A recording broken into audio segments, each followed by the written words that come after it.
587. Conflict spans the stars. Huge armies are locked into an enduring stalemate. Only one force can help them now. The Awesomenauts.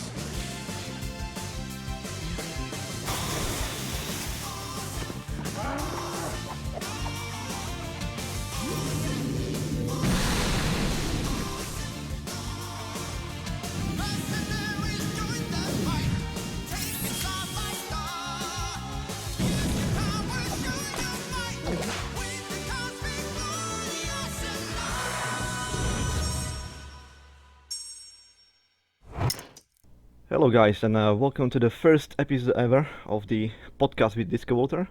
Today we are joined by Mr. foogolbon, who's going to tell us a little bit about himself. Is basically a player's profile. So without further ado, I'm just going to ask Mr. foogolbon to say hi for the audience. Hello. There we go. Sorry. That's basically it. Hello guys. And let's go straight into it then. The first question I want to ask you, Mr. foogolbon, is if you can tell us a little bit about yourself, specifically, if you don't mind. Again, if you're not comfortable with anything, simply ignore it. How old are you? Where you come from, and how did you get into Awesomenauts? So I'm 26 at the moment. I'm from the UK, specifically Leicester in England. And I first came across Awesomenauts on the PlayStation 3 when it first came out. I played the demo back in 2012. I didn't actually. Enjoyed it. Played it with one. Oh wow. What? Okay, I didn't actually know that was on PlayStation 3. That was the same year it came out. Yeah, it started off on consoles. It was meant to be a console MOBA. And then I think it was Total Biscuit who saw it at like a games convention or something, and he spoke to Romano and said, look, you should really get this on PC first, just because it can be more, expansive, adaptive, and cheaper, really. But Are you yeah, I kidding mean, me? Ultimates was originally to be a console MOBA. Yeah, that's how it started. I found out about it. One of my friends downloaded. He had like PlayStation Plus, and he got like 2 weeks free of the game, and he told me to download the demo and play with him.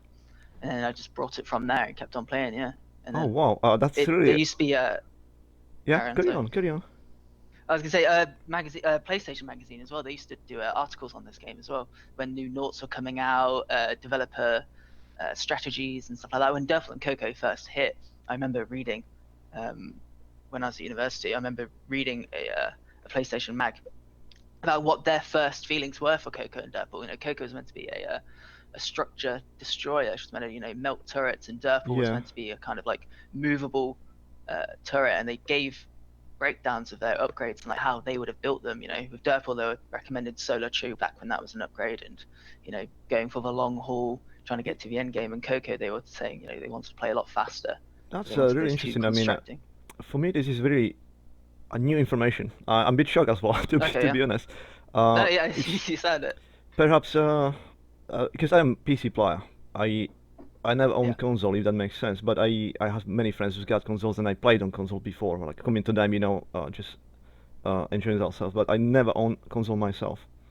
And Okay. my first actually introduction into Arsenals was also because of Total Biscuit.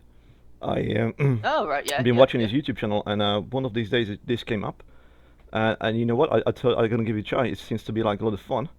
And although I wasn't like a big fan of let's say Dota or League of Legends or anything like that, and it was basically Yeah. when I was like, okay, what is this? It's like MOBA. What is MOBA? And it's basically that thing, but this one was like 2D. But you know what? It was like more cartoonish. It was more fun. So I thought I'll give it a try. Why not? And that's how I got into Awesomenauts. But I had no. That was on PC though. So I had no. That was already on Mm. PC. So I had no Yeah, I idea think that. this was meant for consoles in the first place. Which again, I don't see why not. I guess, but I didn't even. Is consoles version still active? Like, is this still a thing? From what I know, and it is very loose because last time I played it on consoles was probably like 2012, 2013. But I've seen some videos where I've been like, YouTubing Awesomenauts content. I've seen some people still playing it on console. I don't know if it's still active now. I was talking to, it might have been like Chicken Dinner or Jimmy or someone about trying to increase the player base. If there is still a player base on consoles, you may be able to, make it cross-platform, increase the player base that way. But I don't know how much work that would involve. I'm not a programmer or anything. Probably a lot. But But who knows if there's still only console players, I guess, know if there's a big. yeah. a big But was audience there there. any point in time, to your knowledge, because again I wouldn't know anything about it, was there any point in time when PC players was playing against console players potentially? Was No, there any I've crossover on no, there? I don't think so. Not from my knowledge, anyway. I don't think I've ever played when I was playing on console that I ever played against PC players PC or vice players. versa, to be honest. Did you find it easier on a console or on PC? I mean, when I back when I was playing it on console, uh, it was a very different game in the sense that there was only the original Noughts, so they all kind of had to do each other's roles. And I don't know if you remember the old upgrade system. Before you entered a match, you had three items selected Very, very to be vaguely. upgrading. Yeah, it wasn't like you fell down from the drop pod and you had every single thing was open to you. You came in, you That's had to buy your that's abilities correct. Yeah. before you started the game, and you had a choosing of what three upgrades you wanted. So if you went into a game where you were playing, I don't know, Clunk, Yuri, and a Volta, your build might not be able to, Yeah, there was potential fight in that. It might be able to, variances. Yeah, massive variances in yeah. the builds. So back then, the upgrades were very varied and very overpowered to what they would be considered today. No, Yuri's yeah, mines would just stay like forever. yeah, Lone Star's dynamites would bounce everywhere and then land on the floor and stay for up to 9 seconds. Frog's dash could be used every 3 seconds. yeah. It was a very It's different game. I can only remember it very vaguely, but yeah, back in the day, like pretty much, may have started when there was only the original Awesomenauts, like the original pack. Mm. I think that's when I started, but I'm not even sure now. Coincidentally, just because of the purpose of recording intro for the actual podcast, I watched the intro in years Oh first yeah, time, and I just I couldn't believe it. Like you can kind of tell the intro is a bit older now, and the actual graphics yeah, of the characters are not as good as the animation. The whole look of the characters doesn't look as good as yeah, in the game definitely. right now. Which again, I don't mind at all. But I was surprised there was only six. Yeah, I I can't mean, remember. well, Was it it really was only six? Because nowadays a lot more than Froggy six. G, Lone Star, Leon, Voltor, Clunk, and Yuri. Yeah, that was it. They were the And first. And I think Yuri was even a late starter. I don't think. I mean, I don't know what it was like on PC to begin with. I was on console. On console, all of them were level 6. But I remember reading an article, maybe like on Reddit or something like that, ages ago, about how Yuri was a latecomer. So maybe he was late to PC. Maybe I'm not sure.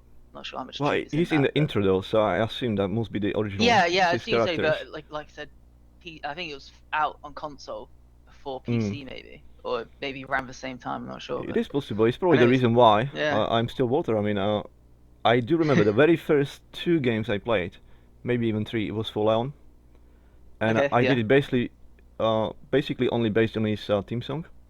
So I liked his theme song the okay, yeah, most. I was like, okay, Leon, let's see how it goes. And I had quite a success with that actually. I was pretty good.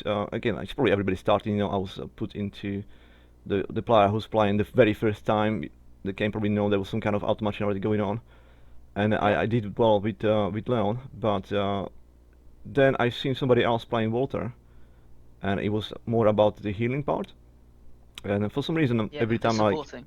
yeah, every time I play multiplayer games, I like to play more supportive role I because understand that, yeah, I don't know, it still allows you to do almost everything. I mean, for instance, this is really probably not the best comparison, but let's say a long time ago I used to play Battlefield 2, long time ago, okay, and every single time, or most of the times, I always choose the healer, like the medic, because yeah, I knew I can like help my teammates with healing them, and that was kind of my role. But at the same time, I was doing all the roles. Like I was in a jet plane shooting down enemies. I was in a helicopter, stuff like that. But every single time I seen, okay, now somebody needs to be revived, I jumped out. I did that. But at the same time, I was probably like I was quite a good player. Let's put it this way. I had the most skills, the least deaths. I was doing well. I was yeah, pushing hard. I flexing, captured all the flags. So I wasn't like playing all the yeah. roles like anti-tank, anti-infantry, everything. At the same time as I was having the ability to help people to revive them, Well, and it that's the does. big thing about supports as well, isn't it? Like Yeah, supports have to be good because they have to be needed everywhere. Everyone needs supporting, everyone needs healing, everyone needs ammo. You have to be out the front, you have to be at the back, you have to be running everywhere and you have to exactly. make sure you're good, but you're not dying So constantly, so and that you're able to support. exactly. So in theory, like you're not supposed to be up there in the front, but the option is there. And when it comes to mobile, let's say like in terms of water, yes, you are not built for combat as such, but it doesn't mean like you can't fight. It just means Yeah. I need to make smarter decisions when I choose to fight. If that makes sense. Like I need to know my You have limits to pick and and choose your battles. exactly. If I'm low on health and I know there's like a frog next to me, like right now, what is my chance to survive? Like, it's Yeah. basically none, you know. So It I'll do depends my as best to well avoid where it. you are in the game. Absolutely. I mean, if if it's late game and I have my full upgrades and I'm third of my health and I have 2 levels advantage, there's no chance the frog's gonna survive. No Yeah, matter you yeah, have a yeah. full health, like there's no chance the situation will turn around. But that's again like I need to position myself into that position.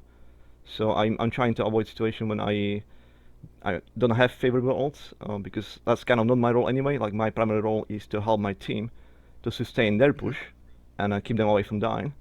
Because every single time they do a push, and in theory, if I'm doing a good job, they don't have to pull back ever. I simply just Yeah, do enough yeah. healing. So if they Just don't stay need in my lane. damage necessarily, because yeah, at the start, water doesn't have that much damage to contribute to, and whatever you have is in terms like when you shoot in the joints into the faces of otherwise the other players. But as soon as I do that, I'm defenseless. Like I have nothing to fight with Yeah, anymore. you lose a lot of So your own that's kind attack of and yeah. So offense, don't you? the potential is there, but it's very risky. Like in Yeah. for Walter to engage in combat is very risky. It's not built for that. It's built for support. And every single Hmm. time we do any kind of advantage as a team, when you get Walter in there, that's my job to make sure now. Okay, they're probably low on health. They've just been in fight. I need to make sure they will not have to pull back. We're gonna go ahead and push other turret. I'm gonna use my own body to shield the initial damage while I'm placing the heal bot. So we're gonna be healed at the same time, and when the enemy team's gonna come there, we're gonna have still full health. There was some kind of disconnect going there. Yeah. Hopefully it's still there. That's all right.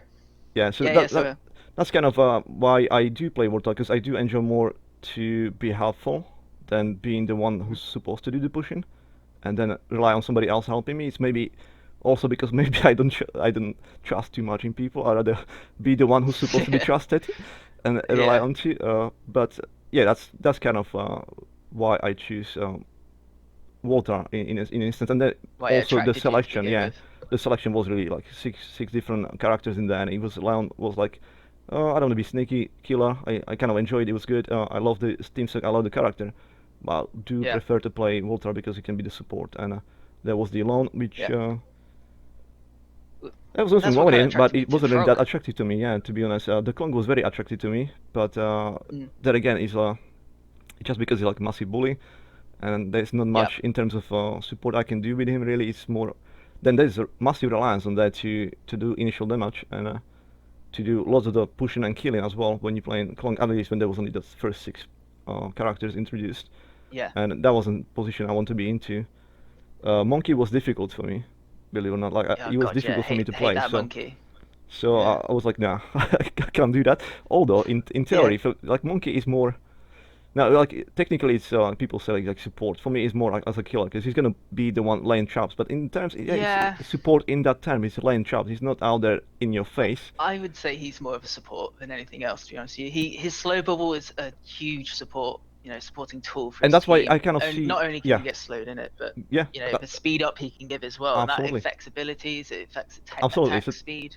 It's yeah, insane what the monkey can do. yeah, that's why I see like yeah, he's technically support, but he's not support in terms he's gonna allow like the healing stuff or anything like that. It's more about he can lay Mm. very good traps and speed you up in instances when it really Yeah. matters. So like you're chasing someone who's there with the bubble, or slow the Yeah. enemy down from running away. So he's not supposed to be the one Yeah. initiating the engagement. Let's put it this way. So he should never really initiate engagement unless he's got clear advantage. So in that Yeah. case, Yeah. it's clear Definitely. support. He's the support character, but at the same time, he's like an assassin almost, or because he's laying the traps and all these Yeah. mines like He's a bit of a mixed one, isn't he, Yuri? For that absolutely, regard. yeah. It's hard to define him. If I had to like choose what he is, then I'm probably gonna say he's like a support killer, because he has to be Mm. sneaky about it. But he's definitely for killing. It's not about. It's less about helping team to succeed in their roles. It's more about Yeah. taking advantage of what's going on the battlefield and make sure the progression It of the goes in enemy their is favor. very hard to the mines, and at the same time, Yeah. at the right moments, he can support the team by slowing down the enemy or speeding them up. But it's kind of half Speeding and them up. half. Yeah. So, but it's more about damage in this case. Like almost every single upgrade is gonna do is more about having more damage to help the team to succeed in an engagement or preparing traps. Mm. or slow down See, enemies. did So you yeah, prefer it when Yuri would get stunned when he took big damage rather than just being stunned by I a can't even stunning remember there was a effect? time like that, to be honest. Yeah, it used to be like if Yuri ever. This is going back before the damage was increased by 100. It was fives and sixes rather than 50s and 60s. I think if he took over like 10 damage, so over 100 damage, over 1,000 damage, so he would just fall. His jetpack would like stop, and he would just fall down. Not that he wasn't stunned. He could still move left Yeah. and right and still use abilities and stuff. But he That's could really his jetpack would fail him, and he would just like start falling, and then you'd have to turn it back on again to start flying upwards again. oh wow, it's a time I can't remember anymore. Recall, to be Oh honest. right. It's quite a while because I've been with Alcinos for a long time now. I guess it may have Mm. been 2013 or 12 or 14 or something like that, and I've been on and off Yeah, yeah, multiple times since. It's probably gonna be like 6 or 7 times now when I vanish for months or even a year. I think once, and then well maybe 4 times. Then it's like a half and half. So I'll mm. play Alcinos for like almost a year, then I'm gonna vanish for almost a year, and then I'm gonna come back again because it's a good game for almost a Yeah, year, yeah. and then I'm gonna vanish again for I almost a know year, that and it's on and off again relationship.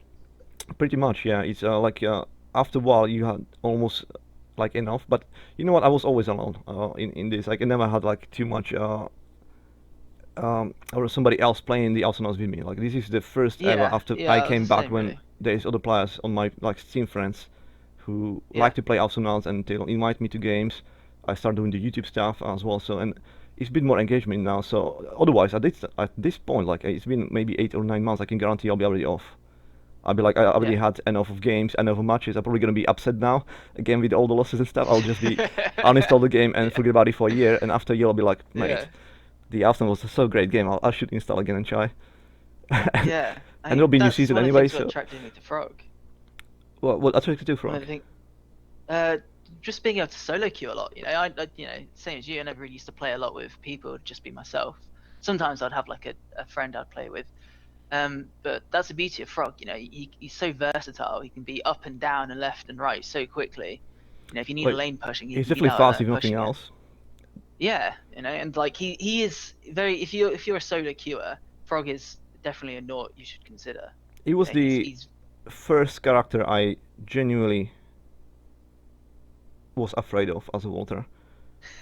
The first as you time I should be. experienced when Everyone should be afraid of a Frog. yeah, I mean they probably nerfed him a couple times since, but he's still excellent Oh killer. yeah, he's But 100% excellent killer. I knew like every single time I gonna be alone with the frog.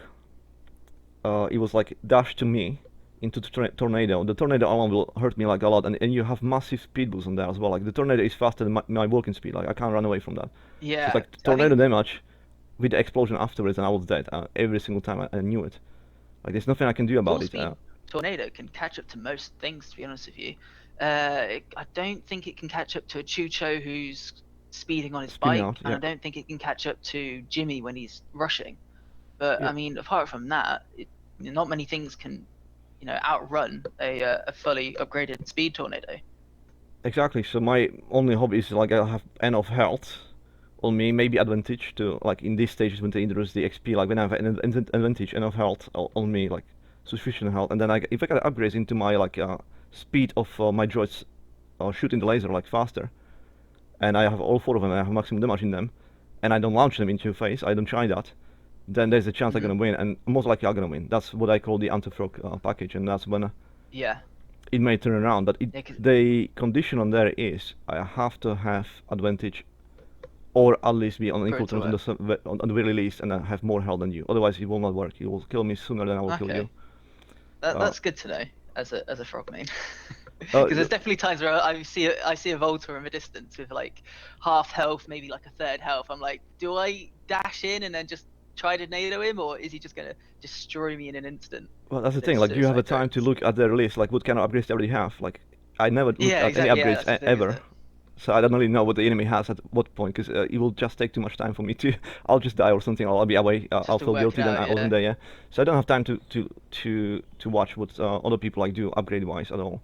And I don't have that what everybody like already told me. Like you should turn on your the extra feed on there so you can see the player's health, and it also shows you Oh, like I what they didn't. I buy. didn't. I didn't realize that was I a think there's an thing. option like, yeah, you can turn it on so you can see it on your screen, but I never had Oh, it okay. because I never had it.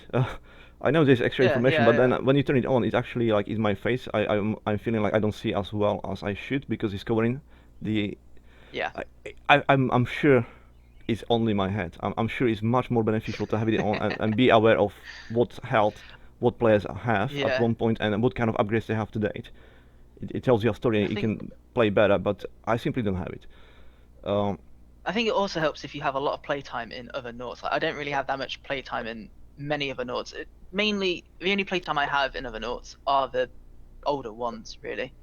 And they're the ones I could just like hit tab on, have a quick gander, and be like, oh, okay, that Leon's got tongue damage, that Leon's got silence, or what? Ray's got range, or she's got a Yeah, droid on her slow rift, yeah. But for things like For me, Katara or hmm even Dizzy, I just can't even. I wouldn't even know their upgrades really. I wouldn't even be able to have pretty a much the look. same with me. Like when we was doing some testing for your channel, by the way, shout out. Then yeah, as you see, I didn't really know which upgrades are there or what they are called. Like I have no idea. All I have perspective on, like what my knowledge is as a Walter, is what is it like to play as a Walter? Because almost every Yeah. single game I ever played was in Walter, and that's like 1,200 hours now. Oh, In nice. total, is almost 3,000 games. So I don't think Yeah. there's anybody else who's got close to that. There's probably one, because I think there was somebody else who's actually shouting in my face. I get 4,000 hours, so it's got more than me. You know, like he shout, oh yeah, call me on my bullshit. Like if I'm not the most Yeah, there you go. experienced player, then yeah, by all means, I'm not. But if nothing else on that metric, I am not. He played more than me as a Mm. Walter. He's got 4 times the hours in Awesomenauts, and he claimed it's also like most of the. It's hard to tell, I guess. You can't really tell for real, but he probably. I don't have reason why to doubt. Like if he says that, then that's what it is. Mm. And and all my experience and everything I know about the other Arsenals is from perspective of Walter, like what they can do to me and what I've seen like Yeah. to happen in game. But I won't know specific upgrades though. I'll just know, I don't know, the frog can come to me with a But tornado much faster than I can run away, and it will yeah. damage me a lot, and then will explode. I'll be screwed essentially. And No, if he's got it's the good to upgrade for know that the as well, really. yeah, if he's got the upgrade for the reflection, back in the day it used to be enough for me just to shoot into your face. There was no reflection.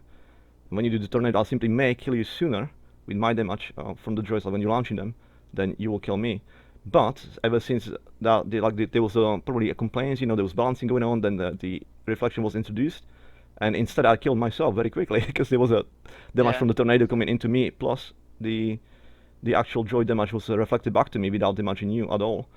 So that's kind of stopped to be like I can't use that anymore. Now what can I do? And they fix it with. That's when I find out. Okay, so I put everything into my speed of damaging from the droid Yeah. itself and everything into damage as well. And that will go through the tornado regardless of reflection. Like it will actually hurt you Yeah. no matter what. So that's how they balance it. Like if I go in there, but you have to be very controlled and you know for sure. There's nothing up to your skill. That frog will be in your face. He'll be on your body. He will do damage to Yeah. you. And the only condition that's going to decide who's going to do more damage to him, because you're going to do damage to him as well. What's going to decide who's going to win that engagement is what position of game you are at the time. If I have all of my upgrades in my damage and maximum speed and I have advantage, then I will win the fight. If we are on square, like you get full health, I get full health, I will win that fight. I'll simply kill you. Yeah. Yeah. If Yeah. I have still advantage and I have, let's say, half a health and you have full health, there's still a chance, believe it or not. I'll still kill you as a frog. It depends how much advantage I have. You'd definitely kill me. I'd definitely make a mistake Let, somewhere. us say I can't escape from your damage. You're literally on my body at the whole time. You didn't make any mistakes. You simply have to rely on your damage being more DPS, if I can say this way, than mine. Yeah. But if you are behind by 2 levels, even if I have only half a level, I'm pretty sure I can kill you off faster with my DPS than you can do to me. However, well, let's say it's the opposite way around. Let's say we still have, like, I have all my package on me. I maximally upgrade as I can into my damage, but I am 2 levels behind. Now, even if you are a third health, I'll still die to you even if I have full health. I simply can run away, and Yeah. your DPS will be larger than me. Simply based on that, your experience level will determine you have much more damage than you should have, and you have much more health than I have. And yourself, you will have more health than you should have. So I'm weaker than I should be in my damage and health. And then Just you'll be because of the stronger level in your health and difference. damage, yeah, just because of the experience. So that's why I always say Yeah. the economy is very important. That's gonna decide largely Oh, like what definitely. kind of engagements you can engage or not, and in what situations. Again, if I was 2 levels behind and I see a frog with third health, I'll still have to respect it. I'll still have to run away because he's gonna kill me. I can't run away. Yeah. I'll be killed no matter what. If even I have all my upgrades in my damage already, I will not survive that engagement. Uh, Yeah. there's a chance Out maybe of you don't have any interest. upgrades yet, but maybe you don't have any upgrades. That may change something, but from experience, I know I'll die, let's say 9 times out of 10, because most likely at that point, since you already have advantage, you will have all the damage upgrades on you, and and you're simply gonna win it. What was the question? Yeah. Out of interest, what did you think of the level system when it was first introduced? I wasn't a fan, I guess. Like most people, it's just something new, and it took Yeah. me a while to get used to. But I didn't understand it in the first place because it wasn't really explained. I didn't understand what it is outside of showing who's doing how. I guess I kind of thought Yeah. that's all it was until one day I was pointing at the level, at the number on the top, and actually seeing where I can barely now. Maybe is my mouse working? Yeah, I can just show to the audience. And this is a podcast, but in case you're watching YouTube, you can know what I'm talking about. I just pointed at the top, and now it says there, because we're on the equal terms, is damage increase 0%, health increase 0% for both teams. And that's when I realized, oh, okay. And then you wait until somebody has advantage, and then you look at the top, and there's, let's say you got level 3 and enemy has level 5, and now it says your damage increases by 8%, your By health increases however by much, 6%. yeah. Then you look at the enemy, their damage increases by 20%, their health increases by 10, and then you realize, oh shit, so you're telling me to have more solar, which equals more upgrades, which Yeah. equals automatically better advantage in everything. Yeah. And on top of that, the game's gonna favor them by this much on top of their damage and this much on top of your health, and you realize, shit. Yeah. Okay, so we need to. It's just basically. It at first it almost looked like it's something bad. Yeah, I totally. So if you start doing well, there's almost no chance for making it bad unless somebody's feeding. Mhm. Like you already have advantage, and it's only gonna get better over time. Like you're gonna get stronger. You get more solar. You get advantage in the damage and increase through the experience level. But I didn't understand the fundamentals. I didn't know that when you're in this disadvantage, and you make a kill, you'll get a lot more experience than the team who's winning. So Yeah. that makes a massive To try difference. and That's bring you back. Reduce the snowballing effect, isn't it? pretty much, and yeah, it does kind of require you to be. You should realize, like, okay, we are behind. We should start playing maybe defensive and start thinking about we are weaker position than we should be. It's not even Yeah. equal anymore. Like it's much harder than it should be. However, we need to wait for the enemy to overextend, and if we pounce on them, every single success we will have is gonna pay off for let's say 4 of their kills. Because at that point, let's Yeah. say you get a 2 levels advantage, and you kill again like on the team who's losing. Yeah, just to give an example, I don't know if the numbers are accurate. They're probably not. But only as example, let's say we are winning by 2 levels, and I'll kill another player, and the game gonna decide, okay, here's 100 experience for that kill, and it's much less than it used to be because we are basically successful. You're Yeah, the ahead. game's rewards you. They'll give you the adventures experience. Like, yeah, you're doing well, but it slows down the progress how much experience you will get next time because you are already doing well. It doesn't want to really snowball it too hard. But Yeah, let's say we overextend because I don't know, I was feeling too cocky. We are too close in advantage. I have more upgrades, and I decided to go 1 versus 3. And those 3 players killed me. Great idea. What was that? Great idea. Yeah, I see a lot of people doing that 1v3s. Oh yeah, yeah, It's always yeah. smart. Sorry, I thought you reacted to some way because Jimmy just told me send me a no. message. I forgot to close down my notifications. I will know it, but never mind. But I thought for some reason you could react to that. Of course you can. You didn't see that message, but okay. Yeah. The point was like, let's say I jumped into them between them 3, thinking I can win, or maybe I just was cocky and then I got surprised by 3 of them. They killed me. For Michael, they most likely gonna get like 4 times as much, like 400 experience, and now that 400 experience may have been a full level. So instead of bleeding by 2 levels, that one death meant it was okay. It's only 1 level difference now. Maybe, just maybe. Now there's 2 versus 3 situations, and my teammates didn't realize I actually died now. They may not seen it, and they going into next engagement, which is again not favorable that much because it's in level, Yeah. thinking they're gonna win that because I'll be there somewhere, but I'm not because I just died, and now they die again, both of them. And yeah, the game will not give them 400 experience yet, but it's still behind, so maybe it's gonna give them 200 and 200, and now it's equal. Yeah. Just like that. You may have been winning by 2 levels for, I don't know, 20 minutes. And you had like extra 7 then- kills since the enemy team doesn't do 0. And then they do 2 kills while you didn't do any kill. And now it's equal again. Because the game's gonna Yeah. reward the team who's was supposed to do really, it was much worse situation than it should be. They've been disadvantaged heavily. And then if they manage Yeah. to recuperate, like rally again, and do effective defense, where it means like actually now they killing without being punished. Yeah, it will equalize very very quickly. So that's the thing, when isn't it? the comebacks happen quite often, and it almost it's almost a rule sometimes when you start doing very very well, and then somebody will decide to start going solo because they really, everything was going well. Why shouldn't I be afraid to go out there Yeah. and start doing things? But they will get surprised, and they will not deal with the fact that situation now changed again as well. Just because of that, you may have died only once, but maybe it's now not 2 levels advantage, maybe it's only one now. And as soon as they will come, they will try to get back at them Yeah, because they will yeah, still think, they'll okay, we just- still have advantage, and I wanna like, no. I'm gonna come back. I'm gonna still play Rambo. I need to punish them. I wanna have my revenge, and it doesn't work again. And that's the And problem, isn't it? Especially when you die, you're like, I need to go get another kill and fix what I've just done, sort of thing. Like most of the time it's like that, I'm and now. that's most of how comebacks we do. Every single time I defended against when it was in the disadvantage, it was because somebody in the enemy team decided we can still push through. They may have just been pushing at the last turret, let's say, and damaged it heavily. And then we kind of exchanged the health of the turret. That's kind of what we're supposed to do. We exchanged the health of the turrets for one of the kills on their team, and that was a 2 versus 3 situation. And they didn't want to pull back. In their eyes, it was still us 2 versus them 3, although they have a Volta on their team and who's healing them, so they always kind of full health, or is at least not falling as hard as theirs. We can Good still push sustain, through. Yeah. We can still we sustain the pressure. We can still push through, and most likely, Across yeah, them. it's not always, but many times, that was the mistake they did. So they already lost player. They should really wait until he's back.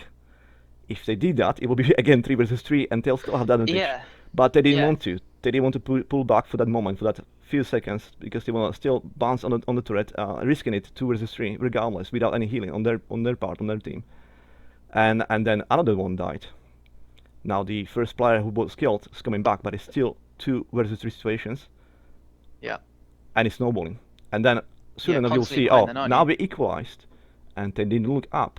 They didn't realize until then they had massive advantage. It may have been 2 levels advantage at that point. They've been pushing hard. They bounced all of our turrets except one, which is still holding, and they was like trying to finish that one. All of the turrets are already gone except that one. Yeah. And then they make not those only two have they mistakes. equalised- Now it's equalized. They're thinking there.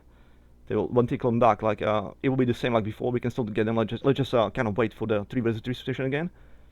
Like this try, maybe or maybe not. Maybe they still don't care. They simply want to go. Oh, it's open up there. I'm just gonna go there and go straight to the base. It may work. Yeah, it's always Not a to trap, discredit isn't it? somebody. I mean, there's many competent players. They can still make it work. But more often than not, it will not work. And that's a mistake you do, because you don't want to wait. Let's say a couple seconds for the player to come back and really be in a situation with these at least equal numbers on the field. They'll tend to take a risk, which will then result into losing in the end, because it will equalize. It will be equalized, and then maybe even the enemy team is going to go into advantage, and they still refuse to play 3 versus 3 till still. Just one of us has to go to the top, and the base is open. Let's just go there. Let's finish it. And every single time they'll die. And what's worse, they will still keep trying, even though the level now is in favor of us. And it's every single time they will come there, that means they are much more weaker than they should be, and we are much more stronger. So if it didn't work Yeah, and you're before, expecting it as well, aren't you? that's the thing. That's why I always advocate you should always look at economy before anything else. And if that's in your favor, Yeah. then by all means, like if you have advantage, then you should be pushing, because that's kind of why you want to have the advantage, so you can plan push. around it, shouldn't you? Really, plan around it. If you see, you're a level ahead, like, okay, we can be a little bit more risque. We can start initiating maybe. And if I- you're a level behind, I like, always right, look, okay, yeah, we need to be close to our turrets. We need to be behind our droids. And Exactly, Just, I mean, think when more I'm- about the position. Absolutely. It's all about. Again, like I don't think of myself as somebody who's that skilled in. I mean, I'm not bad as a Volter, but I'm definitely not. There's probably players who can, because they play more longer than me. Again, I'm been playing now for a couple months now in straight, but then I'm gonna have I usually have a hiatus of many months again, and I kind of fall off Yeah. it. So in Yeah, terms of yeah. how well I can control the Volter, it's probably good, but it's probably not the best. That's the control though.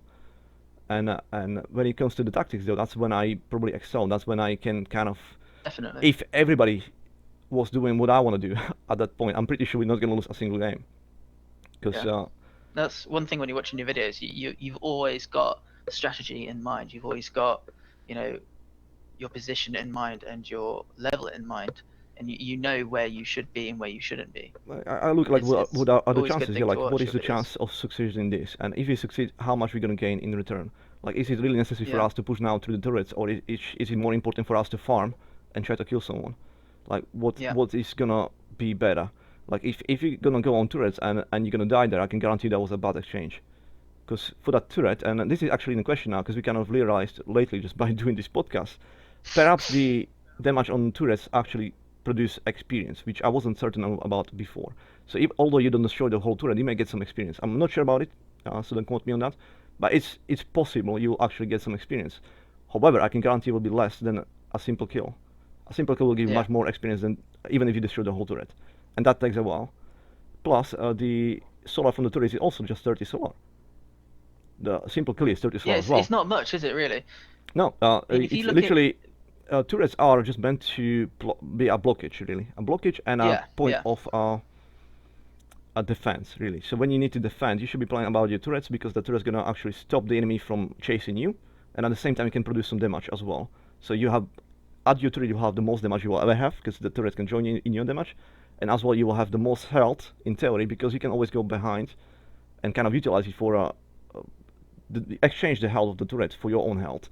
So you don't die, and in the meantime you hope the enemy actually gonna get damaged themselves, and hopefully we're in position we can actually start chasing them because they don't have enough health to sustain the push, and you have more than enough health to now start chasing them. And that's again many times that's exactly what I do. I wait for the enemy to come to the turret. I'll damage them as much as I can. I know there'll be a point when they can be returning back if they're not completely dumb. Pardon my French.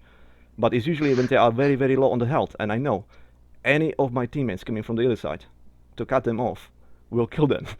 It doesn't matter if you are 2 levels behind, most likely will be, let's say in your case, you are Frog, you will be killed. You can definitely catch them, you will not run away, and you have the tornado, you have the dash, you most likely do some damage. If they are very, very low on health, it's almost guaranteed kill. And that's all. Yeah, as long as you don't mess it up. That's all I need to do as a water. I need to be on that turret, I need to make sure I'm not gonna die. Protecting it, but I can defend all the damage coming into there, or most of it. So there's minimum damage coming to our turret, but at the same time, I need to distribute as much damage on the enemy as I can. And if they can heal, they lose the health. And then when my teammates will come back, cutting them off from the behind, that's when we can pounce hard. Yeah, exactly. We can punish. Just sandwich them, really. Get in the position we want them in. Exactly. And you don't need water for that neither. Like, if any other characters are most... like, when you look at your composition and you look like what of the characters is the most suited for defense, that character should be behind the turret, not in front of it, like you're trying to cut off. He should be behind the turret, making sure he can defend the damage and limit the damage coming onto the turret itself, and at the same time do as much damage to the enemy as you can. And then the characters who can punish or trap, or like let's say you are Scolder and you're coming from behind, even if the enemy is gonna somehow go past you, and you can still throw him towards the turret back, that's a guaranteed kill. He was already alone trying to run away, and then you throw him right back into the damage, into the turret. He can't really hurt anybody else because I'm still behind my turret. Let's say even if I'm already low on my health, but I'm behind the turret. Even if you throw him back to me, I can still do damage to him. I can use the health of the turret to block any damage coming from him, so I will not die. At the same time, the turret is still doing damage to him as well. So again, that's the dynamic. If you need to defend because you are in worse position, you're looking at economy and you are behind, you should automatically try to use your turrets as a player. Like, that's the extra player. He doesn't move, but he has his own health and he has his own damage. He can help. And if you don't use it, then you kind of you're missing out. Why would you try to do, let's say, the opposite? Definitely a versatile tool, isn't it? Absolutely. Right. And what is sad to see is that they actually try to do the opposite thing. So you're already behind, and that means you're weaker than you should be, and the enemy is stronger than it should be. It doesn't work so far, and yet you'll try to push at the enemy turret, which is extra player on the enemy team technically, because it's still gonna damage you. You're still gonna go there. You're still gonna get some damage extra into your face, which wasn't necessary. Really. And most likely you will not destroy the turret, meaning there will be no benefit for the team at all. There will be no gain in experience, there will be no gain in solar. You're literally going to gift 30 solar each of the enemy players. That's 90 solar extra to the enemy team. And an experience for the team level. For what? For not achieving anything. Your most recent video is actually a good example of that. We're playing as blue on Algion, and we're stuck behind our turrets, yet we're higher in level just because we're defending, we're making plays around them, and they're just constantly trying to push forwards and forwards and forwards, and we're able to just stop it and reverse it. I mean the first video, I'm not sure now, let's say I think it was episode 19, number 14. It was I remember the name, I probably called it like I played with amateurs. Again, I just came back into the game, and I felt like, when I started the league, it puts you quite low on auto matchmaking, and it was kind of frustrating because I still felt competent in my role, and I seem like I am competent in what I do in comparison to the other players, but I wasn't fair. Like, I do kind of regret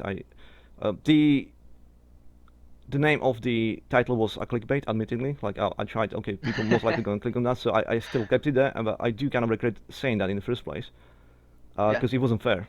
It wasn't fair. Like if you are a young player and you don't understand these things, I shouldn't criticize you on your not ability to be on my level. Like of course you will not. You didn't have It's 1,000 difficult hours not to, put though, isn't into. it?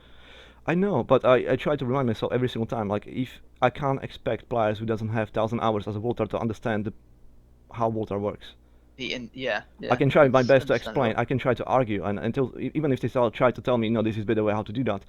Okay, at least I have something counter argument. But end of the day, even if I can't convince them, I have to remind myself I can't expect player who didn't play 1,000 hours as a Voltar to understand Voltar as good as me. So if they Yeah, have different opinion and they don't see it yet my way, is because they have different experiences based on their experiences, and probably because they didn't play as much Voltar as I did. So they think their perception is from different character, like in terms of Voltar, than as me playing Voltar all the time and playing certain way, and then knowing exactly what can happen to me from the other characters. So if they had experience, in this situation I can always kill Voltar, and my experience is a different one, they will argue, no, every single time I met Voltar I kill him, or maybe yeah, no, maybe I can't kill him, and I'll argue no, I can be killed. Is because from their point of view, they didn't really experience that. Maybe he wasn't skilled enough to kill the Voltar. But I know, like if there's skill opponent on the other side, this is position. He will not let me go away. I will simply die, and there's yeah. nothing I can do about it. And I'm trying That's to the thing avoid as those well. situations, and then it looks I'm almost passive. It's just because maybe I do give too much credit to some people. Maybe, Mm. but I'd rather be playing safe, making sure my team is not pulled down because of me, especially when I know I can't really Rather contribute than damage-wise on the start. I can't. It's not even yeah. my role, so I can't really help you. So I'm making damn sure I'll not make it harder. And that's the And thing as well. yep, I was gonna say things well, where we're at.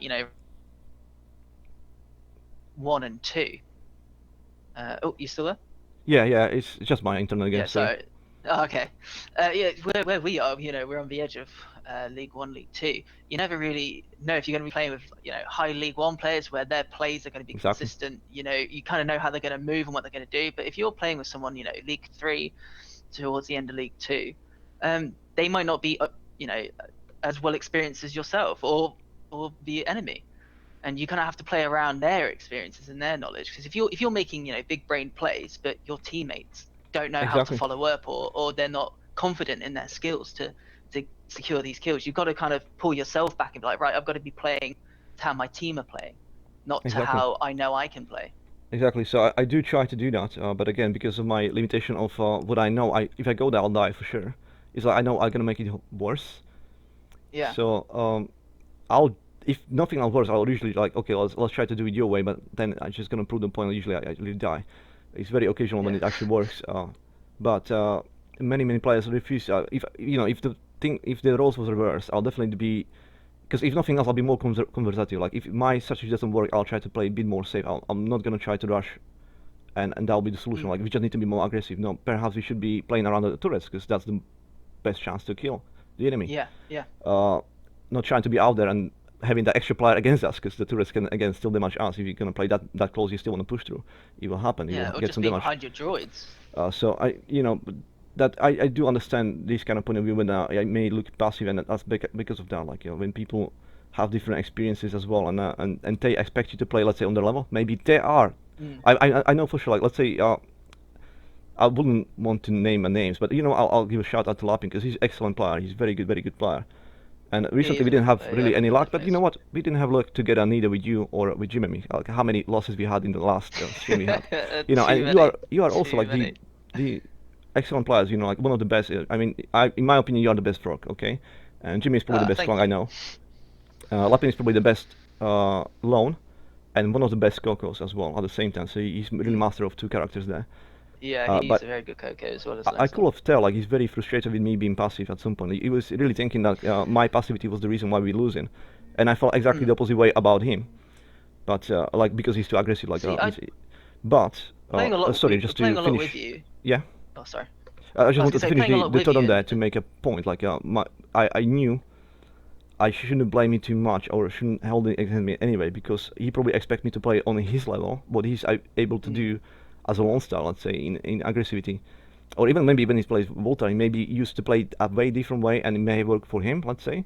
He doesn't really realize everything the way I know. It probably most likely not gonna work. And Yeah. or maybe it's just use like, yeah, let's just if I give enough confidence into him being able to do that, and I was there, we may have still won. It's just me having the experience. Like most likely, if I go there, the enemy player, my own players will not protect me enough. I'll die, and then we're just gonna be much worse Yep. situation again. So it Yeah, may definitely. have been both ways easily. And I do not want to blame anybody ever. Like if something goes bad, I want to avoid blaming people for the actions. Yeah, I may suggest this is probably what happened and this is probably what we should do. But I'm never too mad about it. I maybe heated in certain situation about how I say about it. That's my opinion. Blah blah blah. But I will cool down very quickly because I remind myself it's just I can't expect Just a people to game at play the on end of my the day. level. So especially Yeah. if it's because Lapin is a really not good example of that. That's something else. But many times we have third player. Let's say when we was playing duo a couple times, and there was always like the third player who was kind of bringing us down. Like we was doing a lot of work, we had lots of advantage, Yeah. and then the third player decided to feed, and then in the end we lost because we couldn't sustain the pressure anymore. Like the advantage was there, and then we couldn't Yeah. fight them like 2 against 3 really anymore. And in the end we lost. But at the end of the day, I reminded myself I can't expect them to play in other levels because most likely what's gonna happen is like the the players kind of pool is kind of small right now, isn't it? Yeah. Let's face Yeah. it. So, if I'm, let's say, I was But probably even level 1 at the top, that point I was already close, and level 1, like up to first 200 ranks. And then you may have been close to First League as well. The other players are League as well, but there was no one else. And then suddenly, League 3 players, or low League level 2, League 2 players are drawn to our team because they need to fill the spots. They're yeah. not ready, or they not realize the dangers as well as we do. Like they're not on the same level Yeah. experience-wise, and I can't blame them for that. No, exactly. And like even having quite a few, hours in this game, you learn people's names, don't you? You learn Yep. people's playstyles. You see Yep. Jimmy playing as Leon, he's going to be on the prowl, he's going to be, using that tongue to snatch up kills, and he's going to be going in with his fast invis and his, Oh, I know his you'll be healing competent, if AA. nothing else. I know like to be Yeah. very careful, and that's when I will be even more reserved because I know he's probably going to be planning something, and usually I'm right. Yeah, and it's only because me limiting his ability to kill me easily, it will not happen. But if somebody else is not making he's not playing safe, and then he's easy target, then yeah, most likely what's going to happen is him blaming us for not being there because he was in exposed position, and then we didn't want to join him because otherwise he may have been wiped. Yeah. And that may be the end over. Yes. But on the other side, yeah, perhaps he was that good player. Perhaps he could easily handle himself up and kill the enemy 3 players as long as we'll be helping him with that. With case of Lapin, that's quite likely. Again, I will put it 50-50. There may have been a situation where I probably should just go with him, and maybe I will die, which I was certain about. I will die. Okay, that's the outcome we can expect. But however, he may have lived, and he may have lived. He may have even killed. Maybe it will be only me who's gonna die, and maybe the enemy team will be dying. Like more of them will die than on our team. But Yeah. because I was always centered, like I will die, and most likely everybody else with me, I didn't decide to. But maybe I wasn't putting enough confidence in him, like as a player. Like maybe okay, so I'll go there, and I know I will die. So what? He may have taken 2 with them, like with me. So I'll exchange my life for 2 kills on the enemy team, and then we may have Yeah. pushed through. Because again, there'll be like only 2 of our players against 1 of them, and we'll Well, do that's some what happens when you progress. start snowballing, don't you? Yeah, it's possible. But the less it works, like the more times you see this kind of things happening, and then it doesn't work, then the next time you are even more skeptical to follow and do that. So every single time I usually like try to go ahead with his ideas and okay, now's the push, let's go. It did not work, but at the same time, it was Yeah. very hard to coordinate. I didn't have Lapin on voice chat yet. So I do wonder what it will be like if Yeah, give I it a had the go. initial, yeah, like the cue, let's go with me right now. If he could actually tell me and I could join in time, maybe there was a better position, but because he may have seen the position sooner than I. Yeah, And he's I not on the only same realized screen as you. too, You've not got yeah, the same screen. exactly. So I only realized too late when he actually was maybe doing the command like let's attack, but he was already in a different position. Like if he was able to tell me ahead, like oh this is what's happening, I think we can go right now. Just follow me. It may have worked from straight on, but what I seen is like oh he's everything now. I don't want to go there. That's how I see it. And then he's Yeah. gonna be like let's attack. I was like no, we can't attack. But Yeah, and it's difficult as well trying to tell people how not how to play, but being like, oh, let's do this. And if that's not your, play style, the way you think about the game, then it's very hard to get into that play style and to think like that. Yeah, I And mean, it puts you out of your comfort zone as well, and then you start doubting what absolutely. you're I mean, able to do. that's the thing. Like with the very experienced players like Lapin, like there's no way for me to tell him how to play alone. He's probably the best alone, like in the game anyway. How can I tell the lone to play alone? Of course I can't. Mm. The only thing is he may have expected me to do better as a Volta than it was what I was expecting to happen, and that disagreement then caused me not going there, and then he blamed me for not going there. I was really confident every single time he asked me to go somewhere, and I was sure, okay, so I'm gonna die. But on the other hand, maybe that's what he expected to happen anyway. But he expected with my help to not be killed, and without killing anybody else, he may have expected him killing like 2 of the people, and then in exchange for my life, and that'll be still good for our team. We'll be still technically winning. So just having good trades rather than yeah, saving lives. pretty much, yeah. But I will always argue, like, if we are behind, we shouldn't be trying to push. Like, the pressure itself doesn't really mean necessarily anything, especially if there's still turrets on the enemy team. Like, they're still blocking the way to the base. If there is already base, I mean, there's a situation where you simply just have to go for it. Especially if you wipe the enemy team, and now you know like, you'll have like 20 seconds or 25 seconds, like late game, like when it's a higher level, because the more experience level you have, the longer it takes until you will come back next time. Yeah. So at the start it doesn't really make sense because they'll be back in a couple seconds, and still there's no turret in there. There's nothing extra damage coming in, but they can still exchange the health of the base for extra damage, and then just chase you when you are low.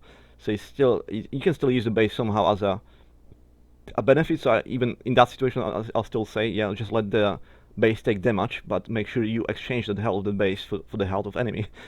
So you kind of shielding yourself with the base, but at the same time you're doing damage to the enemy, and then when the enemy is too low so that he has to pull, that we're gonna chase them with more health. Yeah. If you can't do that, then it's not working, and it's probably too late at that point. So if you are getting damage anyway, when you're defending the base, then when he has to pull, you probably have to pull too. You can't chase him, and nothing's gonna change. They're gonna come back next time in force as well. You have to make sure the same applies for the turrets. You have to make sure you damage the enemy in the first place. So when they pull back because they can't sustain the damage anymore.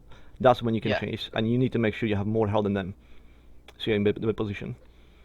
Yeah, and that you're in an advantage position to attack. You got someone. Let's say you got a clunk dropping down. You can time. If I was playing Froggy, I can time the dash so that they're stunned when he lands, and then get a bite and boom. Absolutely, there's many combos. Many compositions allow for many combos, so it really depends on composition. Sometimes it's really just sometimes really bad luck. Sometimes really bad luck, sometimes it's really you just don't have as good composition as the enemy. It's like much better contra to what you have. It may happen, but I already learned like a long time ago. It doesn't really matter that much. If like people say they must be balancing happen because this character is stronger than that one. I don't really care. I am a Volter. I don't feel like I feel like the Volter is one of the really weakest when it comes to, especially on star, like the damage. You literally are a piece that is not made for fight. Like you have the least chance to be in 1 versus 1 and win that on the start. There's like no way. It's not your job. You can't even heal that much. Like you can't. Like at the start, Voltron is almost useless. But that's kind of the balancing coming into place. You are playing against time, in my opinion, when you're playing against Volter, because as soon as you allow the Volter to grow too high in his upgrades, and then God forbid the enemy team is actually in the advantage, the Volter is the best killer. I call it on the video. Like you probably have the most DPS. Yeah, the most DPS. Yes, the balancing comes from the point when there's 3 players going versus you as a Volta in that position, and you have auto aim. You can't launch your droids because again that's not optimal damage. You have like everything in the damage and speed, and those droids will attack everybody automatically. So there's like split damage into 3 places. That's one thing you have very good chance to kill you. However, if it's 1 versus 1, I don't believe there's a single astronaut in the game who can kill me as a Volta when it's late game. In 1 versus 1. As long as there's no shielding going on or something like that. If none of my damage is stolen by, let's say, being around the critters or enemy players, so it's not going away. Then if it's going only on one specific person, I don't care if you're Arla, I don't care if you are Frog, I don't care if you're Kitara. Like those are the high DPS characters who can kill you very quickly, can kill you very quickly. But if I am in advantage, I have all my upgrades, I can kill anybody. 1 versus 1. Unstoppable. Yeah. So then it's completely reversed. When you see a Voltoid. Yeah, it's completely reversed. It's scary seeing an endgame Voltor. Yeah, it's completely reversed. Like I will literally start as a weakest 1 versus 1 and end up as a most strongest 1 versus 1. But the balancing comes from the point like at the start I'm very weak. It takes time until I can actually build myself up. If we fall behind, everything I do is not very effective because it's even less effective than it should be, and I may not even reach the stage when I can actually put any upgrades into damage to help my teammates to do some damage. So when we trying to kill somebody, I can't really do that. I can only make sure there is enough health on my team as much as I can. But when I'm on the maximum opposite spectrum, like the best versus 1, only as long as it's a 1 versus 1. As soon as there's 2 components introduced, that's not the case anymore. Halving your And I can damage, be aren't easily you, killed. really? I'm sorry? Yeah. You're halving your damage, really, then, aren't you, with your Yeah, droids? yeah, and you can help it. It's W. like not I can target it on one specific target. Like I can't do that. Like Isla can do that. Frog can do that. You can literally like decide which target you're gonna harm. But me as a Voltar, it's really up to the game to decide where the auto aim going. But if you go in against me, where I'm in a position where there is no droids around me, nobody else, and you're trying to kill me, like 1 versus 1 situation in that position when I'm really advantage all my upgrades on me, you will die, guaranteed. But we kind of went into the tactics and everything else. Let's progress on to the second question as well. Yeah, what's the next question? Didn't even ask you like yet. I think it's kind of maybe obvious, but is the frog your main character? Yeah, he's been my frog. He's been my frog. He's been my main for a long time, frog. I kind of switched between when I was playing on console, I would play mainly frog, and then my off would be Leon. Okay. And then when I moved over to PC, I kept with frog. I danced a little bit with Ayla, danced a little bit with Leon. When Starstorm first came out, I started playing Ulip a lot. I mained Ulip for a little while. So would you say not that's your anymore. like second main one, Ulip? No, I don't really. Now I don't really play anything else. It's just frog now, really, to be honest. Sometimes a bit of Rocco, sometimes a bit of Leon, but mainly just frog. I like his playstyle. I like what he's about. I like the character himself as well. You know. Yeah, you know, told me. I mean, Voltar has very good taunts and stuff. Like everything about him, I pretty much like. Oh no, did we just get kicked off? Oh. I think we did. Well, I can re-invite you back. Yeah, no, but big deal. I'll just try to rejoin. Ignore us, dear viewers, because you probably only listen to this anyway, so you can ignore it. I'll come back very quickly if I can. What I need to do. The next question basically was, do you have any idea how many hours you spend as a frog? Like I have good idea about me as a Voltar, but do you know how many hours you spent as a frog in a game? Oh god, excluding console hours. No, you can include that because that's still experience, right? That's still experience. Yeah, it's still experience, I suppose. I suppose it's experience for the character. I wouldn't say it was much mechanical. There wasn't much mechanical integration of that really, using a controller versus a keyboard and mouse. Right. But I don't know really. Maybe 1,000 hours. So you maybe kind a of bit less. Maybe 900. So you're definitely up there as well. Yeah, like I think I have 1,400 hours at the time of this recording. So, and most of them has been spent in Frog, to be honest with you. I only have one mythical Awesomenauts badge, and that's in Frog. Everything else is, very, very low. I don't even have a match played as Lone Star on this. I've played Lone Star before many times, but that was before they started recording games. But now, I don't have 0 matches with quite a few Nauts at the moment. Well, and that also brings me to so since you are Frog, is there any character on the Awesomenauts that you actually hate, like you fear? Let's not put hate, because I think hate is a very strong word. Like, is there something you dislike, like when you see, oh, I'm a Frog and there's this character there, oh my god, again? I used to hate, and I'll use hate because it's a strong word. I used to hate Yuri, and I think quite a few people feel about that. You can see my reaction. Yeah. Very annoying character, yeah. That monkey, yeah, very annoying character, and especially during the console, the console era, he was the most infuriating. I would spend 90% of the matches dashing through mines because they would just be littered everywhere. It would be really interesting to see if we could play a game on like the original build, 1.00, and see how different it is compared to now. I think that'd be a really interesting comparison. It will be, definitely, yeah. Yeah, because just not even in upgrades and balancing, but just in luck as well. This game used to look so differently. I would like to experience the time when I was able to heal the droids and get my own health back, and Solar as well. Yeah. That was insane. That was the best time for Voltar. That was the best time. That was the Voltar train definition, literally. I don't think there was. I must have been like 19 games out of 20 back in the day. That's how I get in League One. You know, like Yeah, literally, yeah, yeah. Just it was so easy. Like you just showed up, and every single time heal, you see heal. the frustrated comments on the enemy team, like, oh, Walter Chain again, like Yeah. tank Well, Walter again. he It's he just used to be banned from tournament play, didn't he, Voltor? I don't know. I never actually watched Yeah, tournaments. because Voltor went for a massive change with his drones, didn't they? Because They they used to be called suicide drones, and now they're called like yeah, attack yeah, drones they or nerfed him something. so many times to damage wise Yeah. mainly, but later it was also the healing. Like because it used to be like the healing actually earns you solar, and then when you even become a healer, let's say you didn't have any damage. So I still like base my build around healing first, like support my teammates, but at the same time I was earning insane solar, and that insane solar then translates into insane upgrades, which then make me the strongest one very quickly. Like it took me like Yeah. first initial 3 minutes to just heal, and out of nowhere now I get all the upgrades into damage afterwards from all the solar I earned, and then that was the surprise factor. Like when the enemy see me next time before I put the upgrades on there, like all of them at the same time, they expected to me not to be a threat. Next thing you know, you just die instantly. Like that's it. Yeah. You snap your fingers and take on. It's like, what? Is this cheating? Like it almost felt like cheating. I'm not gonna lie. It almost felt as cheating at some points because too many people as well back in the day. There was no almost nowadays you can see a lot of strategies going on, but back in the day it was a lot more solo playing that I remember. Like almost everybody was solo, including me. Yeah. I never been pre-made before. I was playing still solo, so it was a lot of solo players, and then those solo players they usually play solo, like Rambo style, and then, Yeah, they've seen a your lone own Walter lane, your somewhere, own yeah, mind. exactly, and they've seen a lone Walter somewhere, and they think I'm gonna be their meal. Next thing they, what is this? They just died in instance, like oh. So it was kind of funny. It was a good time too. Not gonna lie, but that also brings me like I want to ask you like so would you say from was it like the most satisfaction when you kill a monkey when he's like doing all these shenanigans I mean, and then you back manage to then, snatch yeah. him? Now, yeah. This was before. I used to hate him so much, and then I played Yuri for a couple of games, and I realized that Yuri is actually a very difficult naught to play. It You is. know, if you see like Star Platinum, for instance, he's a League One Yuri player, Yep. Yuri main.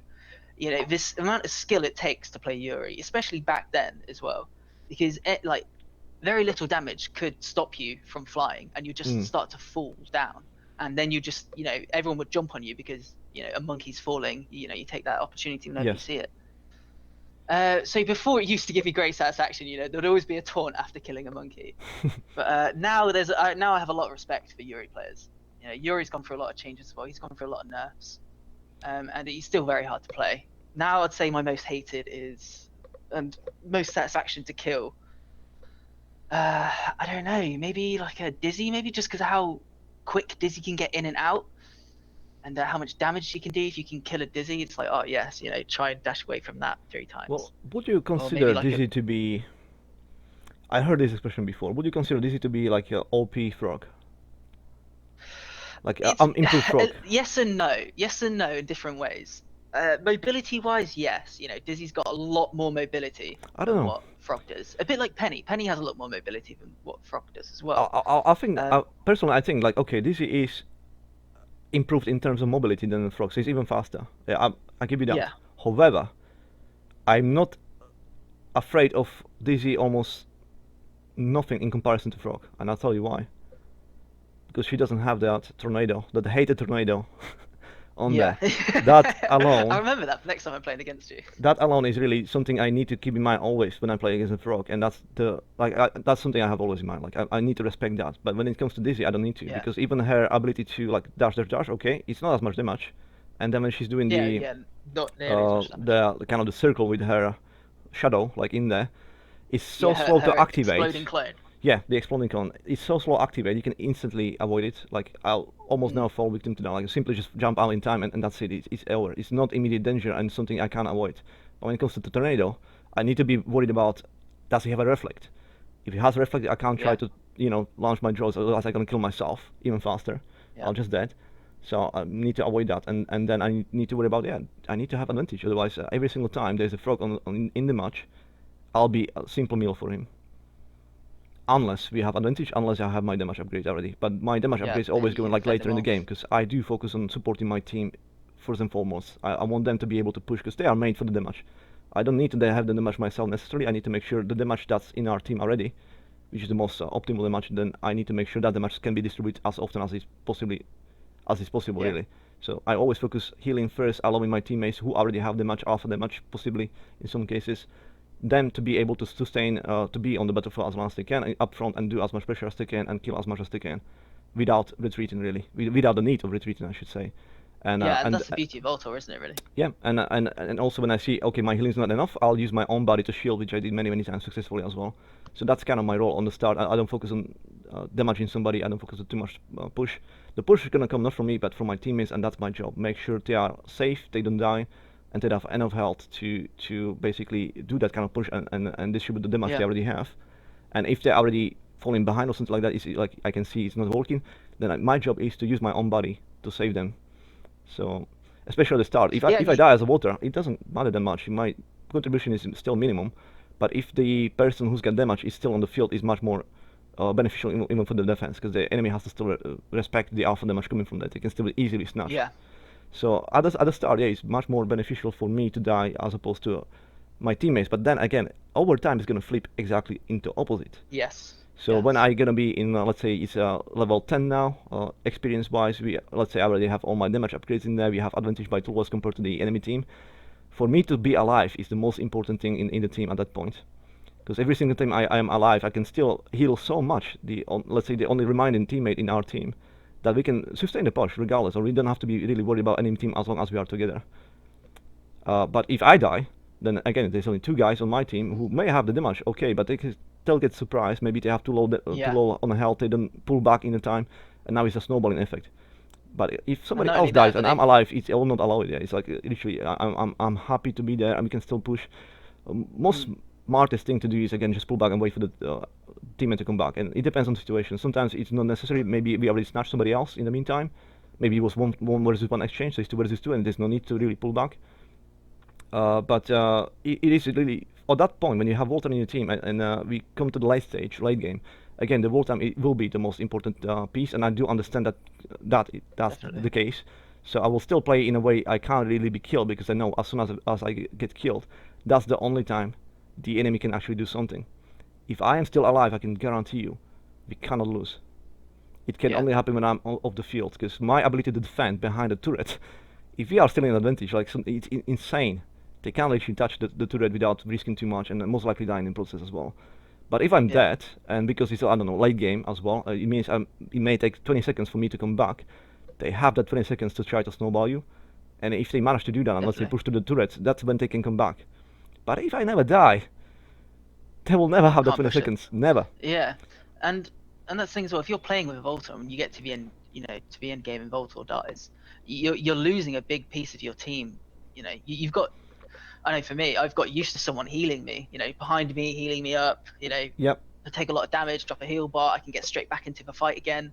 When you lose that, you're losing that for 20 plus seconds, and you're just going to find yourself surprised at how much damage you're actually taking and how far you've actually got to retreat to stay safe. Exactly, like that's remember when there was a comeback from the enemy team having Voltor, that was actually it wasn't Northern, it was Fuchs. Yeah, Fudge, so we've been winning quite heavily, and then we allowed them to not only equalize but to go in advantage. And out of nowhere, they kind of pushed through all our turrets, and it was mainly through Fuchs doing very good job, keeping them alive. And then as their level equalized and even getting an advantage, it was very hard for us to stop it, because now they had better composition. They had like 1 tank. We didn't have a tank in our team. They had 1 tank in the front who's got much more health now and much more damage than he should have. We backed up with the Voltor who's healing from behind. We literally couldn't do enough damage combined to just stop that tank, to stop it, distributing the damage. We couldn't do it. The Voltor was enough to heal all of that, and then it was too much of a threat as well to try to pursue and kill him. At that stage, it was like, oh shit, I cannot knew. Okay, it's too late now. We don't have the composition to face them in this position. So good job on that. I mean, well done for them. It was a very good turnaround. It all happened just kind of in a blink of an eye, wasn't it? Like we did mistake again. It was suddenly. If I recall correctly, it was I think it was Jimmy me dying first without me knowing. Then I went into exchange, which I thought will be favorable, which it wasn't. And with me being gone, it was very easy to push through those 3 turrets very quickly before I came back. With you only defending the turret, which is not really a job for a frog to defend. So I kind of knew there's nothing you can really do. There will be tons of damage coming in, unless you're gonna dive there and try to rambo, and you're most likely gonna die, and it's not gonna help anything really. So it was too late. We lost all the turrets, and then there was them at our base, and I knew the next death on our team will definitely mean they're gonna push hard, and it's gonna be over. And that's exactly what happened.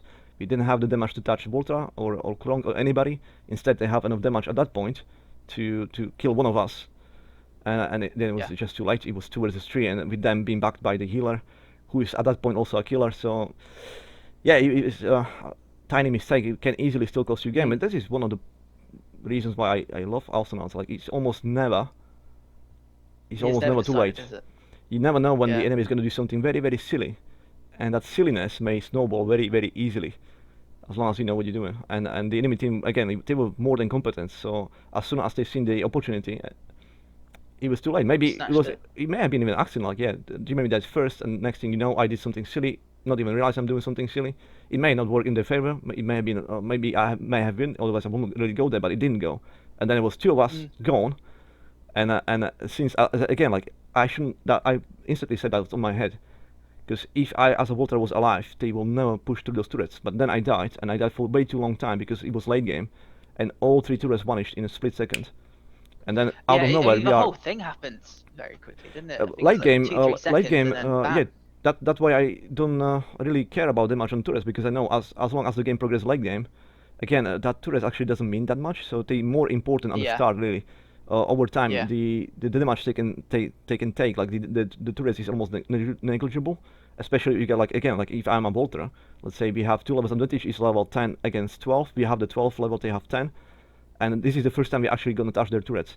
If one of them dies, and now there's 3 of us versus 2 of them, and I'm behind healing you guys, I can heal every single damage coming in. At the same time, I can damage the turrets. And if there's 3 of us damaging the turret, it's going to be very, very fast, and I can guarantee you there'll be only 2 outcomes. Either the enemy is going to try to stop us using their own bodies, not trying to sacrifice the turrets once, and they're most likely going to die as well doing that, or they're going to be standing behind the turret, and the turret's going to just vanish in split seconds regardless. Either way, we're going to gain something by that. So again, like you play against time. If you play against Volter in the team, you play against time, and the longer the game goes, and the more advantage you have, the more likely it's for them to win, really. Yeah.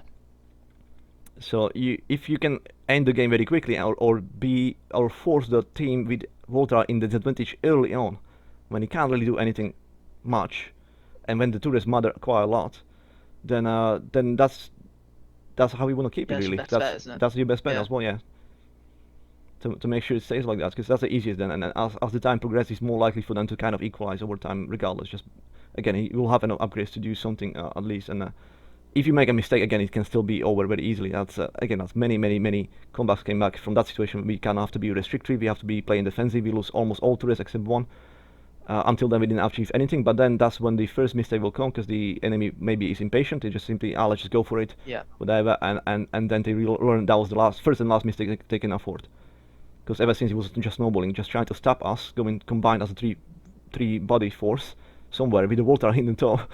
And you jump there thinking I can maybe do something still, or at least snatch 1 versus 1 or something like that, and it didn't happen. And yet again, you just get killed, and the enemy team is still 3 of them. And then there's only seconds really. That's gonna.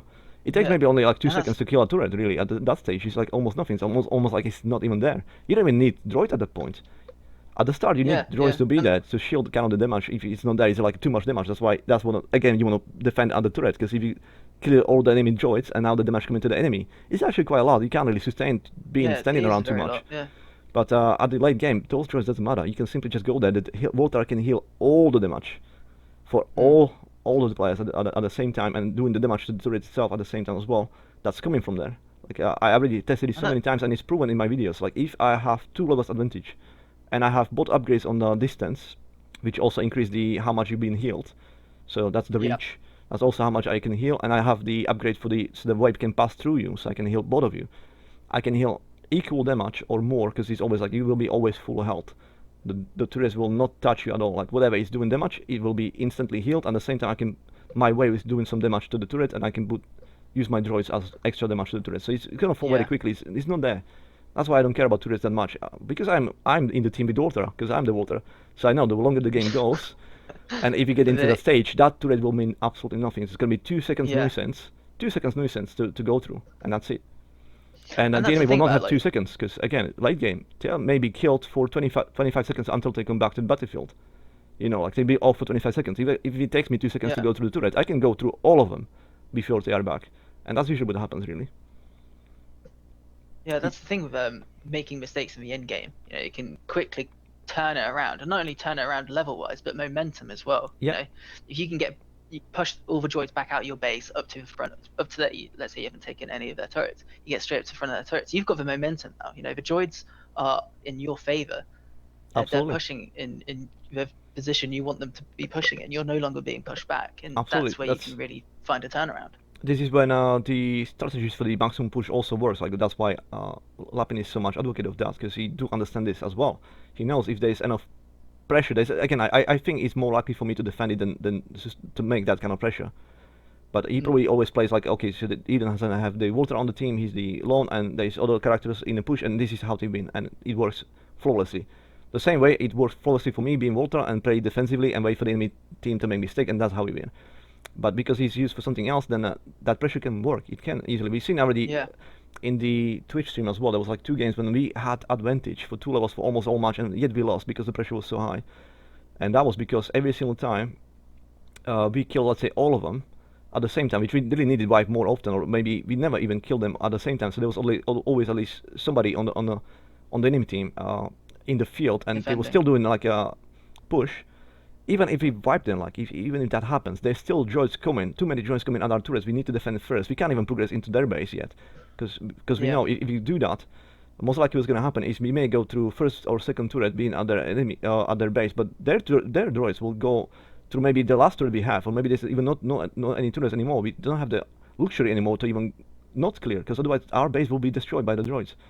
Somebody has to defend, and if we have one person at least dedicated to defend, always, that means there's always only 2 people at the front who can do any push, and that always means disadvantage in engagements.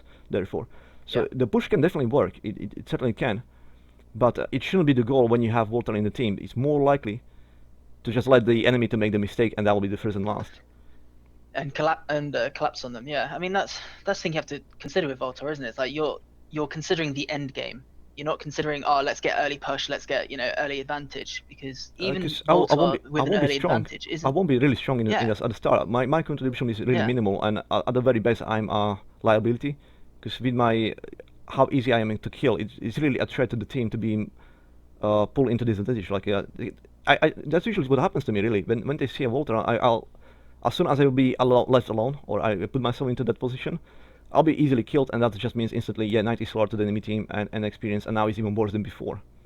And then the only job I could have done competently in my role, defending the turrets, I can't do because I'm dead. And maybe my teammates are having like, let's say you are a frog, you are not built to defend. There'll be tons of damage coming in there if I'm gone. Maybe not on the start, because again they may not have the necessary push. There's a lot of importance on the droids, but late game, I can't really afford to die. My biggest job as a Walter will be like at the start not to die for sure, and at the end, since I can now move quite a lot and I have massive damage, I can do a lot, but I still have to keep in my mind, if I die it may still go very easily bad. So as long as I live, it's more likely to win. So again, I should be more restrictive in whatever I do, because as long as I live I can almost guarantee there'll be no damage coming in. Like the enemy can't really touch me that much. And once you have all the upgrades, I have the maximum reach on my wave. Let's say I have I'm playing, let's say, for distance with my droids, with my damage, and the refresh on there. I can guarantee you there will be no droids touching our turrets, and every single time they will touch our turret, they will also get damaged by me quite a lot into their body. And again, that's kind of again my role. I'm trying to damage them as much as I can when they come into our turrets, and then hopefully somebody else, even because I spent all my droids doing that, let's say, there'll be somebody else coming with full health against him, which is already depleted, or maybe even didn't expect I can do that much damage. He's running away with a slither of health, and just picked off very easily. That would be the mistake. Like they did, they kind of try to push before they can actually manage to do the push, and that's where I rely on to. Like somebody's gonna at some point gonna lose patience. They're gonna overextend. We're gonna snatch him. That's how we're gonna get the solar, and that's how we're gonna get experience. It's gonna increase our chances to, in terms of my health, in terms of my damage. At the same time, we're gonna have more upgrades than them. There'll be a flipping point when even if they have enough push before and they can always still damage our turrets, economy-wise, it will be not enough, and at some point it will be not enough to do anything at all. Because even me, I can confidently go out without being scared about I'm gonna be easily snatched. Late game is definitely not the case. I don't have to worry almost ever. But if they do take me late game out, then I almost know, yeah, oh shit, this can go really bad now. That should be something that should never happen then, because it's even less likely as well. It's less likely for me to die than them at that point, so it shouldn't happen. And when it happens, I know I failed, because the only thing that really could have give any chance to the enemy team to win is my death, and I died. I shouldn't let it happen no matter what. Yeah, that's kind of to note.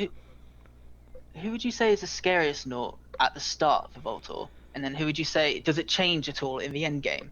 You know, like, I know you said Frog is very scary early on, but is he still as scary later on, or would you say like maybe like You still have the Nibs? alpha damage, but again, if I have the anti-frog build, then I don't respect the frog anymore at that point anymore, because I know he's gonna die every single time. That's the case only against water, but in case killing somebody else, the frog is still a killer. I still, if let's say you are playing a frog in our team, I still know, even if we are behind, you will have enough alpha damage to make a difference. You can still kill someone. Yeah. So that's kind of the confidence. Like, yeah, it's a good thing to have a frog in the team. It's very good, and you should be always respectful. But if I'm in advantage and I'm playing against a frog, and I have all my upgrades, then I don't respect frog at all at that point at all. Like I actually look forward to meeting the frog, because I know that will be again the mistake he's gonna regret. He's gonna die. Yeah. And I look forward to that. Mistakes like that. Most people they will do like, okay, I'll expose myself on purpose, trying to lure them. Like you're trying to bait them, and when they go for it, it's like yes. Because you know it's what's gonna happen next, and they don't expect it's like, oh, is he cheating? And I had this response before. I've seen it in texting, like in some games, like, ooh, didn't expect that to happen, or something like that. Like, is he cheating? How is that possible? Well, because they don't look. No one expects it from Voltor, really, do they? No, they don't look at. I don't think many people understand the level system in the first place. Like, they don't even care about it. Yeah, like, it's there, but they don't care. Thing, isn't it? No. Poorly, it wasn't very well implemented, was it? The level system. We touched a bit on it earlier. But like when it came in, it wasn't really advertised very well. It wasn't. No one really liked it. I remember when it first came out, I just absolutely hated it. The thing is, it may have been, but I'm not a player that will be, I'm casual at best. As you know, I'm playing like once in a week, maybe twice a week at best. So how would I know? Like even if they did a good advertisement, it will just pass right by me. So I have to learn these things on the fly, and yeah, that's how I gained like a lot of respect recently against Kree or against Isla. That was kind of recently. Yeah. First was the Isla, when I realized that something changed, and now it's even worse than Frog. Because she could do the upgrades that is pulling you when she's doing that thingy of hers. Oh God, yeah. So you can't expect you have to be really massive careful damage. of her now. Yeah, so it's I learned the hard way, but I learned how to play around it, and then again, like if I'm in advantage, I'm looking forward for that moment when I can do that, when I can expose myself on purpose, and she will go to me thinking she's gonna win that, and she will not, she'll die, and that's when they get mad, like, how is it possible cheating and stuff, like, I get satisfaction from that, it's good. And then it was the Scree as well. The Scree damage is absolutely insane. Oh God, Scree is I don't know what happened, but insane. I don't recall this being, I think, half a year ago, but now it's definitely like, what change on that, what upgrade it is, I had no idea, but it's definitely, even his basic one is improved, like the connection between the body is much more dangerous than before, and the soul is absolutely insane. Scree can now be behind. It's probably the best defensive tool, like, forget Walter. There used to be a point, but definitely Walter was the best defensive tool, but now it's definitely a Scree. Yeah. Scree can defend on his own against 3 people easily, and there'll be no damage done. He can make the totem in front of the turret. At the same time, he's gonna do the soul. He's got a triple damage across bodies. The only thing you can do against Scree is to split the damage then, but by splitting the team, of course. But that's when you exposing yourself again. It's almost a mistake. You exposing yourself for somebody to be picked off. There will be one person maybe down at the one turret and 2 at the other one. But it will be an opportunity for the enemy team to simply just go and gangbang the single person against the turret. I mean, it will be 2 versus 1, but it's still like, you get advantage in there, because the Scree can cover the 2 on the top, let's say. So Scree will definitely split the team, because the team can't be 3 of people at the turret trying to go against him. Like, it will not happen. You have to switch, and you have to switch, and if the Scree can switch quickly between the turrets, let's say it's there on the top and the bottom, then there will be no damage coming at all. Like, it's very frustrating when that happens, when you see like, there's nothing we can do really. The only thing we can do is split, but if we split, we're risking heavily. So it's almost like he has to die. He has to die, and then we can push. You have to kill a Scree. Yeah, I think he might actually be my most the Naut who annoys me most when I'm playing against them, a Scree, just because there's a lot of his. One thing I absolutely hate about Scree is his heal on the saw. As Froggy G, his dash, for anyone who doesn't know, leaves him invincible while he's dashing. He can't take any damage whatsoever. And Scree's upgrade on his sword is lifesteal. You know, if you're standing inside it, every time you take a bit of damage, he receives a Healing him. percentage back of it as health. But if you're a frog and you dash through the saw, the Scree will still receive all the health you would have taken as damage, even though you're technically not Oh. taking any damage. So it's not really lifesteal, it's just life gain on here, and that always really annoys me. For me, it's actually more the damage itself on the soul. Like it's almost one hit kill on equal terms as well. Like I don't know how he's doing it. Sometimes he doesn't do that much, and sometimes he's absolutely insane, and nothing changed. Like it may have been like a minute later. Like he just did it, and then he did it next time a minute later, and now out of nowhere. I don't understand if maybe there's an upgrade like with the sentry. Like if he makes a totem and whatever damage the totem will take, next time he launches the saw, it's gonna be the damage received as well. In that I don't know, but there must be something because he's got absolutely insane damage, which wasn't the case. Yeah, It's something definitely. from recent. So I don't know what changed, but something changed, and now I respect him. Yeah, it's one of the most respected really characters I need to respect in the game. Every single time I see he's on an enemy team, I'm like, damn. Okay, so he has to die before we can do anything. And then every time he's on the field, I need to be very, very careful because if he's gonna catch me with his totem against a saw, like they can block you all. Like you're trying to run away, and it's like block your own way off, and then use the saw, and I can easily be like one shot killed. And what's he's so most versatile, annoying Scree, is, isn't he? what's most annoying is when I try to heal you guys. Let's say you are two in front of me. I have already the upgrade for the healing wave is passing through you. I can heal you both. But let's say we are behind already. We've fallen behind. His basic damage is better than my healing. So whatever he's damaging you guys and I'm trying to heal it, it still will be not enough. And as soon as I'm gonna see my own health falling way too low, like it's almost he can kill me. So he's almost anti-water in a sense. You give him advantage, he's definitely anti-water. Like literally whatever I can do, he can do more with his damage.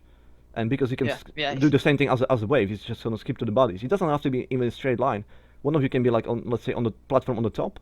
One is on the bottom. I'm kind of using my wave to hit you both, but his laser is gonna be coming from the side and then going like down, and then straight again, just to hit us all. And he's so fucking annoying, really. Pardon my French. that was exactly. Every single time I see that, it's so upsetting. It's like, God damn it, he needs to die. He doesn't. He needs to die. He doesn't even need to aim his basic attack. His basic attack is auto finding. So he's so good against the Leon. He's very good against. Anyway, I mean, if he zaps you with it, it can jump to the rest of your teammates. And so he can negate water as well, as I say, like, and that's why I kind of. It's probably really like basically that's anti-water as well, by definition. So, every time I'm behind, I'm just like, oh, it's gonna be hard. Definitely. But yeah, Scree. That's pretty much how he feels probably when I'm in advantage. It's like, okay, so I'm supposed to be anti-water, but we are behind now, and he's got a stronger healing than my damage. Now I'm not effective, but at least he can still do the totem and he still can do the soul. So there's damage still there. Like he can be behind, he can still kill. So it's not totally like useless, but it's not as effective then. So that's probably the only way how to fight them. When you get water in the team and there's Scree on the enemy team, you better make sure that we get advantage. Like where's the water? Because otherwise it's gonna be very, very hard. Let's progress into something else, cause what's the next question? The next question will be asking about your favorite composition. I assume you will be Frog, but what's your favorite team composition on your team? So it depends really. It depends on the map. You know, if you're playing like Serona, it's a very long map. It's probably one of the biggest maps from trying to get from one side to the other. So having very like high mobility noughts on this map is very handy. If you're playing on like Algion, for instance, with the invisible eye, it's very handy to have a clunk or maybe like a Scholadier, Bolt or Frog kind of combo. You know, your classic tank healer burst. Just because you've got those very tight corridors, you've got a lot of jungle to hide in. Do you use the eye yourself, or you like prefer if somebody else has the eye and play the like debate? Usually prefer if someone else would take it, just because I know I'd probably mess it up using it. But a frog with the eye is very, a frog with the eye is very dangerous. You know, if you know a frog's taking the eye, make sure that you're backed up by your teammates and that you're not in a position where you can be triple dashed. I forgot the names now, but I'm pretty sure that's what happened like the. When I got very frustrated with Frog, let's say we are behind already, and if there's the eye on that map, and I know every single time they will take it, I know there's a Frog which is invisible, and he's waiting for me to go out. And I know as soon as I do that, it will be like, just tornado instantly out of nowhere, and I'm dead. And there's so many people who don't understand. Yeah, so many people don't understand that really. Like they like, let's go out, let's die. But I've been taken. I know who's taking it, and I know I'll die in the instant I go out. Like it's guaranteed. He's just waiting for that exactly. That's why he didn't release him yet, because he knows he can one hit kill me with a tornado as soon as I go out. So I can't. So the best thing we can do at the point is I can just wait for him to make mistake, kill him off before we do anything. Otherwise, you can guarantee I'm gonna die every single time, and that's gonna make at the very best exchange 1 versus 1 scenario, which is technically still more experience for your team, so it can kind of equalize, may help, but it may not. It may be just totally bad. It may not just be me dying. It may be somebody else because I went out. It's then try to help me, or come into there like, oh, what happened now in there, and now you're facing again somebody who's stronger than you. It doesn't spell anything good. Again, that's a situation when you need to like focus. Yeah, this is the character we need to definitely get rid of before we do anything else. Yeah, yeah. Well, if your opposition team has VI, what's your kind of main strategy to try and combat that? Do you think? Like, what do you normally try and do? Like, stay behind, or do you try and like go really aggressive? If you are not behind yet, get them. If you're not behind yet or anything like that, I mean, I ignore it. I'm not gonna lie, I totally ignore it. It doesn't really matter that much, because well, it's probably like I put myself in position where I know the character who took it can't really take too much advantage of that. So if a skull, I'm not gonna go too close to the turrets or something like in position where I know I'm just gonna be snatched now against the turret, something like that. So I'll avoid that. That's true. But otherwise, the best defensive mechanism, if you are on equal terms, of course, you're just gonna be out there in the field, trying to farm as normal as always, and you should be always farming. You're waiting for them to make mistakes, so don't try to push. You just farm as normal, and always together. So every single time they're gonna start engagement, it's most likely gonna be the guy who's invisible, but that'll be always like that 3 people first, because most likely what's gonna happen is still the enemy team's gonna try to bait you by kind of calling you to themselves. Like if you push to them, they'll just kind of pull back a little bit. It's because they know that the other person probably is behind you, like the invisible person, and they try to pull you towards the turrets. So you're not let them to do that, but at some point the person who's invisible is gonna engage, and most likely all of the enemy team will be slightly behind, not exactly there, but if all of your team is completely together when that happens, it's more likely for you to kill that person very quickly, instantly, and the enemy team will not be there in time to kind of punish for that. It may not happen. Again, that's when the tactics comes to, and it depends a lot on compositions, everything like that. If you are already behind, and you have some character who's like as fragile as me, and there's the character who can really one-hit kill me, then you have to be very constrictive about that and just play around the turrets. I mean, at some point they will have to make some damage. At some point the eye itself is going to expire, the duration, so they will have to get exposed, and that's when you can do 10 something. seconds? It's 20. 20 seconds. 20 seconds, yeah, and we it tested spawns it. every minute, isn't it? Yeah, it spawns every minute, and it's 20 seconds. So for 20 seconds they have like a little bit more of surprise factor, but there's a lot of killing. From experience, I know. Yeah, usually when you lose position of the center, like in that map, and the enemy steals the eye every single time, it's most likely because they have advantage. That means they have already more damage and health, and then it's really, really, really easy for them to kill anybody who's coming out. So if your team kind of stopped respecting that fact that they have one team member who's going to be instantly killed if he goes out, and don't try to utilize really the turrets, like they still don't play the defensive game, they refuse to do that, then most likely it's just going to be a kill after kill after kill after kill until the point when there's so much advantage on their point. Water doesn't matter anymore. Like I can't do anything. I will have the water doesn't have any alpha damage. There's no situation I can like do enough damage to at least matter. It will always be only partial and overtime. And the overtime partial at that point is like, no, it doesn't really matter. I can't do anything. Nothing. I think Voltor's mind is quite lethal, isn't it? There's what's the his base damage? Basic damage, I believe, is 150 on the first upgrade, and then when you have the second one, it's 500, which is good enough. And then obviously it's exponentially stronger when you have advantage. That's going to be increased by the damage increase. But when you're behind, again, it's not probably even covering for the fact that the enemy has much larger health now. Like the health's going to increase more than the damage of the mine itself. So it's no. It's quite a lot. It really depends on what's the situation with the levels and how late the game is. But for me, when there's a mine, it's always a late game. So it may always seem as it's working because it's a damage I didn't have before. So I will always have my wave upgraded before that. I will always have my droids fully upgraded before that as well. And then when the mines will be coming into the play, that means it's extra damage I didn't have before. And maybe now all of these 3 things, the wave plus my droids plus my mine, can potentially do enough damage to make a difference. So late game we are definitely, again, late game is usually catering towards the water. Even if you are behind and it's late game and I already have all my upgrades, it's still a chance the enemy is going to do some mistake and then that'll be the last mistake. It's still possible. But if it's early in the game and they're already at our base, no matter what upgrade I will take, there'll be almost no difference in in what it will do technically. Like the water is literally useless. Yeah. So if you can't really reach at least level 10, let's say, in experience level, which will then automatically translate into, let's say, 1,000 solar, so I can at least have like 4 upgrades in me, or 5 at that point. Yeah. If I can only have 1 or 2, it's literally nothing. It's doesn't matter which upgrade I will take, it will not make any difference. If I take damage, it will not make any difference because their health will be higher on the enemy. If I take healing, it will be still less than it should be because it's not as strong as it should be, and you have less health as a teammates of mine as well, what it should be. So again, it doesn't really matter as much. Again, it's quite bad situation when you are behind on early game with water. So it depends really. Again, if they don't have the sufficient push, if they don't have the enough, because they will need the choice to push anyway to the turrets. So. Yeah. And if I'm alive, again, they can't anyway. But it's over time, again, it's gonna get worse and worse. If we still are kind of low and they still have 2 levels advantage, it just gets over time much worse because they will have more damage and most likely to push some damage to the turrets and will start falling. But this, I can start the game quite long. Like if you've seen games, I've been literally presenting myself as much as I can and being beaten. Like literally, there have been already, let's say, 13 deaths on my team before I died first time, and Yeah. like no success, no kills really at all. Classic game. That was probably the point when actually they start pushing through. I don't know, like until that point, I may have like mother. I still managed to defend quite well. Maybe they taken half a health of one turret, half of other one, but no more than that. And the game already been for 30 minutes, and it's always me just waiting for my teammates basically not to do silly plays, so I can actually join at some point and have enough experience in myself and enough upgrades in the first place to mother. But if it never comes, then yeah, that'll be the point when okay, now it's too much advantage in the damage and health and in upgrades over time in the enemy team.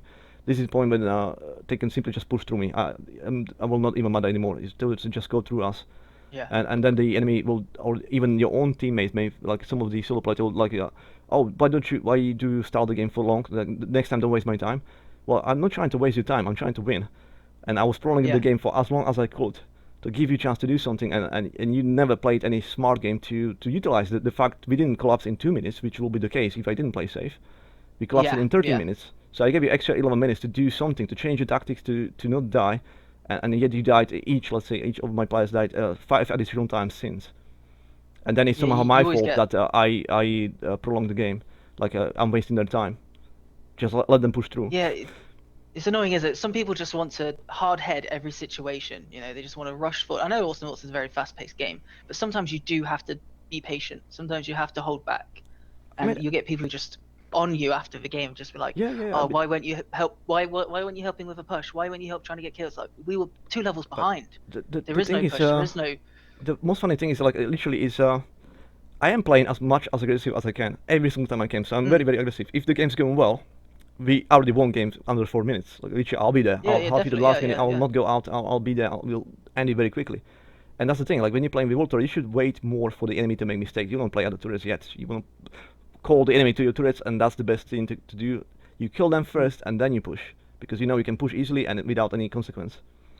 Until you have to pull back, and then if you pull back in time again, you just wait for the mistakes, kill them again, build the advantage, and then it's just a water train again. Because that will be a point when they can't really stop it anymore. I can heal more than then they can do damage over the turrets, and it doesn't even matter anymore. I'm too strong now at this point, and my team is with me as well. They have even more damage than they should have. If I get killer like you, like the frog on my team, they can't face you. Like nobody, none of the team. Like again, it doesn't matter who it is. They can't face frog anymore. 1 versus 1. Yeah, without losing half the health anyway. Or even die. Like if they make massive mistake and we be in position when they can run away and then hide behind the turret, if they maybe not even existent or something like that, they'll die. Like you can simply just follow them and you will kill them. You already have advantage. You have advantage in your upgrades. You have advantage in your damage and health just based on the experience. They will die. You are built for killing people. You are a killer. And if they play anything else, or even a killer, then take a still less chance to do anything. Because over time, again, if you have advantage already and more upgrades, what is the chance for them to, unless they're a very, very skilled player and you are not? I guess skill plays a role, of course. There's always a chance. There's accidents happens as well around the bosses. I've seen before like a skilled player just dying to boss because of silly mistake or something like that. Many things happen. It's a bit weird, can't it? Including me. Sometimes it wants to attack really slow or wants to attack really quick. And it's hard to time sometimes. Including me, I went for certain kills and I missed. It happens, to the best of us as well. So there's a chance again. I will not punish you, but everything was playing against you. So you shouldn't really be trying to one versus one a frog if you are behind already. Like that's suicide tactics. You should always planning about having at least somebody else, something else into equation to win that exchange. Because otherwise you're gonna make it worse. Like every single time you die and didn't achieve anything, you should ask yourself, was it worth it? And if the answer is not, then perhaps you should start playing a little bit different to make sure that it will not happen again. Because I'm pretty sure every single death I have, well, I shouldn't be in absolute. So let's say 99 deaths out of 100. I can say it was for something. I did something. I either shielded somebody and saved his life, and it was more worth it at the time. It's very rare when I can say. Sometimes I get snatched. Like okay, I got snatched, and that was my fault. I got snatched and got killed. However, my presence and my aggressivity on that point, there was a reason behind. There was a lot at stake we could have gained, but I made a mistake. I wasn't skilled enough, and then I died. Okay, but at least it wasn't senseless. I didn't do something that was obviously silly thing to do. Obviously something that would be like I didn't even have a good chance to win that, and I did go there, and there was nothing to win in the first place. Like there's many times people try to just do blind damage on the turret, expecting it to make any kind of impact on the game, and it will not, and then die, and then that's when you need to ask really yourself, like, was it even worth it? Why didn't I not just wait a little bit more, maybe for my teammates to come to help me in the first place? Maybe I should have farmed in the meantime. I will get more experience. I will get more solar. Or wait to enemy to do the mistake first before you do any push. Like, why do you have like just in the straight line right on the turrets, do as much as you can, and then if you die, you die, and then you can blame your teammates not being there. For instance, like there's always somebody else's fault, but you never ask yourself like, was it even worth it in the first place? Because you should be asking yourself after every death as well, like. I do every time. You know, did I make more solar or did I lose solar for my team? You know, what have I pushed our level advantage further or lower? And, I mean, again, even if you solo and you die, but it was worth the risk because you've seen an opportunity and there was a lot of stake. You can kill somebody, or maybe even in disadvantage. But there was, again, if you kill somebody in disadvantage, you will get more experience than the enemy team anyway. Like as opposed to if there was a good chance that you may have win, like it was at least reasonable chance, like you may win that exchangement, and it was then therefore it was for something as well. Like you can help your team by doing that kill and experience. Then by all means, I can't really be mad about it. At least you tried it, and may have worked, it may have not, you know. But at least it was a reason. But there's so many engagements. They're really fighting for nothing. There's no purpose in that exchangement out, and it's even not favorable. Like it's not favorable and it's for nothing. There's nothing to gain, and it's mostly the situations on the turrets when you're trying to push too soon. Without even really being able to damage the turret in the first place, because maybe there's still oncoming drones, you can't really push the damage on there, and yet you still try, and it's a very dangerous situation, you know that, and then something bad will happen, and your response, or most players' response is like, you should have been there, you should have helped me, like I could have done more, or we could have done it, both of us, and then the game will not last for that 50 minutes of me wasting your time, as you said, but it will only last 3 minutes, because it's going to come very quickly. And that's really like what we're fighting for there, and like. It should be really always first thing first. Most you think about economy wise. If you can have better economy than the enemy team, I will reduce my percentage now because it's gonna change again. In the stream we probably lost 2 games out of 10, which we had advantage already at the start, and yet we lost. So I need it may be even as high, especially on the higher level leagues when they can punish you very easily, or they can still do that massive push regardless. I'll change it to 80% chance you will win and 20% against. So if you have your economy on your side, there's 80% chance you're going to win and only 20% chance you're going to lose. Yeah, it's still very high percentage, isn't it? Really, like you know, if you're a higher level, that it should be like that. Have a much better chance. It should be like that. It literally means you have more health and more damage than you should have, and your team, your opposing team, has less health and less damage than they should have. It's not equal. Like they are in worse position than they should be, and you are in better position than they should be. Of course, if every single engagement from then on will be more favorable than it should be, you can afford to do a lot more things than otherwise. Many times I survived damage which I shouldn't survive just because we've been in advantage. Many times I wasn't able. Many times I wasn't able to kill somebody or our turrets when defending because the advantage was so high. Even that the little bit of health that was missing, like I had to do, I wasn't able to have enough damage to kill that person on there. It was simply too much advantage. They had too much health to go to through, and my damage was so much reduced. It's like it doesn't even matter, because every single time, you do understand when you look at the top, and you see it literally says on there how much your damage is increased, but that doesn't account for the upgrades. I don't care if my level is, let's say, 2, and now it says your damage is increased by 7%. Okay, that's fair play. But now imagine this: the enemy team has their damage increased by 23. So that is okay. I will say there's only 14% difference. No, it's not, because I have less upgrades than they have, and Yeah, then literally exactly, every yeah. single upgrade I do, percent-wise, like let's say my first upgrade will increase my damage by 10%, and then now okay, now you should have like 17% increase of damage. It's not the same math, but as an example, no, it's not. In the meantime, the health of my enemy increased by 15%, so technically I'm still gonna miss 5% damage, opposed as if it Yeah. was equal. I didn't need that upgrade, I just needed to equalize. I will still have much more damage than with the first damage upgrade on my body. So even every time I upgrade, I'm still behind. It should be a dichotomy. You always want to be on equal term as a minimum if you engage in, otherwise, because the level actually plays that much role. It does. It plays a huge role, huge role. That's why, especially with Volta on your team, you can stay in lane for so long. If let's say you get a very early Anyway, game it still advantage, applies to yeah. every character. You still have more damage, you still have more health, and your enemy has less damage, less health. It's favorable. It doesn't really matter what composition is there. It literally means you have advantage and these people don't have. So if you don't play accordingly, you will be easily steamrolled. But if you do play accordingly and you manage to punish the enemy team, like for the one who's advantaged for overstanding at some point, the game's gonna reward you by much more experience than you should have, because you've been so much behind and now you manage to kill. It's like, okay, now it's equalized. You don't need to kill.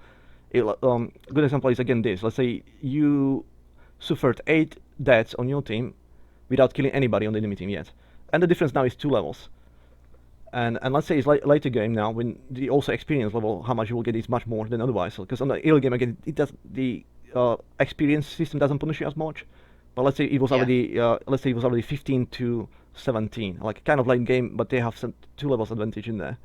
Oh, that's not a good example, because there could be upgrades that play roles. Let's make it 8 to 10. 8 to 10. Not many upgrades yet in both teams, but there are some, but it doesn't really matter really at that point as much. It more matter the experience level.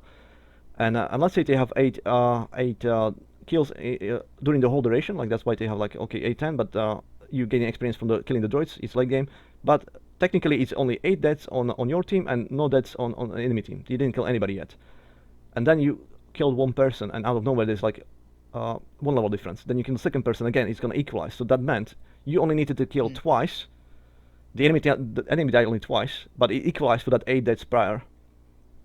And now you're on level field just because the game's gonna reward you. Yeah. Okay, it's late game. There's some upgrades in place. Blah blah blah. It shouldn't be possible, but you did kill them. Okay, so you're gonna get this much more experience, and we're gonna make sure you can come back. Because if you have to chase 8 deaths, if you have to chase like 8 kills before it will be completely equal, that would be really unfair. You can literally snowball very quickly on. Yeah. So that's why I thought it was happening, but it wasn't. So as soon as I realized this is how it works, actually I do invite the level system, because it really it does reward you for being for playing well and succeeding by, okay, so you play well, okay, let's make it even easier for you, and let's see how you're gonna play now, because you achieve something, you should be like rewarded. Okay, that's fine. Now you have advantage, but you still have to play within restrictions, because as soon as you make mistake, they're gonna punish you hard. It's gonna be equalized very very quickly. Oh yeah. And the enemy doesn't have to have as many kills as you did before just to get the same advantage. No, it will equalize with a lot less kills very very quickly, because you already have advantage. So yeah, if they kill you, too bad on you. You lose they will gain a lot more experience. And that's how it should be. So the comebacks are very easy thanks to that as well. It's not like before when it was literally only about you kill somebody, you have certain solar, and that solar gonna decide how much upgrades you will have as a whole. So even if it was again the same situation, but there's no levels in there, the enemy team has solar from 8 kills, and you have only from 0. You didn't kill anybody. Yeah. But then you out of nowhere you kill one person, it will mean nothing. The enemy has again, you only have 30 solars in your team, enemy still has times 8. They're still much stronger. But that with the level system, it will equalize again to be like, okay, but we have the experience level, and now you kill once. Okay, let's give you this much experience in there, and the difference in the damage will be much less. Then you kill one more time, and it's equalized. Like it will allow you to come back literally from a situation when it was almost hopeless. Like you died too many times, you're thinking there's no way. Yeah, there is a way. If they still make mistake, Yeah, definitely. Yeah. if they allow you to make mistake, or punish them for their mistake, then you can still come back regardless. That's why it's never too late, really, in Awesomenauts. Never too late. Yeah, I always get annoyed when I see people in chat. It's like someone's on the team's died like 4 times more than they should have, and it's just like, oh, we can't win this game now. It's over. It's like, well, no, like just because we still have a turret standing, and after that we've got our base. We can still they're going to be very overconfident. We there's definitely a chance for us to overturn it. But Yeah, People they don't don't think understand. like Like, that, do they? yes, with the falling bound with the level, it's less likely for us next time to succeed in our next engagement. That's true. Yeah, so maybe that's still losing faith, but I don't even actually think they understand the level anyway. They didn't check that, but that would be technically true. However, at the same time, is if we now can succeed because we are this low, every single success will be rewarded much more than it should be. So if we can, Yeah. if we still have some tourists standing, yeah, we can punish them still, and if you do, we can come back much quicker. Just because you died so many times. If you didn't die 8 times but twice, if you manage to kill the enemy, then it will be enemy equal levels. It's almost like nothing happened. But if you're falling Yeah. like very much behind, and we still manage to do one success, the game almost gonna equalize straight away. Not completely, of course. It's not going to be taking away all your successes before that, but it literally can easily do one single level difference straight away. So instead of chasing eight kills before from on the enemy team, you only need to let it kill 3 times or 2 times really, and it will be equalized already. Just because they've been in the dish for so long and they didn't manage, like you stopped it, like you stopped dying. They didn't achieve anything since. Yes, they had this advantage before, and then they been punished for something. Yeah, let's equalize it. There we go. Yeah. Level's gonna equalize, And and it'll be on the level field. The game still will obviously, the solar will not vanish though, so that's something to keep in mind. Yeah. The solar is still there. That still means they have more upgrades than you. So don't let's get cocky. Yeah. Even if it's equalized yet, and if it's equalized because you killed them only twice against that 8 kills, it still means like it's the game again. It will equalize the level on the top. So you are not weaker anymore. They are not stronger anymore. However, But until this point they had more upgrades. That's more likely they will have more upgrades, which means translated into damage anyway. So if you started at start and there was no upgrades, that's not exactly the same equal as later in the game, and there is upgrades involved in the game. And even if you equalize, it still means the enemy team may have still more upgrades than them. It's still more likely for them to kill you just based on that. yeah, and yeah, I had a point I just thought of saying, but it's just left my head. Damn. What was it? I hate when that happens and you think of something and then let's move past. Shall we move forward then? There's a question Yeah, regarding. let's move forward. Do you have a favorite taunt in a game? Not really. I don't like taunting in games, to be honest with you. You If don't? I usually taunt, it's because it's an accident, because I've accidentally hit 1 instead of 2, or Oh. I've meant to As you- hit defend, but somehow I've hit As 1. you've probably Sometimes I've seen, hit- I don't when I've really gone to do hit that, scoreboard. but only because there are players who take it really personally. So I Yeah. used to, and I used to have a fun from that, but I kind of completely stopped it only because of that. But let me say this openly. I don't mind. They show me under 2 minutes and laugh into my face. I don't mind. I'm gonna have a laugh at you. I'll tell you why. Yeah, Because yeah. I love Awesomenauts. I love every single character. So there's no character I will be like, this is kind of boring character. No. Maybe Ip. I don't really feel much for him. I don't feel Okay, much for yeah. his theme song. I don't feel much for his taunts. I don't feel much for him in terms of how he looks or how he plays. But that's probably the only one. And I don't know. Maybe that's searching. Like it's not like it's just not that interesting. But everybody else is like very funny for me. And I love when somebody taunts me and I can hear their voices. I love when somebody's going into base and you can hear like Yeah. Adam Skolder saying, "Screw you guys, I'm going home." I just have a Yeah, laugh from that. Like yeah. I love it. And if you taunt to me, like let's say Walter, what's called Walter? I didn't taunt in ages. He's like, "Ha, my drones are smarter than you." Like it's Yeah. just funny. Come on, like like. Yeah, this game has so much personality. It's one of This the is things why I love about it as well. This is why I stuck. Like it's the humor behind and the whole artistic style. It just fits me well. It's like it should be uplifting. It's not like it's serious and it doesn't try to be serious, and that's what I like about it. It's just pure fun. Yeah. And I That's love what, even like cartooning. Like if there was a cartoon, I'll watch it. I'll watch every episode. Well, Romano's inspiration for this game was, or the art style anyway, was Saturday morning cartoons. Yeah, there we go. Yeah. That's what they kind of based it off of. Wacky adventures. These That's different exactly what I varying imagine. Like noughts all just coming together. old school fun and cartoons and it's just perfect. Like Yeah. there's so many times when I was even mad. Like I like everybody else. Like let's say I started dying too much, and it was getting frustrating. Like let's say the island took me like too many times. Like as well recently with that point, and it was really annoying. Like it happened every single time. Like damn, I can't do anything. So inside I'm kind of initial reaction is like I'm almost upset, let's say. Although I do try to filter all these kind of things. I used to be much more passionate about these kind of things before, but then I realized it's actually just a game, like chill, mate. So I'm chilling more. Yeah. But I can't still, if you, of course, if you're doing bad, like you kind of feel bad, inside when you got, Yeah. especially when the kills. But many times it happens. Like so, I feel this initial feeling first, and then. The enemy pressed the taunt button or something like that, and the allies saying like, "Oh, are you gonna cry now?"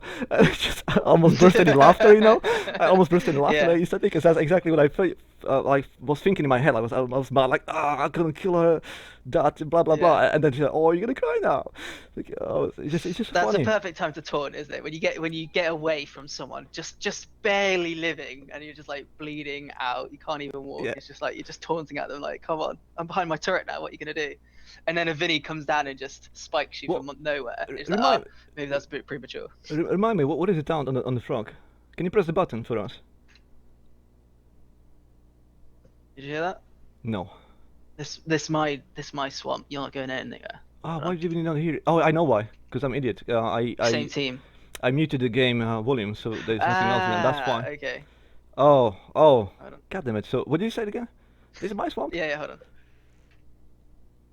Can't touch this. This is one you just said Can now. touch this, yeah. I don't know if I know. hear the same one what you hear. I'm not sure. Again, Yeah, I just. my Yeah. son is muted, so we will not actually hear it on the stream, I'm afraid. But at least we'll know what it says. It's definitely one of the funny ones as well. I mean, it's all funny. I mean, Yeah, they're all very good, to be honest with you. but the best thing is really when they're There's commenting not about a no I just don't dislike. when they're just commenting on themselves about the situation, like you going back to the base and Monterey is like, don't do anything stupid without me. That's exactly what I'm thinking. Like, and they says that in game. Like, you pressing the button to teleport, and he will do it on his own. Like, he said, don't do anything stupid without me.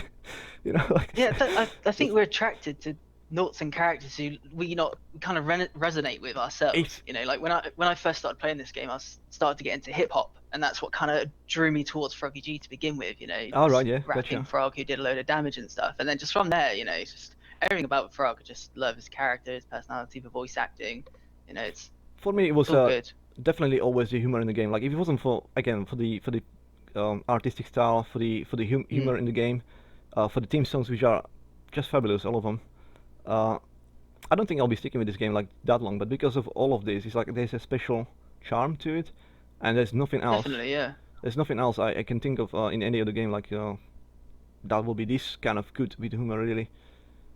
So that's the main Even reason just really. like the killing spree music and stuff like that. You get 3 kills and you get your Everything, own yeah. custom track being Exactly. played. It's just amazing.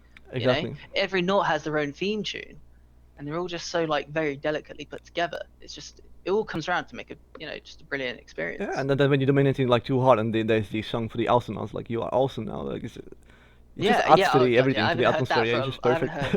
Neither me. Neither me. But I know the enemy can do that because they sometimes dominate us, so they it's playing for them, right? I'm always wary. I've had 9 deaths. They're gonna go for that awesome. I've got to get killed quick.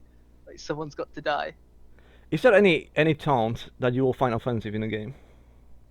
No, the only time I ever get offended, there's no specific taunt what any character puts out, which I find annoying. Maybe like if it was Nor, maybe just because I'm not a huge fan of like Nor's voice, I find it quite a little bit annoying, or like Coco's for instance.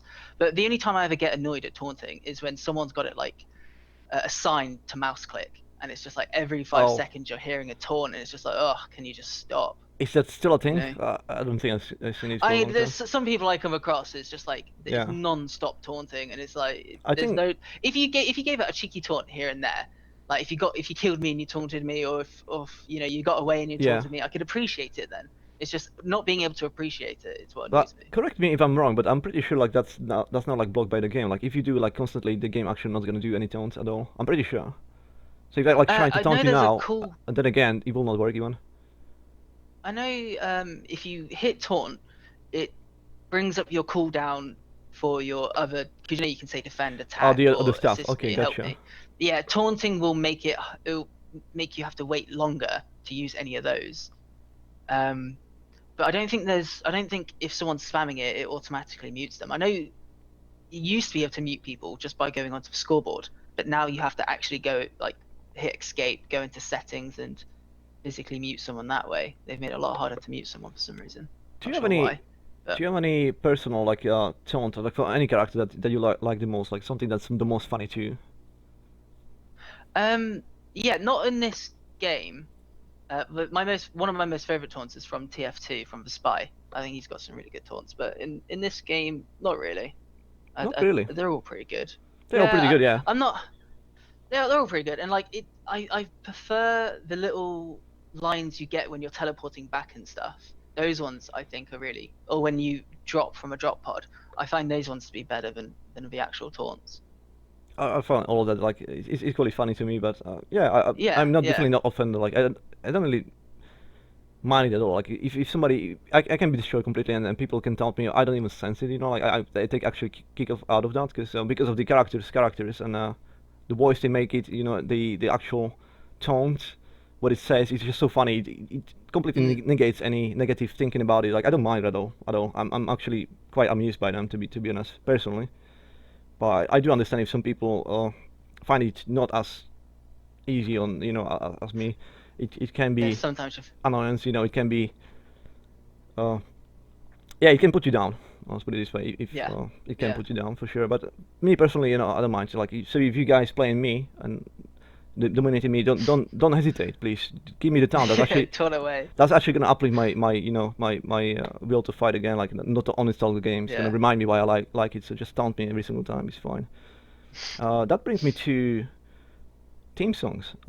Do you Oh love yeah. any theme songs? Like, do you have favorite one? Uh, oh, my favorite theme tune has got to be Ted McPain's. I love Froggy G's. It used to be Froggy G's, and then maybe Ayla. I really like how upbeat Ayla's is. I really like Ayla as a character. Actually, I think she's got amazing voice acting.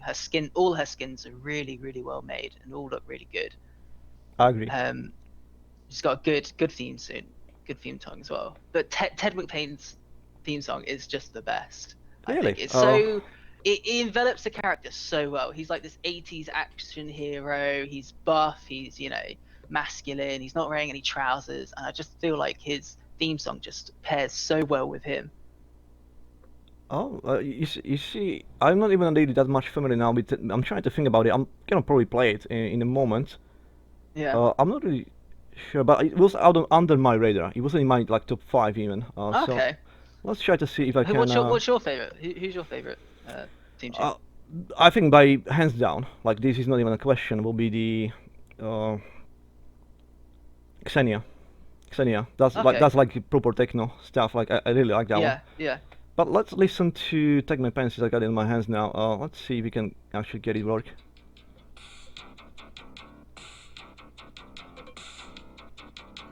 Standing on the corner, he's ready to be bold. Finger on the trigger, his legs are kind of cold. He's feeling like he's bored, like everything is new. Now things are coming back, a kind of deja vu. Got me in. Oh yeah, I see your point.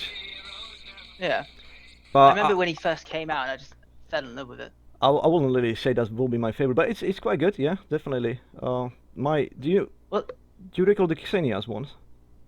no, I don't actually. I don't think I've really. I think I've only played Ksenia once or twice when she first came out, and I was like, she's not for me, and Okay, I put it back down let's try again. to see what you say about this So one. yeah, let's listen. Did you hear the other one before? Because it was kind of quiet at the start. It wasn't really recorded that Yeah, loud. Did you? I heard it. Okay, so let's see if this one.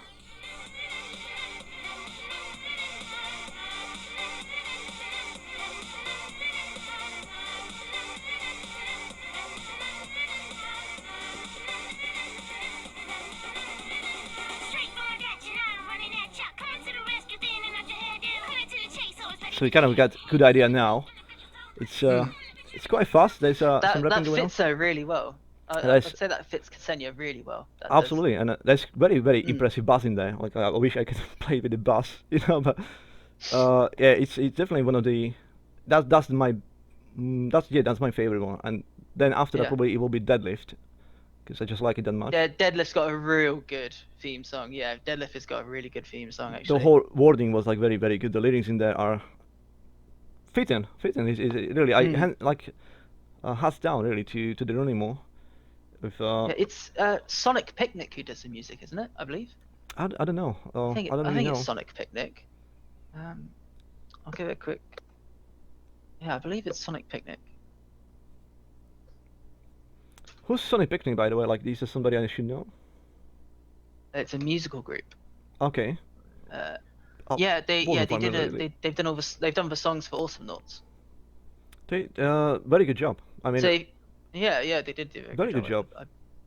It's, I won't expect this kind of quality of such a game. Like, let's face it, it's not exactly a high budget game when it was made, and that's part of the reason why it was also abandoned. It didn't have the success financially they really hoped for. I really hope it wasn't like, it probably wasn't lost, like, but it wasn't like that success they really hoped for, I guess. So when they was looking at the options, like who can do your music, it must have been limited. Let's put it this way, it must have been limited. And despite of that, like they literally grabbed like probably the most competent people to I think really they did make an amazing job. the music and everything for the Yeah. game. So it just fits perfectly. Like I don't imagine how they can improve it. Like how somebody else will come and Yeah. make it better. I don't imagine like how that's even possible. Like this is perfectly fitting for what it's supposed Yeah, to be. definitely. And yeah, that's amazing. I love how. Sorry, I love how every note as well has their own theme tune, has their own feel. It's not Exactly. just like generic music. Exactly. You know, every single one is so unique. As you know, if you listen to Lone Stars compared to Leon's or Voltor's or anyone's, they're just so their own pieces. But even the it's really remixes, good. like I was very impressed with what they did with it now. For instance, like when you change the skin, sometimes it will change the theme song as well. Oh, really? I didn't know that. Yeah, I didn't know know there's some that. of them which have like different voice lines and stuff, but I didn't realize it changed the actual theme song. Oh, I'll give you an example now. So I'm gonna use Yeah, it now as an please. example. I'm gonna play the normal theme songs first, and then we can compare it to the Mexican one when he's got like sombrero Oh, and stuff. yeah. So let's have a look.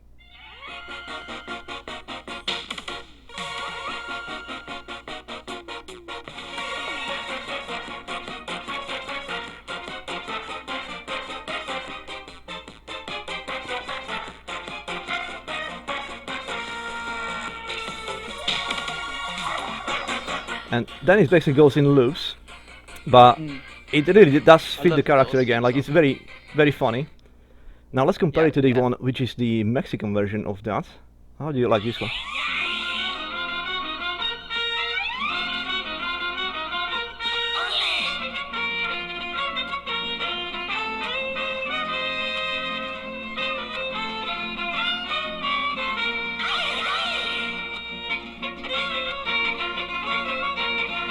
So you kind of got the idea on there. Yeah. It's basically the Yeah, same one, but they added like the ole, caramba, and it's just funny. I think that might be the best skin in the game, the Noriachi skin. Because not only does it affect his theme tune there, but when he puts down weedlings as well, they actually start producing music. And Oh, he's yeah, just you standing told still. me, You yeah. can hear maracas in the background. Yeah, you You know, told me that this. is hands down, I think, the best skin, just for what it provides. And then after that, I would have to say Party Boy, Ted McPain. That's just such a funny skin. I think what I liked from the skins. Oh God, I think just from the entertainment value, not because there's many like just yeah. I even like the paint. Like I mean, I know I like all of them. Like it's very hard, but if I had to take one Yeah. that really entertained me the first time I seen it was the like chicken outfit for the clunk. Oh, yeah. First time I saw that, I was almost pissing myself. Like it was just so funny. It's like the chicken stuck. Yeah, that was really entertaining for me. You Let's think move a on. clunk is this big, hulking piece of metal what's about to That's- explode in your that's the thing, face, and it's then like- suddenly it's just a big old chicken. Yeah, it was just so funny. Like, that one really made my day. First time I seen it was like Yeah. it makes always my day. Like it always. Even the pimp is like it's so funny when there's been see the frog along there, and most like what's really because the frog animations on the character, he's like sticking his tongue out during the game. Like now, have you seen? Yeah, when he's looking up, Yeah. yeah.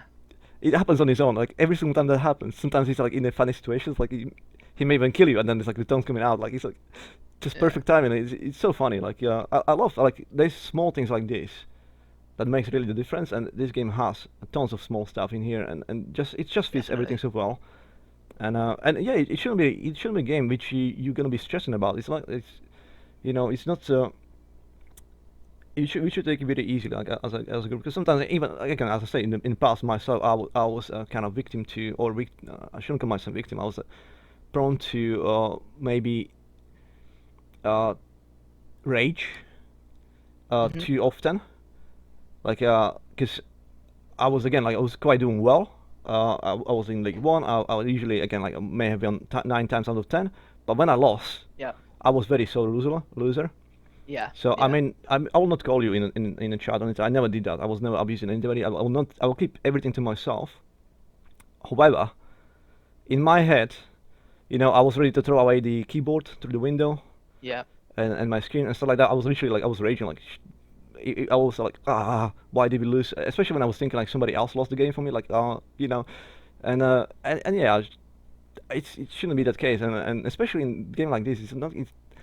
I don't see it like when it comes to games, it shouldn't be ever like that. But I don't understand like when you play in competitively, let's say in something as Rainbow Siege or I don't know, something where there's guns involved. It's kind of simulator of action or A lot more like guns. Yeah, it's a bit different. Like it's simulating Battlefield. Like okay, it's much more easier to kind of be drawn into that kind of like to sense it as something real, and then kind of get that kind of reactions. But when you play Awesomenauts, like all of this screams cartoon, all of this screams is funny. It's all very It shouldn't happen really for me. Like I shouldn't be raging at any point at all. Like I got kicked out just now again.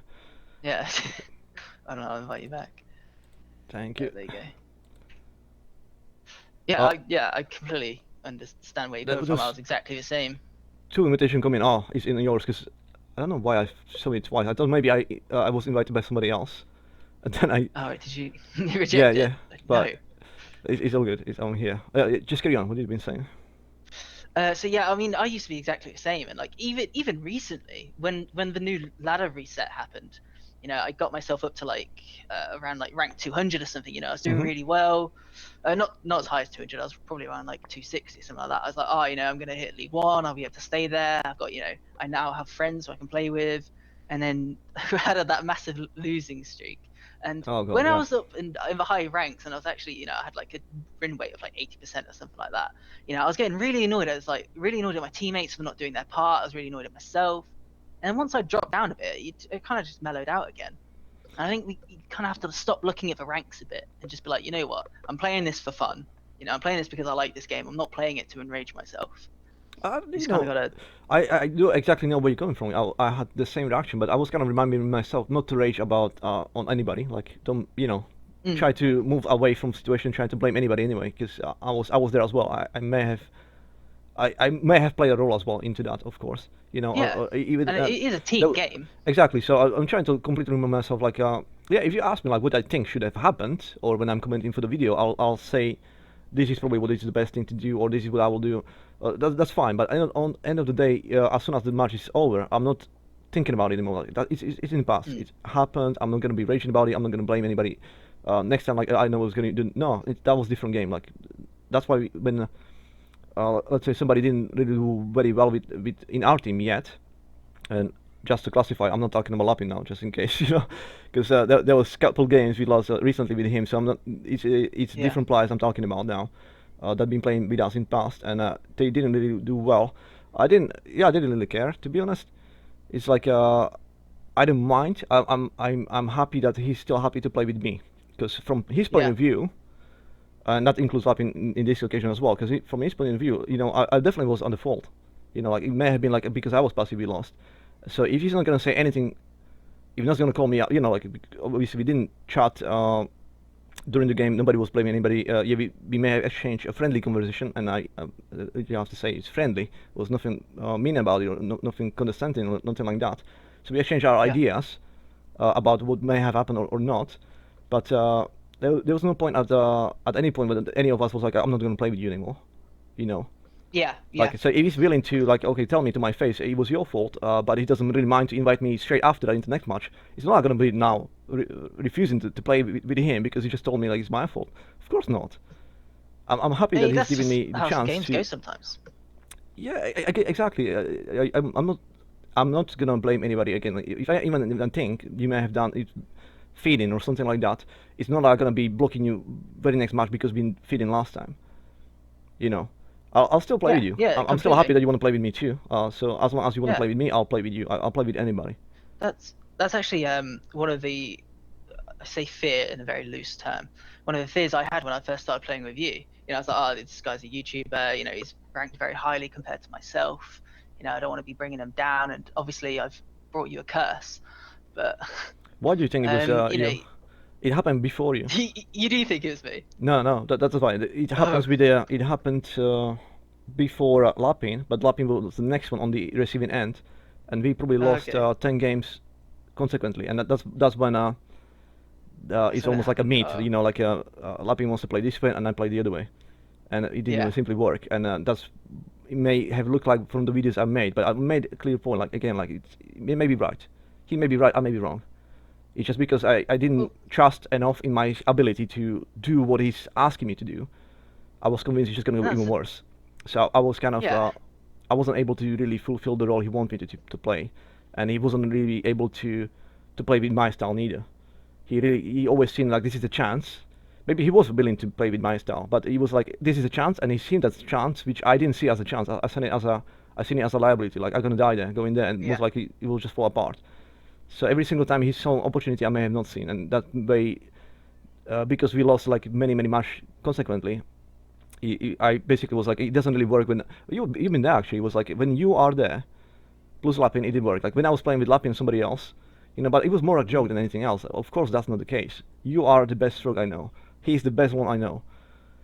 There's no way we shouldn't have enough. It doesn't matter what kind of composition against us. We should have the push power. We should have the kill power. I should be enough to heal. Yeah. I should be able not Yeah. to die. It should work. It shouldn't be about that. But we've simply been losing, and that's when the curse, again, in brackets, yeah, in brackets curse, because it's more a joke than anything else. Of course, I don't really believe there's a Yeah. curse, Yeah. but Yeah. it kind of Yeah. started, and I'm not gonna lie, it put me down as well. Like I really was feeling very Oh, bad definitely. because you've seen every single episode, like every single time I played, every single match I played is on the YouTube now. Like after my Mhm. recent return, like since the last time I've been up and down 6 times now or whatever. So ever since I came back last time, which was October last year, every single match I played, I posted as well. So I already started doing the YouTube. Every single match it was there, and that's kind of the proof Yeah. because the very first game I played, I only recorded without commentary, and then I decided, you know what, if I'm gonna play this and post it on YouTube, I should probably comment as well, just to Oh, yeah, give it a definitely. little Yeah. bit more extra on there. So I started. So the first match is actually without commentary, and then ever since there is commentary, and I didn't not upload any I didn't miss any match. I simply uploaded every single one of them, outside of maybe one or two, which was like with the bots. Like there was not even players there. There was no Yeah. points to post. There was nobody to play against. But uh, after that, yeah, every single game is posted, and I'm pretty sure if you look at the history, it must have been like at least good 5 wins against 1 loss, at least. Mm. So you will see me 5 times to win before you see me 1 time to lose. And now it's flipped completely around. So it will more likely Completely. like God. you will see me 5 times to lose before you see me 1 time to win. And to add insult to injury, the time we won, I had a blue screen, so it was corrupted file. You That was a couldn't see great that. match as well. The very next time we won, it was I didn't record it. It was recorded on, thankfully, Yeah. on Jimmy's channel. So at least Yes. shout out Jimmy, Jimmy SVE YouTube channel, guys. You wanna check it out as well? You can find my link in the recommendation. The same for Mr. Foogolbon, of course. He's also there recommended on the side. You can Hello, find hello. it on the panel. So he recorded it, so I had proof, but it was on my channel. On my channel, it must have really looked like I had like 10 losses or 15 losses consequently, and we couldn't lose, we couldn't win anything. So there was always something going on, and then even when it looked like we gonna win, we had at least 3 occasions when I was disconnected multiple times, and that was costing us the game. Yeah. Or yeah, there was disconnections. There was most of that. Like yeah, even one of those. I forget now what it was. Something there was something else as well. That's when I was kind of like playing with the words. It's not that I believe it, but it almost looked like this. We don't have the luck like to even win. Like even Yeah. when it looks like It's we, always against us. there's always everything like going against us. Like the tiny disconnects, the disconnects at the base, the blue screen, the fact I forgot to actually record when we was winning and Mm. stuff. It did make me feel really bad about like my channel now is about loss. I can't even show that I can actually win. So it put me Because kind of down. However, that all of that being said, thank God, I did collaboration with you guys, with yourself, Mr. Foogolbon, and Jimmy me, and there is that epic stream as well of 4 hours of us playing together. Yeah. And yeah, it may have been the same scenario. We may have lost even more. Let's say we lost 7 games before we won one. That's more. Yeah. Probably I don't right. know, because it was quite a lot of games and only won like two or three Yeah. times. Uh, I didn't care. I didn't care once. I had a good time every single time, Yeah. and just the fact I was able to talk to you uh, made Yeah, it such massive definitely changed difference. it around. Yeah. Because when we That's in good. a after the loss, when you are in the menu and you're waiting for the next game to go, and when you don't talk to anybody, uh, not even type in the text or anything like that, you literally feel low. It's Mm. like, oh my god, I'm not sure how many losses I can take here. I can take Yeah. any Yeah. more. You know, I feel like about quitting right now, but I don't be the guy who's gonna just leave now because we're losing all the time. Yeah. So You no, don't want to be the first one who's like, right, I'm out. I exactly. Yeah, can't it's like handle it. I'm not gonna just back it now, Yeah. right? After the first 2 or 3 losses, like no, I'm gonna keep going, Yeah. and if I get gonna lose, I'm gonna lose. But it did bring me down. I'm not gonna lie. Like Mm. didn't feel good. Let's put it this way. But then when I It played never with does you, though, and, does and it we really? had a laugh, and we have all this banter going on in the meantime, even taking piss out of the course, and all these bad Yeah. things that happened, it just instantly elevated any kind of stress I may have from that, or any kind of fear or anything, anything. It just didn't matter. Yeah. And Yeah. I think this is the reason also. This is part of the reason why I decided like I want to do podcast, because I want to introduce players to the community, and if there's anybody who's going to watch this, they're going to know a little bit more about myself and yourself as well. Next time I see you, at Yeah. least if I'm nothing always else. down to game. I'm sorry. I'm always down to game if there's anyone listening there. We always need it. We're always looking for a tank. Actually, if there's any good like tanks out there, we're always looking for a good tank. Do you remember he's one Good for? live. Do you remember Yeah. he's one for Yeah. one? Yeah. So he's playing main. I He think likes he's playing playing main Leon, clunk. doesn't he? Uh, Hopefully I will get him on podcast as well. He can tell us himself. But I do believe he was Very main yeah. clunk. I do Wait for believe he that. was main clunk. So, but by doing this, it will introduce. Imagine I can introduce every single player, like every single player on there over time. Let's say it will take me 2 years, but I'll take podcast with every single player who's playing right now, because it's not that many really. Let's say I get like a Mm. portfolio of I think 150 podcasts with every single player, and let's say everybody's listening to everything. Now I know it's utopia and whatever, but let's say you will at least know at some level every single player, and next time you play with him, mm. it's much harder for you to then to feel anything against them. It's Yeah. like no Yeah. bad feeling. Like you already play with him, you kind of know them well. It's a bit different. And I do believe if I personally played on voice chat like this, like with you, with any other players, like if you can even hear the enemy team, it will again. You just completely switch the scenario. You know, It does. Yeah. okay, Completely. if they're gonna be laughing in our faces, like let's say we can hear the enemy team and they'll be like abusing us and laughing in our faces, maybe I'll just think, yeah, you're bloody assholes. But I really Yeah. doubt that'll be the scenario. Most likely we're gonna be like just banter, and nobody's gonna be like in your face and stuff. Just Exactly. being bullies or anything like that. It will be just people be funny. It will be exactly what Yeah. Arsenal is supposed to be. Like it's kind of elevated family, cartoonish, like MOBA. So Yeah. And to add to that, if there's you no ever come way. across Yeah, carry on. so I was gonna say, if you ever come across a streamer, like let's say like if you ever play against Fudge, just hop onto his stream and say hello. He's Yep. always nice to talk to after a game. He'll always talk to you about the game and like what happened and his thoughts and feelings on it. He'll listen to yours. Just do that if you see anyone streaming, or Well, just hopefully I'm invite gonna them get in, him or on just say podcast as hello. well, so we can Yeah, yeah, have yeah, it, definitely, yeah. give this conversation with him too. And again, I do believe. I mean, Fuchs was on my friend list for quite a long time. We didn't play now often, but it was mostly because he was preparing for actual. He was doing championship matches. Okay, yeah. So when we played again, if you're watching the videos, you've probably seen like we've been playing a couple games together. A good time, and then at some point you've seen a text coming up again, a notification. It'll be like, my team is calling me. We need to practice for the championship now, or for the tournament, Yeah. I should say. So he's gonna go and play with his team, which again is perfectly fine. I do understand, but I mean, it's hard to say we are friends yet because we didn't even talk to each other like this yet, and we only know each other from the game of Awesomenauts. But we definitely are not like oh my god, this is Fuch, and he's gonna be like it's something like I don't know Esther's, let's say. I don't know who they Yeah, are. yeah. So when I see Esther, it's like, oh my god, this guy again. He's just gonna be lost, Talk, But I don't feel talking like about about the with Fuch. Edsters. Fuch maybe. Oh, sorry, I'm not trying to jump into your. What No, you that's say? right. I actually came across the Edsters 2 days yesterday. Last night I came across the Edsters. About 6 minutes, 7 minutes lost. Yeah, Gone.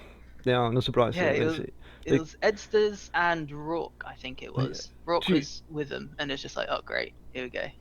I do wonder like if there's any chance like we know there's some cheating going on now, so that's be kind of proven it's Yeah, possible. So well, I we do have wonder how proof, much don't we? Yeah. how much that is playing a role. But let's say, because I doubt, like, let's say Rauk. I doubt that Rauk is cheating. Like, he's simply just Oh him, no, he's and he's a very good. solid player at Rook, and he's So he may be on equal term in terms of even I'm thinking maybe I'm not giving him credit. Maybe he's actually the best Clunk I may know. Oh, He's he's very close. a I League mean, One Glunk. I know, You know, but he's it's extremely not strong. all about the league. It's sometimes you just play with Oh the team yeah, all the time and yeah, it just very, dominates. yeah. I mean, I've seen how Jimmy plays. I've seen him how he plays, and I have equal respect for both. So it's very hard for me to decide. Yeah, I'll probably say, mm, if I think very hard, I will probably say Raug must be slightly better Clunk, and I'm only gonna say it because I always see him playing as a Clunk, which is not the case for Jimmy. Yeah.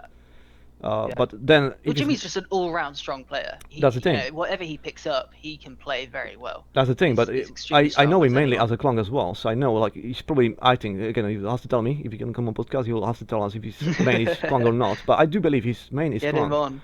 and I knew him as the best Clunk really until when you think about it very deeply. Yeah, probably Raug is on the same level, or maybe possibly better, maybe they're equal level, but they're up there, both of them, definitely. Yeah, It's probably better than them. definitely. I don't know anybody of coming to my mind which I can point finger at. He's also good Clunk.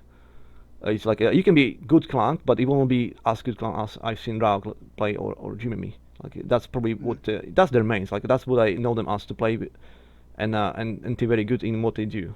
So it definitely comes to experience. So if you don't have main Clunk, it's very unlikely for you to be better than Jimmy, let's say, or Raug.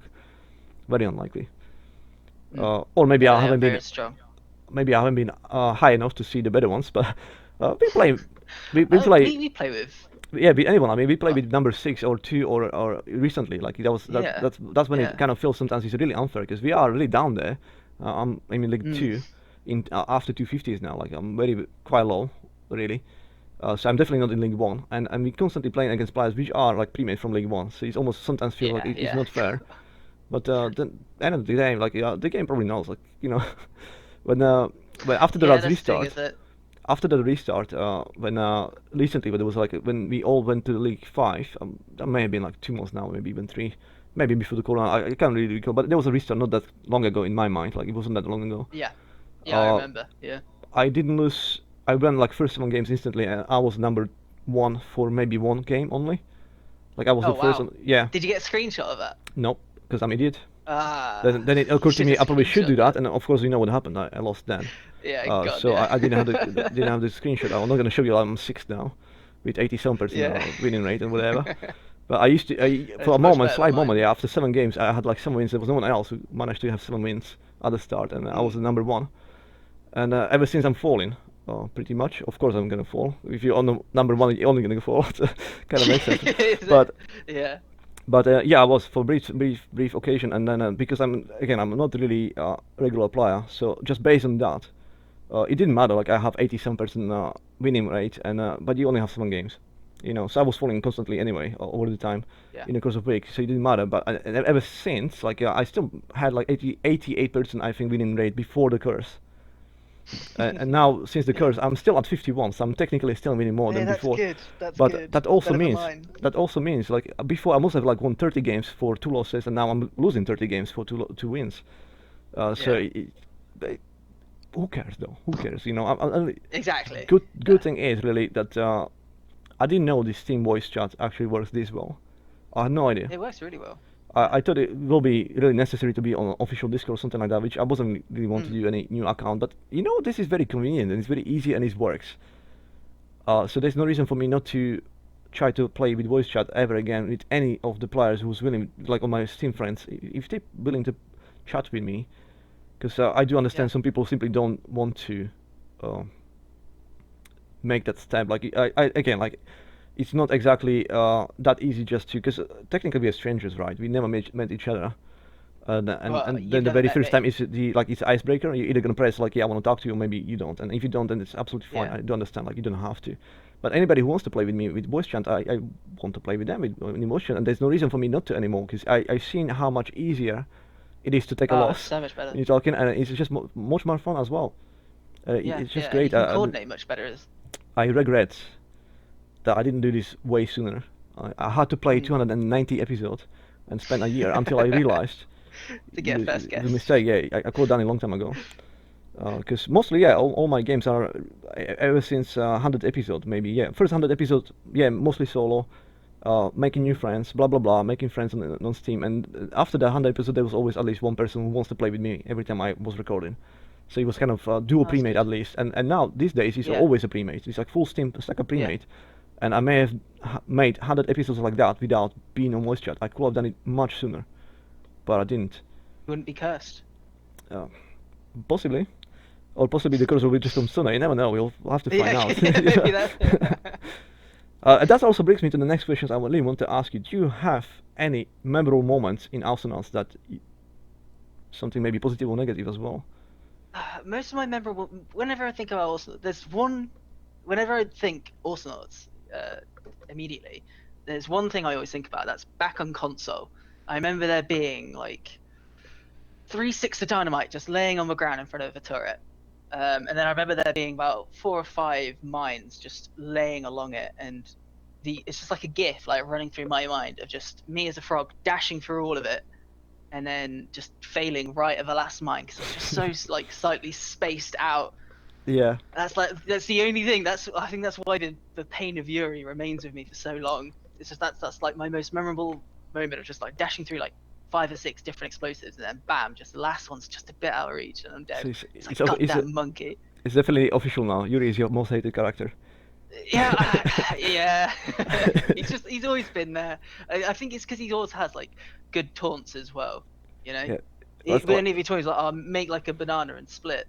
You know, let's do shout out to very Star fits in Platinum. very well. Let's Yeah, make shout out to Star Platinum. Yeah. Send your regards, most hated player. Yeah. But I can't get angry at him because it takes a lot of skill to play Yuri. Absolutely. You know, far more skill than what I possess. Again, I can't get angry anymore at all. that. Like I can't. It's just funny to me. But if there's at least one annoying character, it's definitely Monkey. You know, like I always say, like this is a very annoying character. That's for that reason what you just mentioned. So it's because he has the ability to be annoying.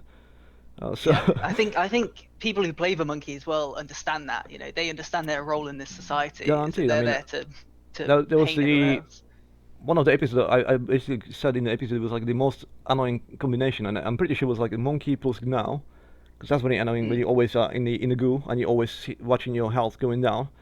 Like very good Gnaw can make it happen. Like every single time you heal yourself, next thing you know, again just some kind of goo or something, and it's on you and you're always falling down. So it was Gnaw, it was Monkey, and who's very annoying. There was I called it like this must be the most annoying composition ever.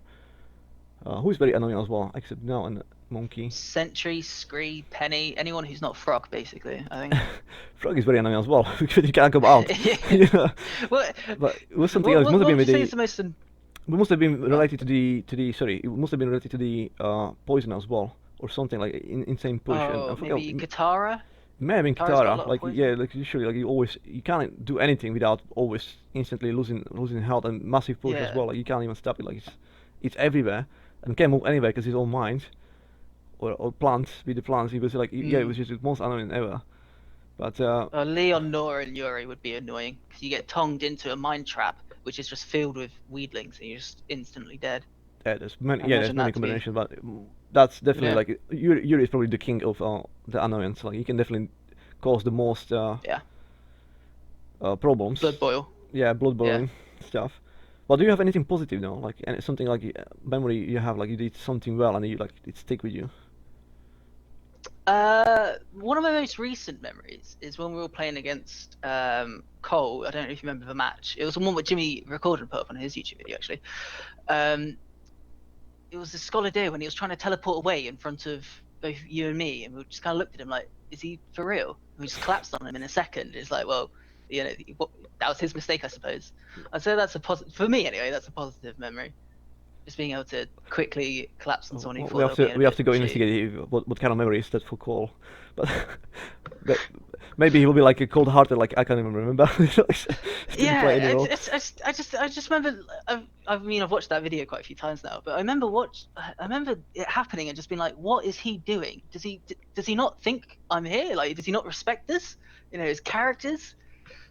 Had to show him. It may have been like he was trying to show like how desperate he's like like I don't even care anymore. I'm just gonna teleport and kill me. Yeah, I know. So Yeah, what? yeah, Yeah, maybe like maybe. just queen up. That's it. I don't even care anymore. Yeah. But It just reminded me of like, oh, that's a big play there. He's using his brain for that one. for me, like personally, it's probably the episode like the number 14 which I still use as a clickbait, like basically that I play with amateurs and kind of regret it. But Mm. that kind of showcases like what is possible, no matter how bad you are behind. And it kind of, because I was telling like this is what we need to do, and it literally clicked every single time what I said. It was kind of working, and it's always like something to come back to show somebody. Okay, so you think my system may not work, or yeah, it may not work. That's totally a valid point, but it's not like it will not work, I think it works because of this, and I have proof, and I can always point you to that episode, and it will be like obvious. Like we should have Yeah. not have any chance. We shouldn't stand any chance, and it was the least likely for me to do any let's say killing on there because he was too much behind. And my teammates basically this is why I feel really bad because they admitted like they new players, and they didn't quit. So hands down for them. Like it was, I wish I can still remember the names. I know there was one actually girl. It was a female player, and her boyfriend, I believe, he was the other one. And he was like very, very. He was. It may have been his first match, and then it was her who has me on actual friends. So she kind of joined me in my match, and then invited her boyfriend as well. And he was like, no, we're not gonna leave now, because whatever he was like doing when he coming out, basically was constantly dying. And I was trying to say like just defend, and I'll take charge of doing the other stuff, which is not really drop of water, but okay, so we switch. So you defend the turret, don't go out, don't like get killed. And despite of the fact you supposed to have the damage, like he was playing deadlift, I believe, and she was playing. Oh, it's quite recent then.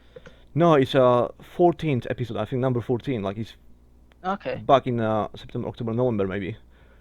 So it's one of the first ones I ever had.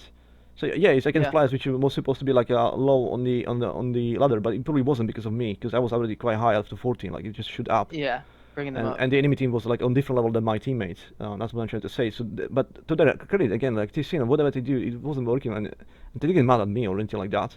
But and then when I said, okay, so just kind of just stand on the turret, I'll take charge.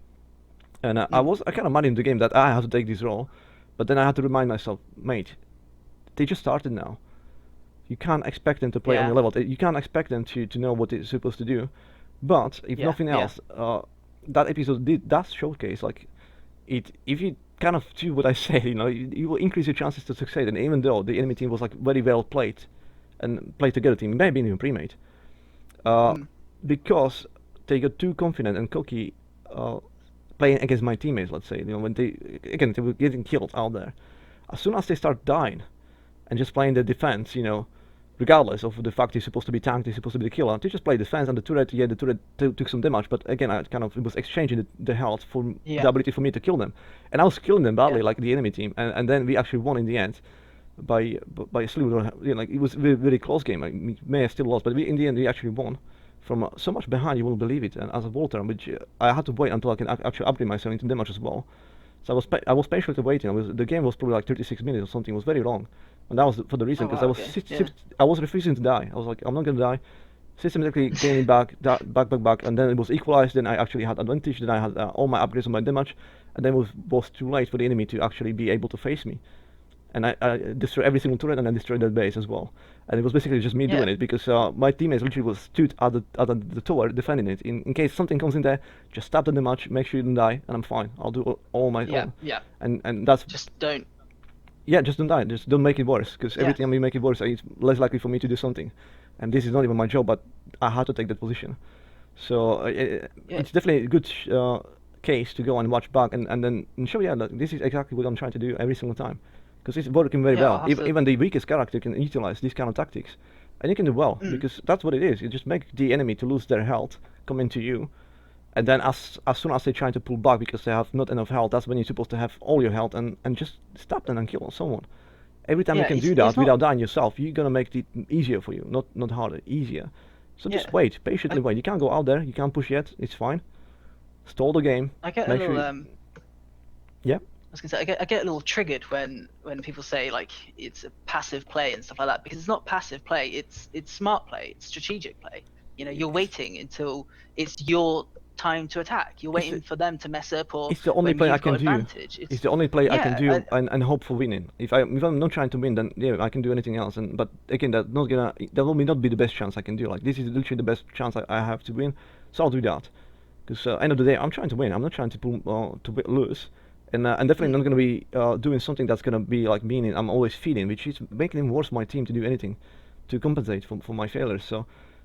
But I'm support, so it's much easier for me to say that because I'm not even supposed to be in those situations. Really unlucky for me if I play um, safe to die. If you're playing like, let's say you're a frog and you kill her and then you do something that doesn't really work and you die, I can't really blame you for that either because you did your job, you was doing exactly what you were supposed to do, and then it didn't work and then you died. And of course you're gonna die more often because I'm not gonna put myself into a situation when I'm going against somebody. But that's your job. You're supposed to go against somebody and smash somebody as soon as you can. Get into their face and do some damage. Exactly. So if you do that and you don't have success, then I can still blame him because that's your role to play in the team.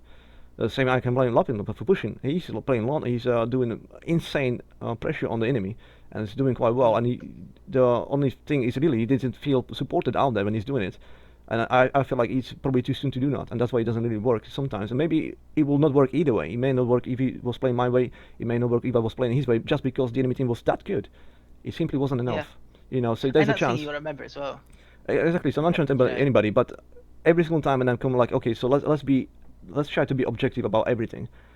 Is it easier to fight the enemy at your turret, or is it at their turret easier? And if the answer is every single time it's easier for me to try to fight at my turret, which should be the case, because again, you get the extra body to hide behind if you need it to escape, and there's extra damage coming from the turret, then why would you ever fight the enemy at their turret? Unless you are that much in advantage, you can actually afford that. Yeah. So if you don't have an advantage, if you still or if you're taking them by surprise or something. Yeah, there must be something else going on. Yeah, it can't be just me going Rambo and try and hope nobody's gonna punish me for that. Yeah. They're gonna be actually looking for that, guaranteed. They're gonna be looking for that's what I'm looking for. Every single time I see somebody like deep behind our enemy lines, essentially at our turret, he's there alone. It's like me. Yeah, I'm gonna kill him now. I don't care. I'm Volter. He's on my turret. He's probably gonna be on low on health. He may have some engagement before. Let's go cut him off from behind. Let's see what happens. Sometimes I get killed because I'll go there as a bolter and I see, oh, this person actually doesn't have any, he's got full health, and now I'm 1v1, I'm cut off because he's blocking my way to retreat behind my turret, and then I'm gonna die. It may happen, but again, this is what everything I do. I'm kind of reach assessment, and if I see I can't do anything, I'll just retreat. I don't care about turret may fall because I'm not gonna injure it. I know it's gonna be much worse if I die. Then we will lose the turret, because if I die, the turret's gonna go anyway. I'm simply not there, and then Exactly. making worse. So if you can't really do something safely, then just don't do it. It's probably the best approach. It's just don't do it. And knowing when to run away from a turret as well. You can stand there all day trying to defend it as much as that's possible. the safe way. Yeah, exactly. You get away from it. If you see like all the enemies are now dead, they're just coming back down. Of course, there's nobody else gonna face you. It's fine. But if you see like this on top of you, waiting for that opportunity to dive on you, you should be able to see that, but that's exactly what's going to happen. And you should be able to pull before he's going to do massive damage on you. Yeah. And next thing you know, there will be Chuka or somebody else teleporting like next to you with their massive speed or a Kitara, and then you'll be dead. Of course, you didn't have the health after the first engagement with the Clunk after his explosion, and can't expect to survive afterwards. So yeah, again, like it's a mobile, right? So it's always a teamwork. So and there's always a chance. Everything you do is still punishable, and if you completely play safe, then in theory it shouldn't be, but it may be prolonged game. That's true. But if you play safe, it shouldn't be. And then if you play safe more than the enemy, it's more likely for you to win than not, because they're gonna give you more opportunities to punish them. So it's always a balance. As I say, like if I can, I'll definitely push, but I need to feel safe in a sense, like it's either worth the risk. As I say, it's either worth the risk. Like I know, even if I die, it's more likely for them to die. Like more of them, it's gonna die, and we're gonna push everything. It's worth the risk as well. We can gain a lot of solar and experience doing that. Like so, it's worth the risk. I'll do that. Or we have advantage. Of course, we're gonna push. This is the position when we should be pushing. So of course, we're gonna be pushing. Yeah, exactly. Yeah. But I need to recognize when so maybe this engagement didn't go well for us. And although we are in the advantage, the next engagement we can't afford. We need to pull back right now. We need to get much more health back before we can go back up there. Yeah. So this is what I'm trying to basically do. Just kind of play safe as much as you can, but at the same time, I'm pushing always as hard as I can to the limit I can, to my limitations. So I'm trying to minimize the chance of comeback really from the enemy, based on my mistakes specifically. I'm trying. Everything I do is because I realize this may happen to me, So let's play in a way that I minimize that it may happen to me, but at the same time I'll try to push as much as I can. And many times it resulted in game being played under 10 minutes, like many times. Like how many of the wins that we played have been done under 10 minutes? Like quite a lot, It's maybe even half and half. Yeah, you So do sometimes quite a you few just games. Yeah. sometimes you just steamroll really. Like nothing the enemy does really works, because if they play solo, it's always jumping one by one. It's always like 1 versus 3, and they're already getting worse. With the level experience Yeah, stuff, you don't even need upgrades. Like I didn't even have single upgrade in some games. I didn't have to. Yeah. They simply just came one by one, died by one. And over time, my healing increased because of the level and the experience, and my damage as well. So each time they came, it was even less likely for them to do anything. And then we just steamroll really. That's the beauty of Volta as well. Having a Volta on your team means that if you do have like a really good early engagement and you manage to get a wipe out the door, for instance, Volta can keep you there at the turret. You don't have to run off, collect creeps, that's go what I said. back, That's my heal. job. Yeah, that's you my can job. just continue pushing, and that's my job, to keep you. It can keep really you. help with those early steamrolls. It's not my job to engage, like to start engagement. It's not my job to really push or anything like that. It's the job of my teammates. My job is to allow them to be able to do those engagements and not to die. And if I can do that, well, you should be fine, really. But the problem is on the start, like when you start with Volta, like the upgrades are made in a way like I'll be useless for quite a while, definitely until I have the double heal. Because again, like many people will say you should go with something else first, maybe the mine first. Like it's gonna make more impact. Like that's one of the lapins. Like even he's got. Even he's playing Volta, or there's a different Volta than me on his team, they always go first mine, because he feels like that's the most beneficial upgrade that's going to make the most impact. And I'll always argue, like I already tested it many times, like 1,000 hours under my belt as a Volta. I already tested that, and I realized long time ago, like okay, so it didn't make as much impact as I hoped for. It may have if we had advantage from the start, but it's questionable. It was because of the mine. It may have been just because we just started winning, and then we never actually got killed, and that is the advantage, and then the mine is even more strong, it's more killing power. But it's questionable if it because of that. If it wasn't the first favorable engagements for us, how we will go with the mine? What if we actually been behind? How much impact will the mine have then when it's actually less in damage than it should be? There's almost none. Like it's nothing. It's static. It's not gonna move anywhere. It's only one. It doesn't have damage as the mine from, let's say, monkey. It's really not that much impact. But what if I can heal now 2 people and a damage to enemy at the same time for the same money? Now I feel that's a much better deal. Before I can't heal 2 people, and if I heal you, the damage will not go past you neither. It will just vanish. It will just be in a healing. But now I can do one simple upgrade, and now my wave can pass through the bodies. I can heal 2 people in my teammates at the same time, so it's instantly twice as much. Oh, sorry, that was one of my friends trying to call me. So I had to cancel. No, don't worry about it. So the wave is gonna pass through the body of both of my teammates, so it's double heal instantly, and at the same time, it can also do damage. So in theory, if we go push into the turret, now I can be standing close enough to heal both of you at the same time, and even push my own damage from the actual wave as well on top of my droids. So I feel like there's nothing else better I can upgrade as a first to have as much impact instantly. That's always going to be the most one. I completely agree with that. I also think mine is also a really good late upgrade just for the surprise factor. If as soon as you use that mine and someone falls for it, they're gonna know. They're gonna tell their team, "Oh, Voltor has a mine now," and it stops being that effective. Absolutely right. It's same with Reflect with Frog. If I'm against a Durple and they're starting to like steamrollers, I'll buy Reflect and just jump straight in and try and use it just to get a cheap kill, just to try and like reverse. That was exactly the same argument. As soon as someone falls for it, like that's it. They know now. They know. I had the same argument, with a counter argument to Lapin when he was saying like it will definitely do more damage and more impact on certain maps, like let's say with the elevator. Where is the And I said that would be true if he had advantage and we actually can have control on the center. But I can't even get safely into the center. I'm most likely gonna die just trying to do that. And then because we're already behind, it might actually not gonna have that much damage on it to even snatch somebody. And then in the same episode, it actually worked once because I was running away like with little health. I had to go through the elevator. I planted it there, and somebody was following me. And because it was the first time they seen it, yet they fall into that, and it was low enough to die to that.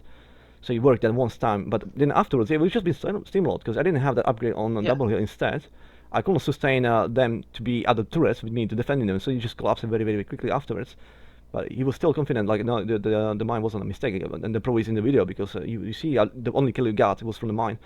Well, that's correct, but that's after that it will be totally useless. I couldn't get in the center. I couldn't get in the center really after that. And if I plant it in front of anywhere else, they can really avoid it very easily, just because it's there, it's static, it doesn't move anywhere. And with the damage it has, even if I plant it in front of the turret, it will not. 150 damage will not even kill the droids. Like it's nothing. It will not do any impact. It's much more important. It will be much more important if I had the wave and I can actually heal you, so you don't have to retreat every single time to the base to go heal, and then in the meantime you're getting much more damage with your shoot. Because I can't even shield myself anymore, like with my body. The turret, the damage was so high, like if I go out there in front of the turret, I'll try to shield it, I'll just die instantly, and that's it, I can't do nothing now. So I do really believe, but it's... I would like to see... I would like to maybe Fuji will go on the podcast as well. I would like to have his opinion on that, because he's playing now. I think exclusively Voltor. Now. Yeah, he's playing. So I've seen him play. I saw him play yesterday, Scholar Dib. I think he was in a team where they already had like a Voltor or a support. So he went to someone else. But he plays a very mean Voltor. Budge, he's a very good Voltor as well as yourself. I believe that. Yeah, because. The 1,000 hours still doesn't mean anything, because the game's changed so much in between. The experience I had prior is almost not relevant. It's only related to the how well I can move the character on the map, which after a while it's almost no difference, like milliseconds, whatever. It doesn't really make any difference. Again, I don't think of myself as a that skilled player in terms of Volta. It's more about me being able to doing tactics better. So and that's where the success comes from. Like any success I had is mostly because of that. Based on tactics again, like if you put me in a situation when you expect me to perform well in a high risk situation, like I need to hit somebody in the face, like in this kind of position, I should be able to do that. I'll just miss, mate. I'll not have the skills to hit them. I'll just miss them. It many times happened to me, like I should kill somebody and then didn't. Sometimes I get lucky, sometimes I don't, but there's many situations when somebody ran away from me, which was like almost impossible. It was just due to me failing at really hitting them from position I should have hit them. So it could be again, because he's a very skilled player, he knows how to evade, well done. But I wouldn't really think of myself as a most skilled when it comes to like Volta. It's more about if I'm the best Volta in the game, that's only because of my tactics. It's not because I'm skilled as such. Like I can do tons of situation and be having like better exchange because I can I don't know, aim my draws better, or my heal balls plays better, or something like that. There's probably better players and they can do those things better than me. They can constantly have the wave on you much better than me, etc. etc. That's where the skills comes from, like how well you can play it. But if anything, in tactics I'm the best, like in tactics when it comes to that. Like I'll think the most about tactics and play according to tactics. So if nothing else, if nothing else, I should have at least less deaths in total. Like even when we do have losses, like it's very rare for me to die more than twice in a match regardless. So if it's too bad when I was starting the game I didn't really care about these things, and I didn't really know how to play Nita.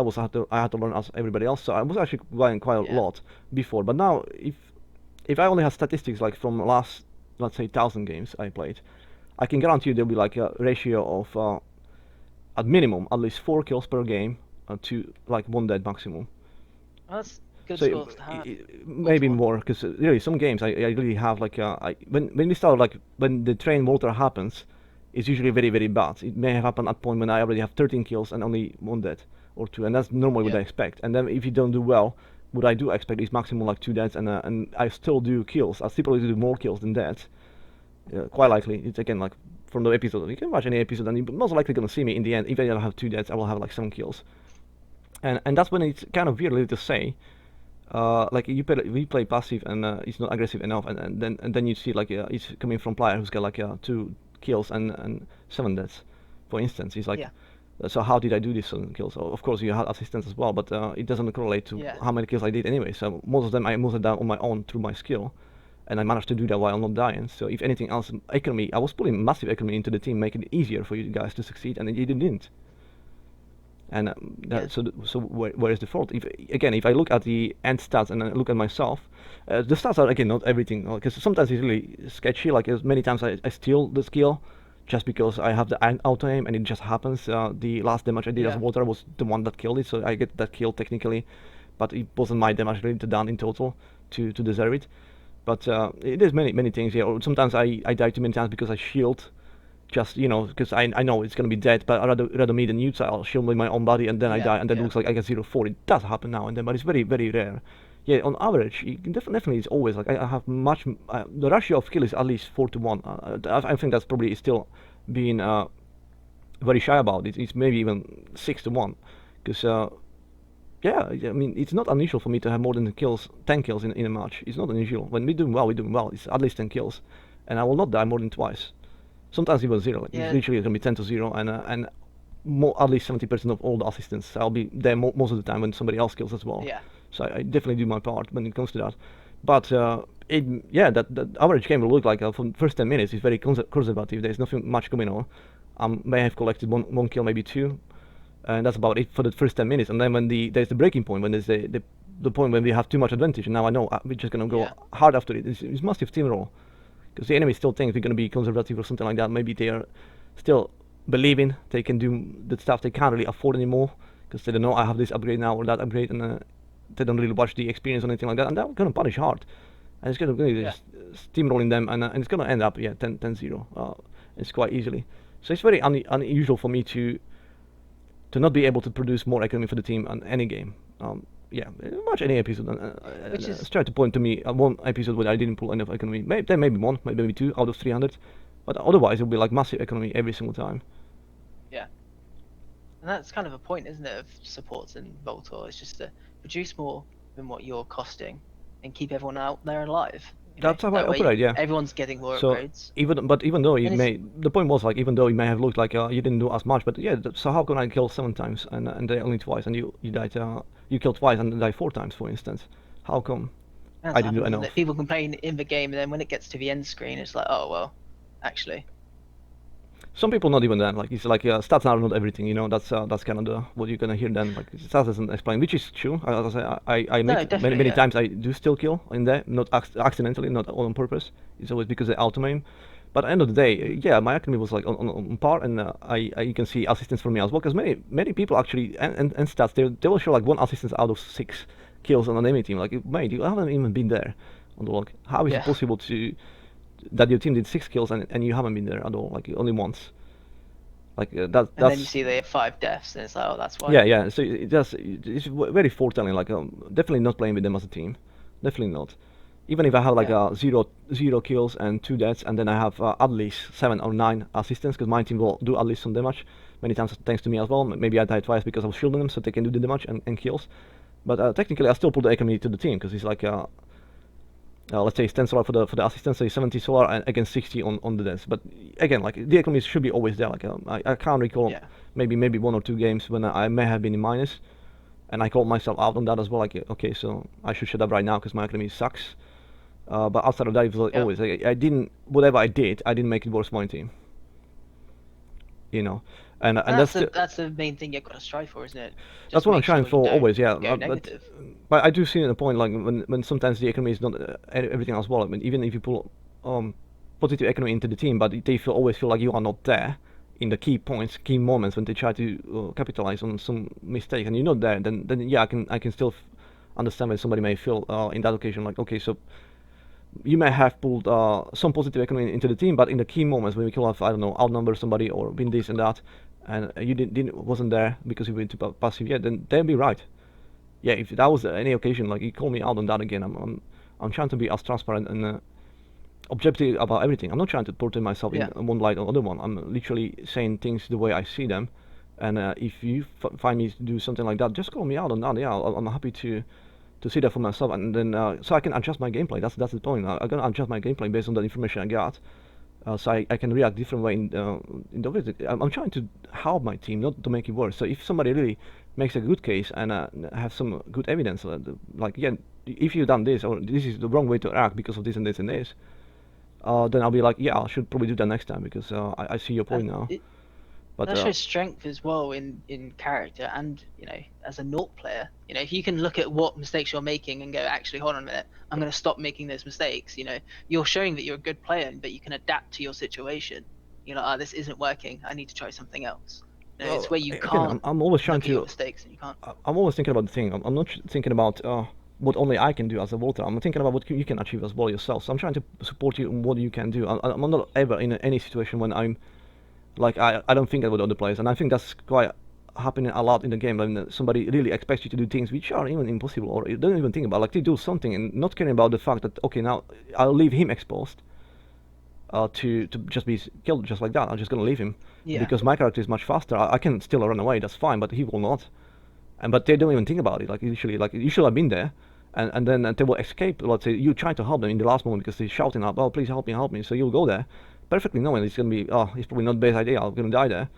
And then next thing you know, they're actually gonna survive because they can have a dash or they can have something else to escape. Like almost every character has something. Walter doesn't have anything to escape really. There's nothing I can pull off to escape, or any kind of trap, anything like that really outside of the mine if I had it. But that doesn't again work. It's not universal. It's not as good as dashing, let's say, or something much faster, something like that, or snaring somebody in place so you can run away. I don't have that. So if then they run away and then you get killed, it's almost like insult to injury. Like you try to help them in the last moment because you change your mind. Okay, so he's doing something stupid, but he's asking me to help. I probably should go and try to help him. Then you're gonna die, and he's still gonna blame me. Oh, you should have done that before, and I nearly died. Blah blah blah. And it's like, mate. You say the exactly opposite. Like you never thought about me in the first place. I was thinking always about you, but I knew you probably can't escape. And if you can't, then at least I'm not gonna die. But if I go there, I'm definitely gonna die, and you may die with me anyway. And then if I die and you're not, you're gonna still blame me. Like, oh, you should have been there. Yeah. The amount of times I've died trying to save someone else, and then I'm like, oh, stop dying. It's like I was there to help. Like I tanked a load of damage for you. That's when it stings the most. Yeah, when somebody doesn't realize it's actually. You haven't. Yep. Yeah. Happens so often to me when I actually die. It's usually because of stuff like that. I do get snatched by good players, like into some good really traps, and I die to that. But it's not that often. It's more likely for me to die in a way when I was shielding and I was really in the last moment trying to provide that wall of my body to allow somebody else to escape while healing them and stuff. And then I may have overestimated, or maybe I just simply really many times it happens. I trade off. I know it's going to happen. If I'm not going to go there, he's going to die. But is it important for me to be on the field or him? It's probably him, okay, because the early game, I'm just going to sacrifice me. Because if I'm going on the early game, it's not going to be as massive blow to the team as if he's gone. What am I going to do at the start? Nothing.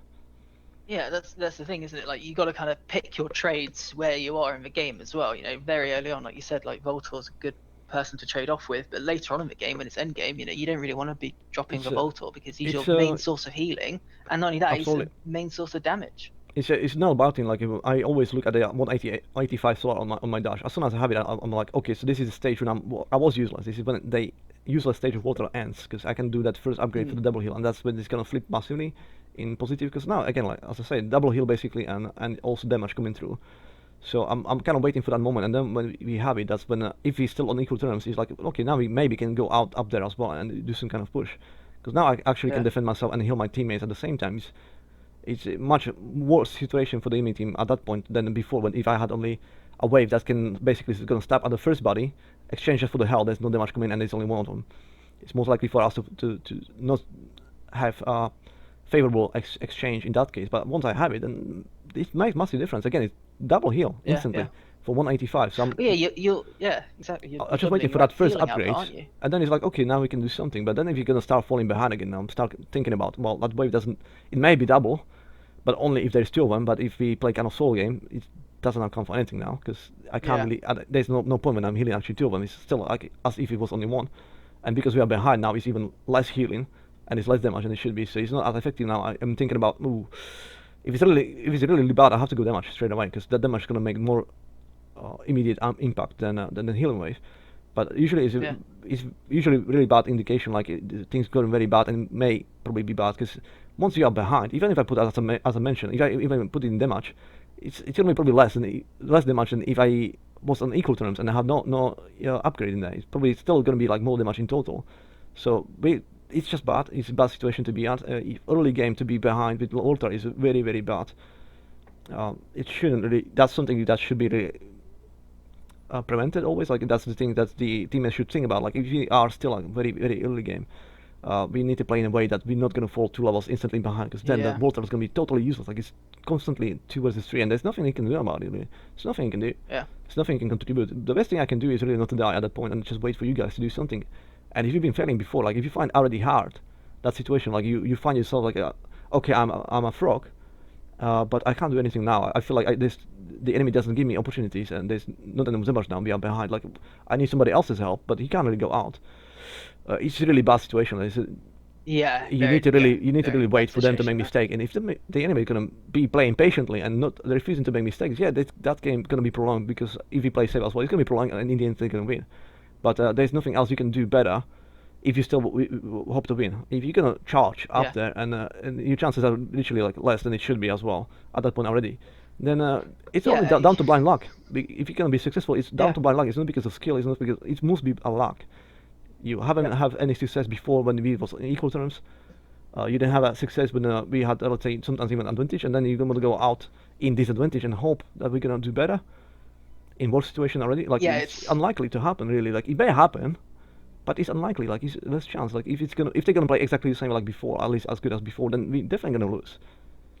If they start being more cocky, then okay. If they're showing signs of overextending and stuff, yeah, maybe. that's what you gotta wait for, haven't you? You've just gotta Wait for mistake. infuriate them. Yeah, wait for mistake. mistake and trying to get them angry, trying to get them so they Exactly. are being Just impatient. patience. That's you know? what I say. Like patience means, you need to be patient. Like you need to Yeah. wait for the mistakes and then pounce.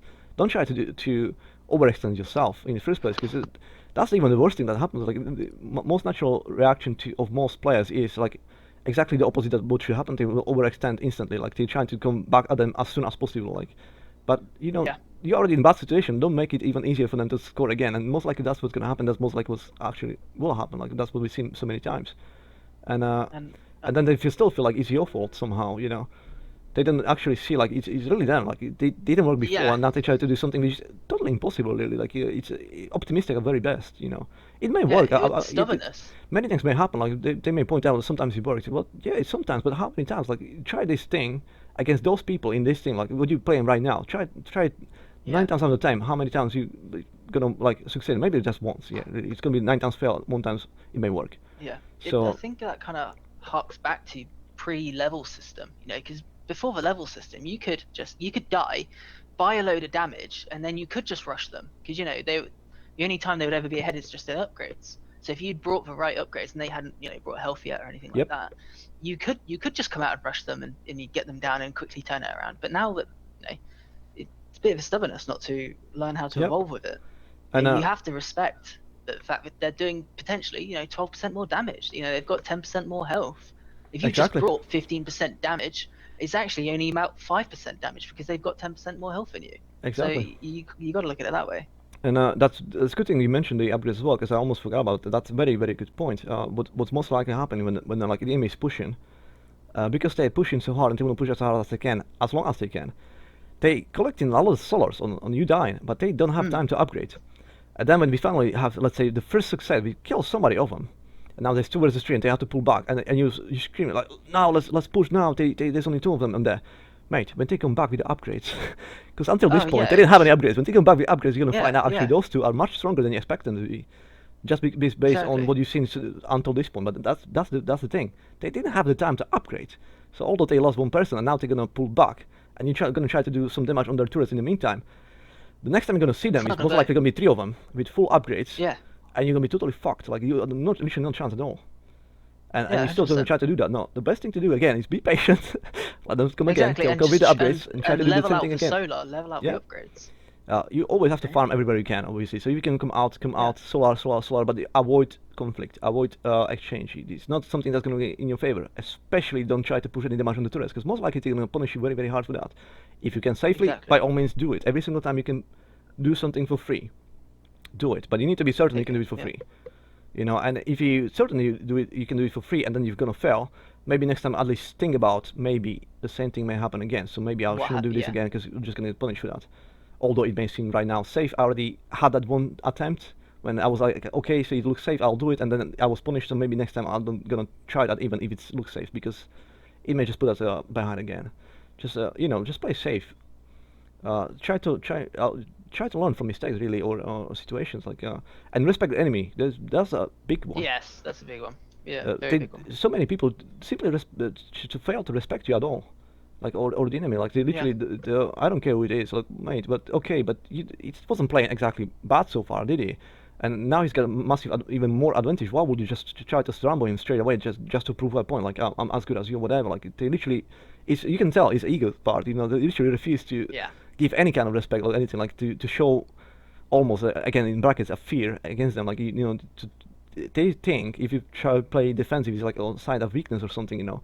Mate, Yeah, it's not. It's completely only not. tactics. It's It's the only complete tactics. opposite. Yeah. Yeah. Like I'm waiting literally for them to make mistake. I'm gonna punish them as hard as they do that. But if you're going Exactly. always out Yeah. there feeding them, it's gonna be harder for us because for first, it's only 2 of us now against 3, Mhm. and second, they're gonna be even stronger because of that. They're instantly gonna get bonus in experience. Maybe it's gonna flip to the next level. So before it was only one level difference. Now you're gonna die again. It's 2 levels difference Yeah. now. And I was just waiting for my chance, and it's getting worse and worse over time because you Yeah, refuse it's to going to play get harder safely. to punish, isn't Yeah. it? Yeah. So The yeah, further ahead they get, the harder it's going to be to punish them. that's the snow effect of snowball, right? When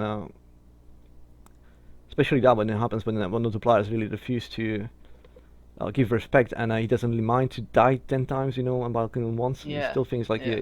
things going well, and maybe it's still our fault that he's dying this much time. He's never probably even thought about maybe I should, you know, not be all gas. Maybe I should start playing defensively as well. Maybe it will be feeling exactly good as well if I kill them at the Arturus. Then it will feel good coming out there and kill them. Like, what's the difference, mate?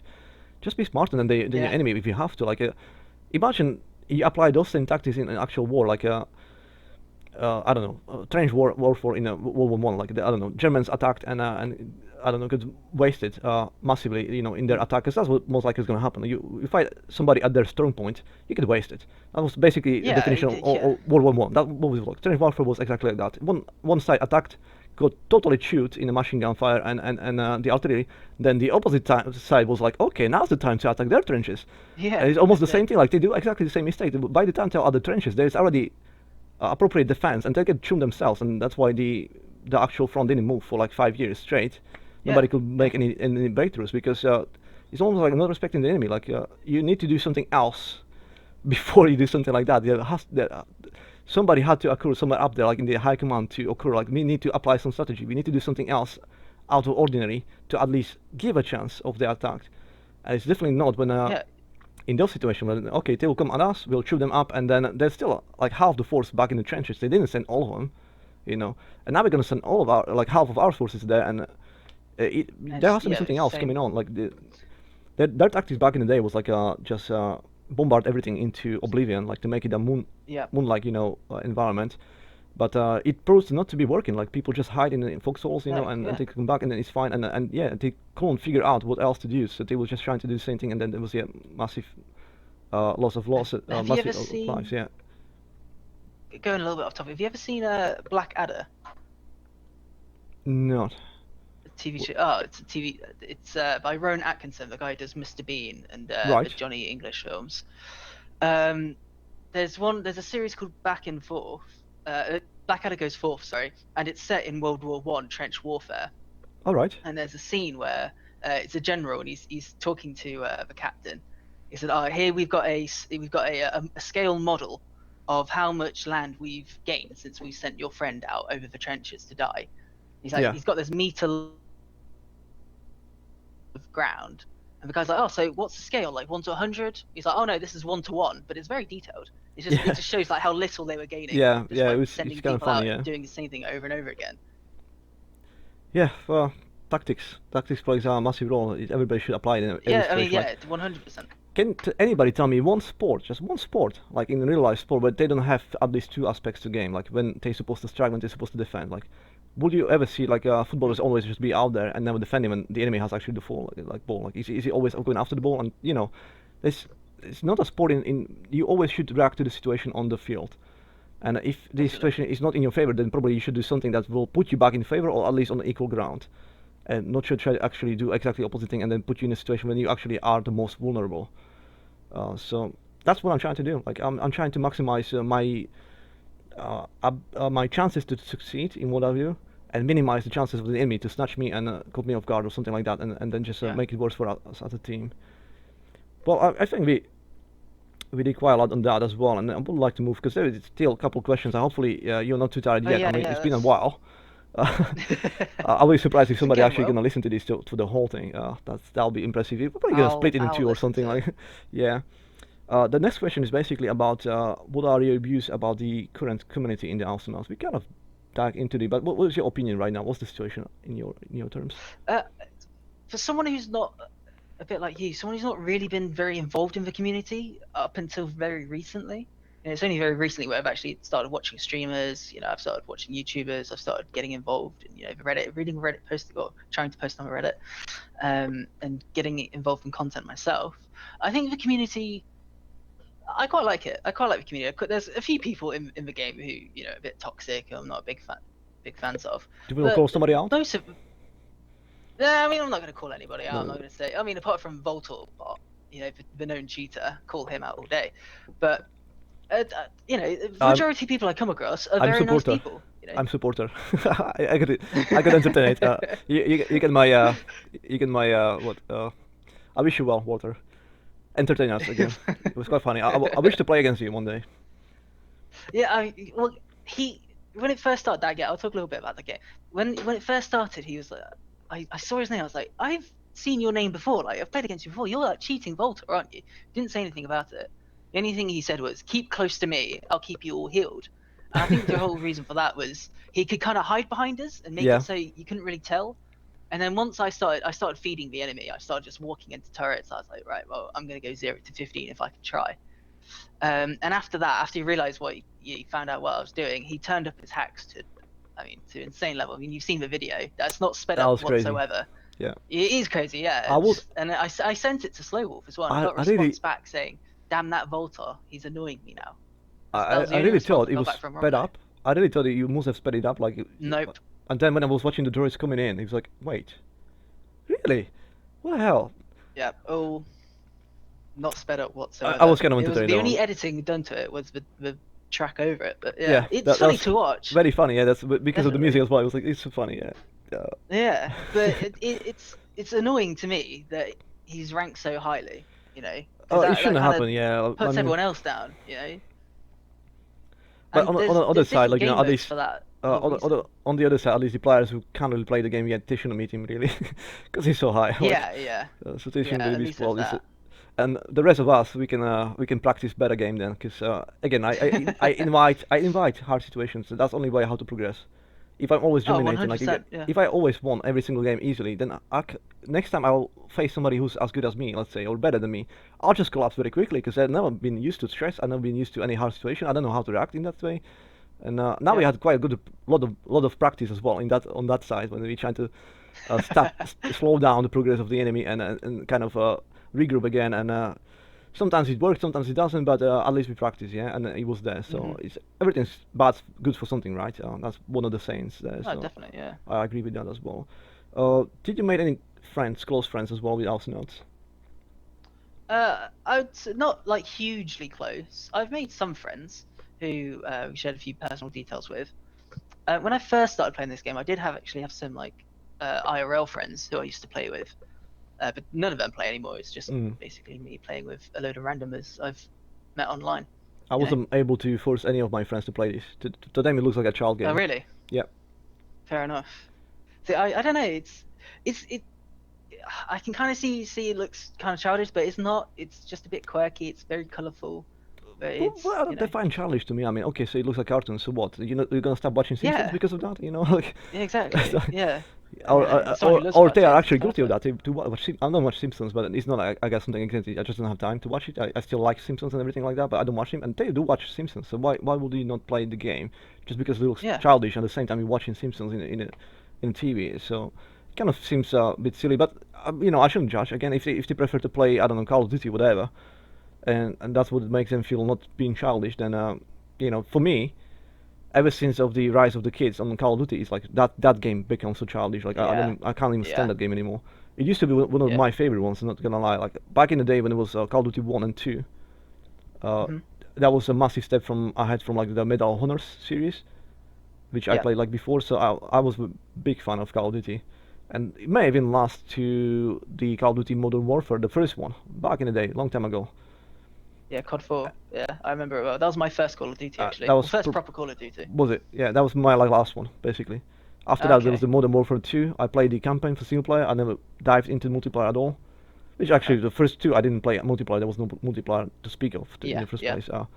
But after that, when I seen that like what the multiplayer became, because when anywhere I moved, let's say in my friend's place, I went, I don't know, for holidays, and there was people playing, and everybody's playing Call of Duty, and when I seen the player base, and how it actually looks, it was almost like a 12-year-olds, Yeah, uh, exactly. You I took the don't, word straight out of my mouth. 12-year-olds. it Yeah, was really, it was 100%. childish, like the whole thing, because it was always like people complaining and making fun of each other, not in a good way, like not even bad. It was like it was all supposed to be bullying and mean, everybody just Yeah, trying to, yeah. and it was really childish in that. It was childish behavior really, and it was always it was really kind of negative, all of that.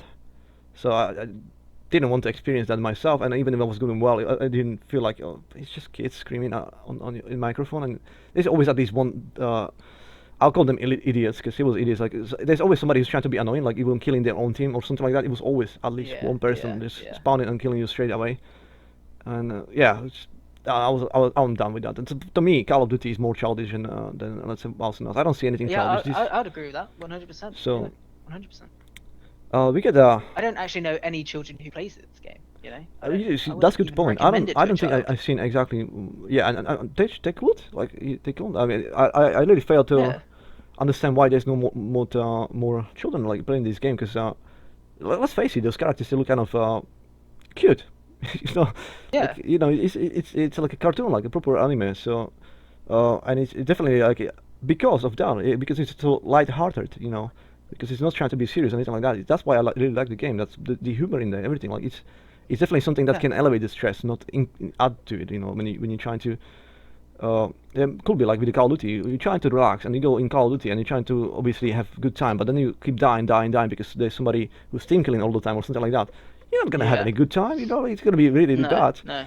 But Awesomenauts, even though when you was losing again, just because of the teamwork, the artistic style, everything's like kind of uplifting. It's all positive to me. It's not nothing negative in there. Even Yeah, the it's nothing actual what brings you down. yeah, even the actual cursing in there is like changed into something else. Like it's so funny now when you try to type something and then it's like Zorg, like. Yeah. But the whole game is Zurians. like it's definitely like there's nothing negative you can do in the game. It's like, literally even that is being filtered in a funny way. It's not like completely like black out. Yeah. Like you can't even post it.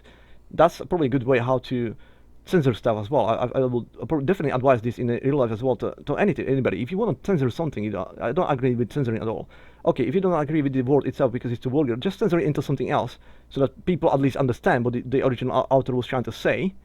Yeah. But it won't yeah. be offended because of the spelling or whatever like that. So, but at least it's there, so you don't hide that. It's not technically censoring. It's just so you don't see the actual word, but everybody knows what it means. Because especially in Awesomenauts, very quickly you're gonna learn them because you're trying to do them yourself. You're like, blah blah blah, this and that, and then you say Zorg this, Zorg that. Okay, and then when somebody else says Zorgu, you know exactly Yeah, what they you mean. know when someone's getting. But Yeah. it's been censored in a positive way. Again, it's not completely like stopping him to do that. He's got the right to tell me off. Of course, I'm very against censoring. That shouldn't exist in a free speech world at all. The censoring shouldn't No, be there. no, If no. they want to censor it the same way like in Awesomenauts. Change the word into something else so that everybody knows exactly what he's saying What they're in saying. the way he's but- trying to say it, but it's not that offending because you can't really see the actual words. Yeah. It's good. Right. How would you? Is there anything you will change on the game right now? More updates. I'd like to see that as a change. Okay. Is it in terms like more characters it's- in the game or something? Yeah, it's I don't know, it's difficult. I would rather see less like player updates and see more game-changing updates where it's quality of life. Like when we before the matchmaking system update we had, like that was needed years Mhm. before it came. I'd rather less noughts or things like that. But I if you're definitely think talking there's like balance, enough notes now. Like I don't crave for more notes. Let's put it this way. Yeah, I yeah, think that yeah, the game is yeah. already saturated. There's plenty of selection in there. But there's also like one thing that many players like often like see these voices again. I don't agree with that at all. Like there's need for balancing. Is it your opinion there's a need for balancing in the game right now? It's maybe a few changes here and there. Yeah, like what? Like maybe give me examples. maybe buff Ulip a little bit, or maybe give Rocco not such a slow start, because Rocco's a very slow, a bit like Voltor, but he's a very slow naught to get started. And once he does get going, his damage isn't as good as it would be for for someone else in the same kind of category. Well, And with Ulip, he hasn't really got a very good escape, and it's not like Raylan where she has to stand still to snipe. When he grabs someone, he's still, but he's very much in danger. Raylan can buy herself a flat shield, which stops stuns and stops well, he physical can, damage. but he can shoot through the objects, right? So in terms Uh, of that, like what? Rocco, like with the arrow, he can kill you Oh literally yeah, yeah, but anywhere. it's just his max. If the only damage he can get on his arrow is 10% each time. I'll quickly invite you again. Yeah, yeah. Seems to be a time thing as well. So if I standing too long or something like that, it just kick me out. Oh yeah, Don't know really. It's just me, potentially. but it happened on my side. So yeah, like with Rocket, for instance, yeah, his arrow can pass through every single surface, but it doesn't do very much damage. It's more a finishing tool, or let's say if you're playing against Voltor, it's good to get his explode and shoot a arrow into the middle just to destroy the heal bot. Well, He has split arrows extra. Yeah, go on. Sorry. my Go on. I didn't want to cut you off on there, but my experience like for the Rocco That's is okay. I don't think he needs buff for two reasons. Because if I face it as a Walter, he definitely has more damage than me. He can easily kill me with his basic. Let's say the 1 versus 1, there's no chance for me. And then even if I try to run away, again, he can kill me with his arrow. He's flying quite quick. It's very hard to avoid it in many cases. And there's this animation when I'm not sure which skin it is. It shows as a ball, not as an arrow. When he shoots it, and it's kind of falling down as well. It's not in a straight line. That one is the most annoying to avoid. Almost I Yeah. can't even do it. Like it's literally you see a ball is coming from the top, it's falling down, and usually I get hit really. So that's one thing, and the other thing is his arrow damage is AOE. It's not the one. It's not the one person. If you and me standing in this distance right now, and there will be arrow coming from Rocco, let's say he hits you, I'll get damage too. So his potential to damage Yeah. is, in theory, 3 times as much as he's got. So if you're talking about, oh, this is not Yeah. enough, well, imagine he can do the same thing with the AoE again on all of us. So that means maybe I'll just die. Well, not right now, because as we know, my health's actually 50 right now, more than yours. But in theory, Yeah. later on, maybe your health's climbing faster. We need to find out really what's happening later on with the health, because I'm a bit surprised by Walter having actually 50 health more than you. I think Voltor has 2,200. Was that his? I think that was the Base? final one, yeah. Yeah. It may have been more than think Frog in the Frog's end. is- May have been, yeah.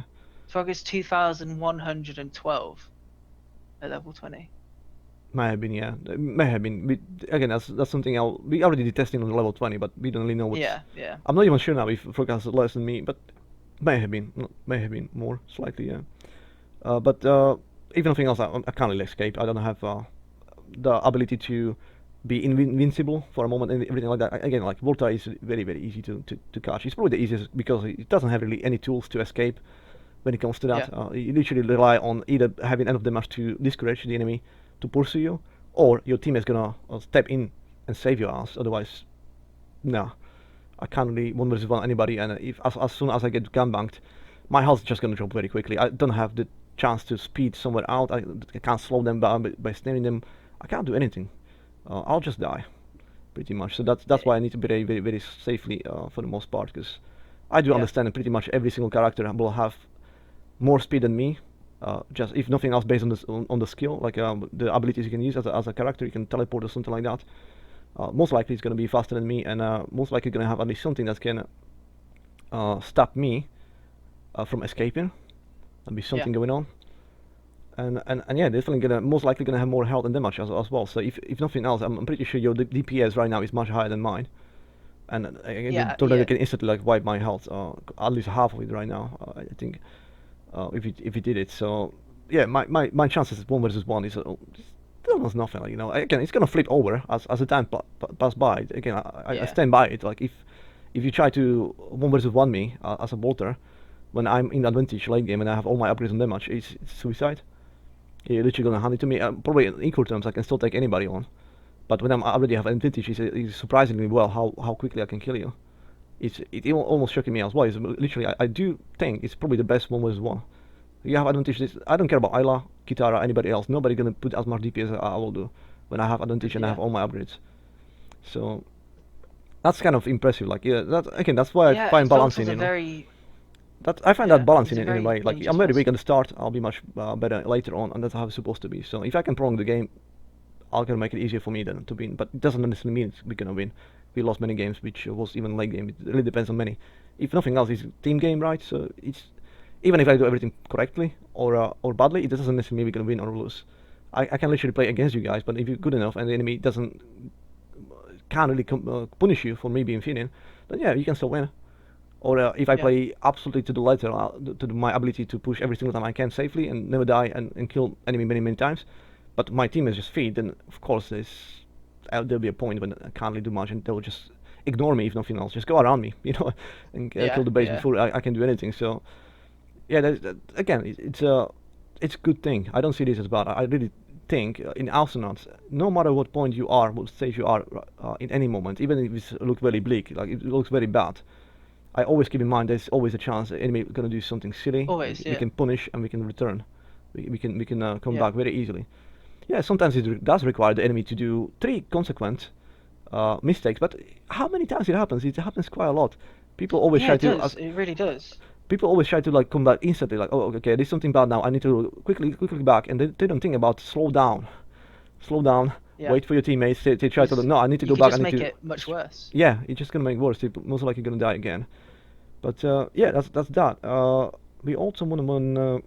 So outside of the coming back to the balancing, so do you see anything else outside of those 2 things? Like in terms of what do you think about experience level, for instance? What do you have? What's your thoughts on that? The level system, share the same thoughts as you. When it first came in, I hated it. I actually stopped playing for a while because of the level system. I couldn't get my brain around it. I was like, why do we need this? The game was fine before. But now looking back at it retrospectively, like the level system balances the game out so much. It's a much better system to have in place. I agree. And if they got rid of the XP system now, I would be very angry. So like, well, that I really believe it it's allows for those turnarounds. It allows for that. I really snowball. believe allows it was specifically made to allow a team who was really losing the whole game, let's say, to still be able to come back if they start playing Yeah. well again. If they punish Yeah. the enemy, they shouldn't be, as I mentioned before, they shouldn't be behind by, I don't know, 8 days or 7 days, and they just have 1 day. They should be equalized because you've been in disadvantage for so long. That if you do something correctly, finally, and you punish the enemy for that, then you should be able to profit from that much more. And that's exactly what's going on. The game's going to reward you massively if you've been in the disadvantage and you do something well and you kill somebody. The experience level is going to be like you're going to get much more experience, as I explained. So, and I invite that because yeah, that also means if you're doing well, don't get cocky too much. It doesn't mean necessarily anything. exactly. You still make mistake. They'll come back very quickly. Yeah, it may. You see, Yep. sorry, go on. I Carry didn't mean on. to cut you off. Carry on. I was gonna say you see a lot of high league players. Once they start snowballing, they'll go back and buy just health. They'll buy all the health they can, barrier magazine, just so that they can't. If they ever make a mistake, they're not gonna die from it, Yeah. and they won't lose that advantage.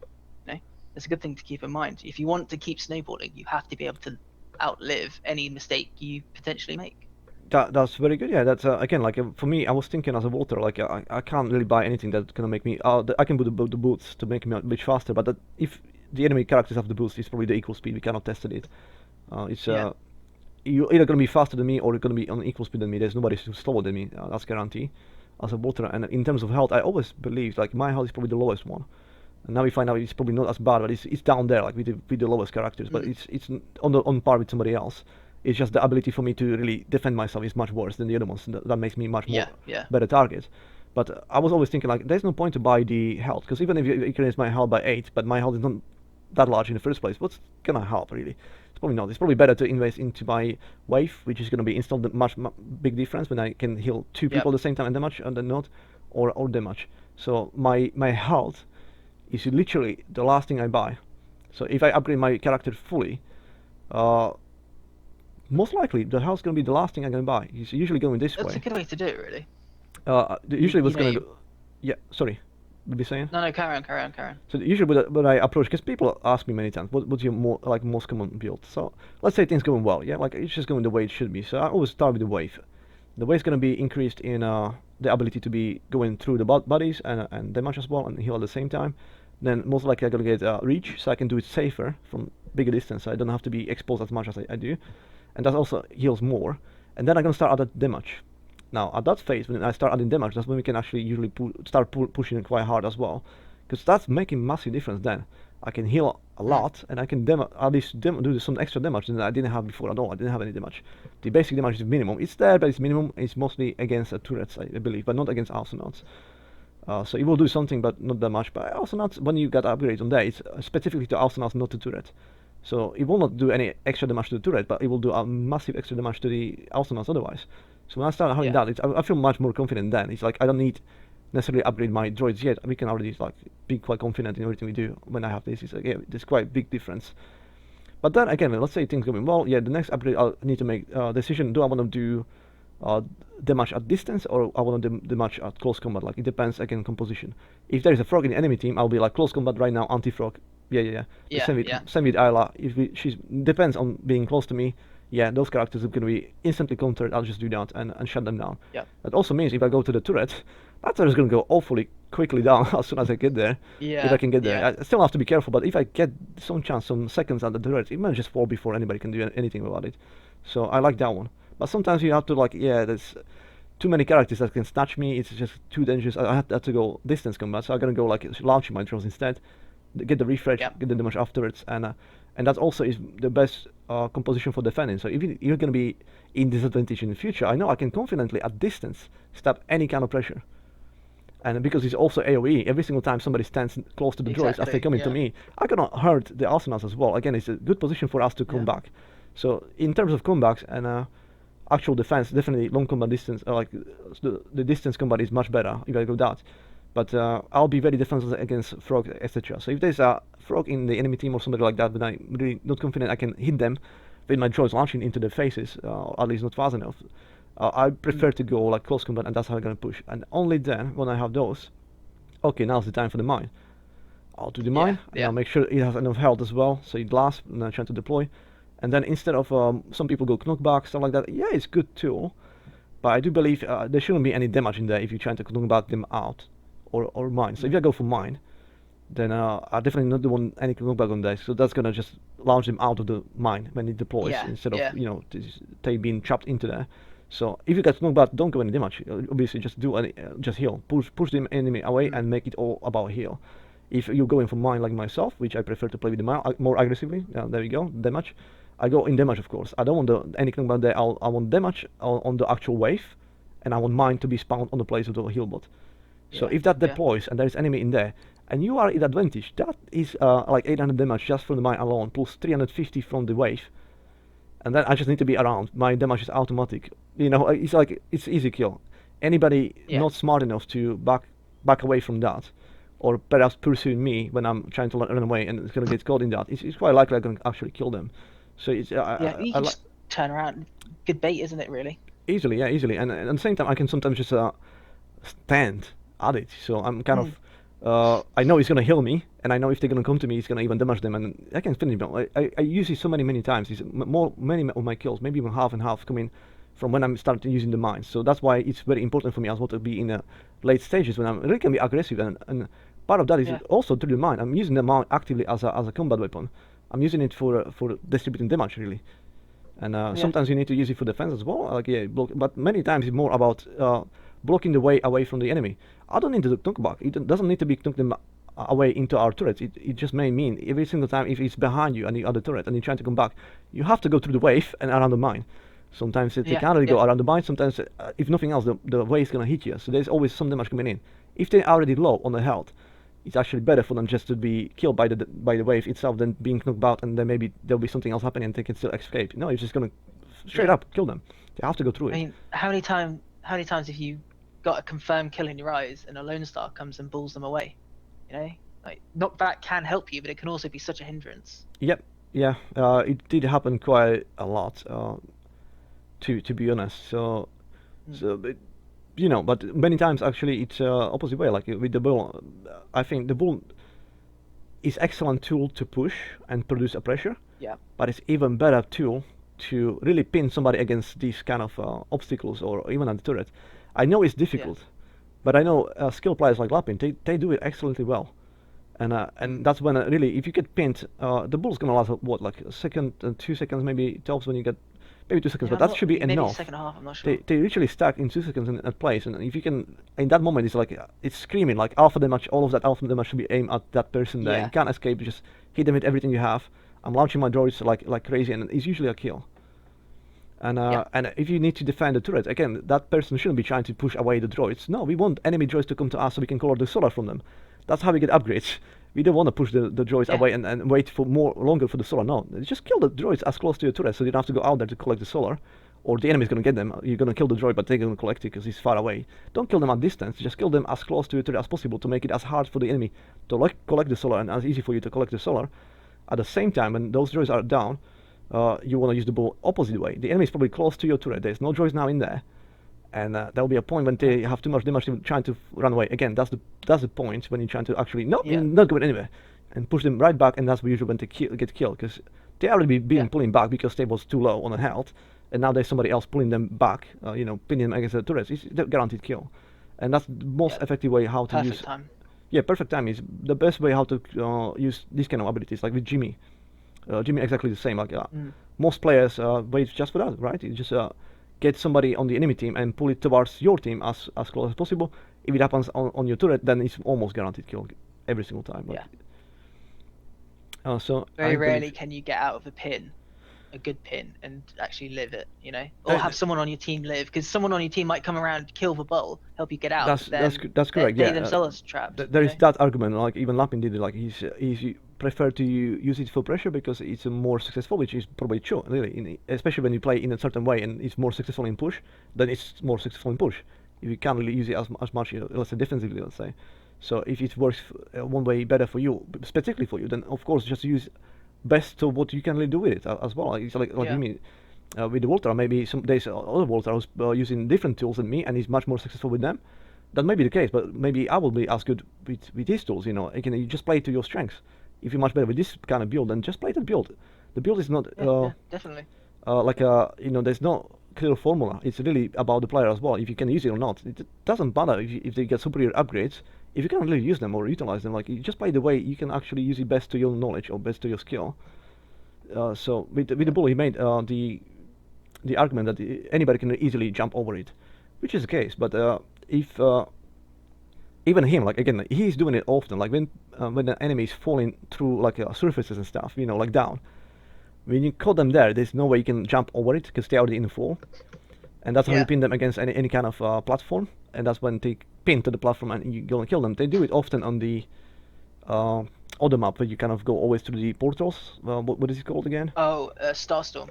I think it's that one. So they do it all the time, like in there when you hit it down. Like if you're trying to go down to see what's down there, and there's already one waiting for you, and it's gonna use the bull as you're falling down into there. You're gonna get pinned, and there's usually like three people waiting for you, and you're not gonna go out. You're not gonna walk out of there. You're just gonna die. So it's I'm always like very careful about going in there. I'm usually pre-launching my droids to see if I'm gonna do any damage in there. So if there's someone there, it's actually gonna get damage. But not every character can do that. Again, like you can't prom as a frog. All you can do is do in dash, which is like you will be invulnerable, but you may just miss it. You can just miss the whole platform and just go down. Yeah. So or leave yourself in a bad position or something. Exactly. So you do what you can. I can do that kind of probing as a Volter, so that's one of my advantages. So I'm by not to utilize every single time, and I need to be conscious of that because every single time I did something without checking, usually I pay for that hardly. It's like it's not gonna be there, and then it is, of course, and then you're gonna die next. It's always that one time you don't check, and that's when the trap has actually been laid. It's like great. It's been always there. It's been just trap. It's been always there. It's just been waiting patiently, more patience than you, for when you make mistakes. So it's definitely that. There's a lot of that playing into the game. It's usually the more patient team's gonna win. Let's put it this way as well. I do believe in that. If you're more patient, you're probably most likely gonna outlive your enemy if nothing else, because they're gonna be at some point nervous. They're gonna push anyway, like get frustrated, like there's nothing going on. It's kind of stalemate. Yeah. And then they're gonna really go into the risk because they don't want to wait anymore, and then they're gonna learn that risk was worth it in the first place, and it was really a risk in a way that they put themselves into a position when they was much easier to kill. And yes, they did get killed because they wasn't able to be more patient than the enemy.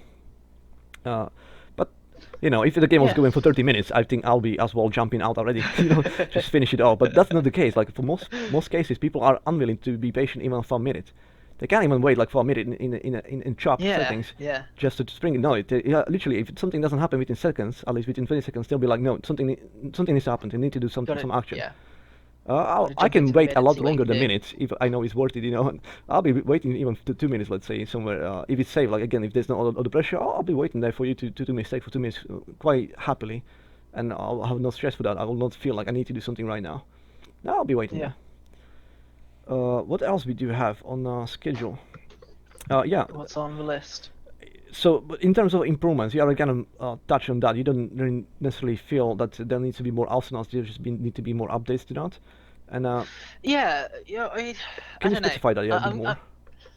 trying to think like what would I'm happy with the amount of the amount of characters in the game. To be honest with you, I think any Same. more characters, I think you'd start diluting what we. I mean, we already have what, like 2 frogs, for instance. I have the same opinion. I think it would just be diluting the roster and making them less individuals as well. Exactly. You'd be taking away from who they are. Exactly. That's how I feel about balancing. When they try to balance too many characters, sooner or later they all will look exactly the same. They will have the same abilities. It's just different skin. Yeah. And there's no point in that case. So I think a good update what could come. We talked about it earlier. It probably require a lot of work and would never be feasible. But cross-platform play, that would increase the player base with players who actually want to play the game. It wouldn't be mind that, drawing again. in new players and getting them to learn the game. It would be finding existing players and getting to play together. I'm not sure what is it about. Like maybe it's much harder on the gamepad. So maybe they'll be in the disadvantage just playing gamepad by default. I don't know.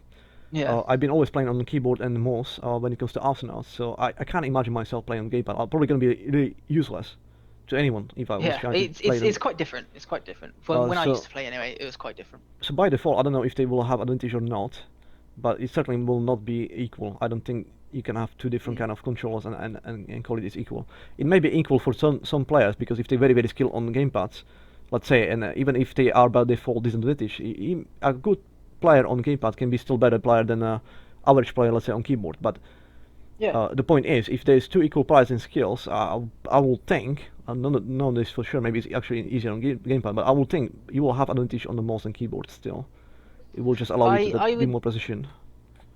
From my experiences, I remember when I played this is 2012. It wasn't like it was now. When I first played this, you couldn't aim anywhere on the screen. You could only aim in diagonals. So you could look directly up, diagonally to your left, to the left, diagonally down. So when you were dashing people or like trying to use the tongue or something like that, you had to very meticulously put yourself in a place to be able to use that ability. The amount of times you'd miss a skill shot just because they were not massive. at the right angle. Yeah, exactly. That's how massive. it used to be. Yeah. That's why the cooldowns on a lot of abilities used to be a lot smaller as well. It'll be really interesting to play a 1.0 build of this game again, or like a 1.1 or something like that. It'd be really interesting to see. I think I'm just it's a hypothesis, but I think what will happen will be that the console players that just throw the console out of the window soon, and the player base will be exactly the same like before. I don't think there's a chance, to be honest. I don't think they'll enjoy it, but I'll be up to it. Like again, like I have nothing to fear. I think we have the advantage. So if anything, it's just gonna win. I'm gonna win more time. But I'm kind of worried for the players on the Arsenals and the consoles. Like if it's gonna be a standard, like if they can't play the exclusive league just for the consoles, if it will be like always mix, I believe they'll be actually worse for the game, because I think they just really leave. They'll be really in disadvantage. They will learn about the disadvantage, and they will learn they always losing against players on PC, and then that's going to be obviously like no incentive to play the game anymore. It's like why would I? So I do believe if they're going to do that, at least if they kept a server just for the console alone, so they have a place where they know there's no one in advantage straight away. Like if you don't play with PC players, by all means I'll invite again. I welcome anybody. But I do believe they'll be in massive disadvantage, and it won't be experience, which will be great, really, for them. I think they have updated it so that they do have a cursor and that you use the analog sticks like a cursor. I'm not exactly sure how it works, because if you played on gamepad now, because you can use a gamepad on PC, it'll probably be like that. But but it's a little bit about it's something about like the mouse. Like it's much more precise tool than just the stick in there. Yeah. So even if you try to play like FPS, I think that was proven already a long time ago when they mixed the cross platforms between PC and consoles on FPS games. They very quickly learned like the PC was dominating massively, and you know Oh yeah, I bet. it had to be discontinued because you can be excellent player on the console, you're still gonna be in disadvantage against anyone on, Yeah, on, yeah. on, on keyboard. So you can't aim as as well as fast, someone there's else. no way. There's no way. Yeah, yeah, exactly. So I think that's kind of it won't be a really great experience for them. They're just gonna, especially now, like almost every single game I play now is like with high skilled players, you know. Like anyway, imagine somebody like that Well, comes from some console. skilled players play on on gamepad. They do. There are players in League One who play on gamepad. I'm pretty sure.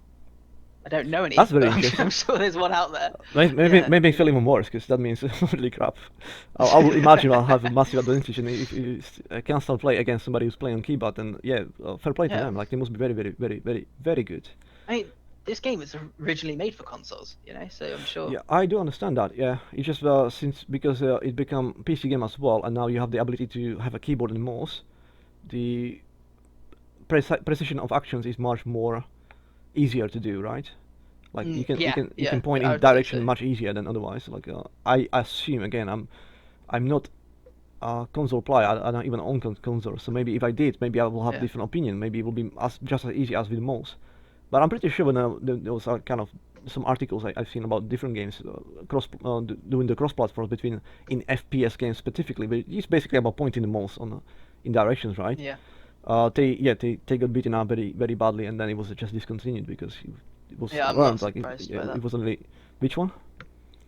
I'm not surprised that. You're not surprised, yeah. I couldn't imagine someone playing Counter-Strike on It a may have been console Counter-Strike as well, and yeah. outplaying.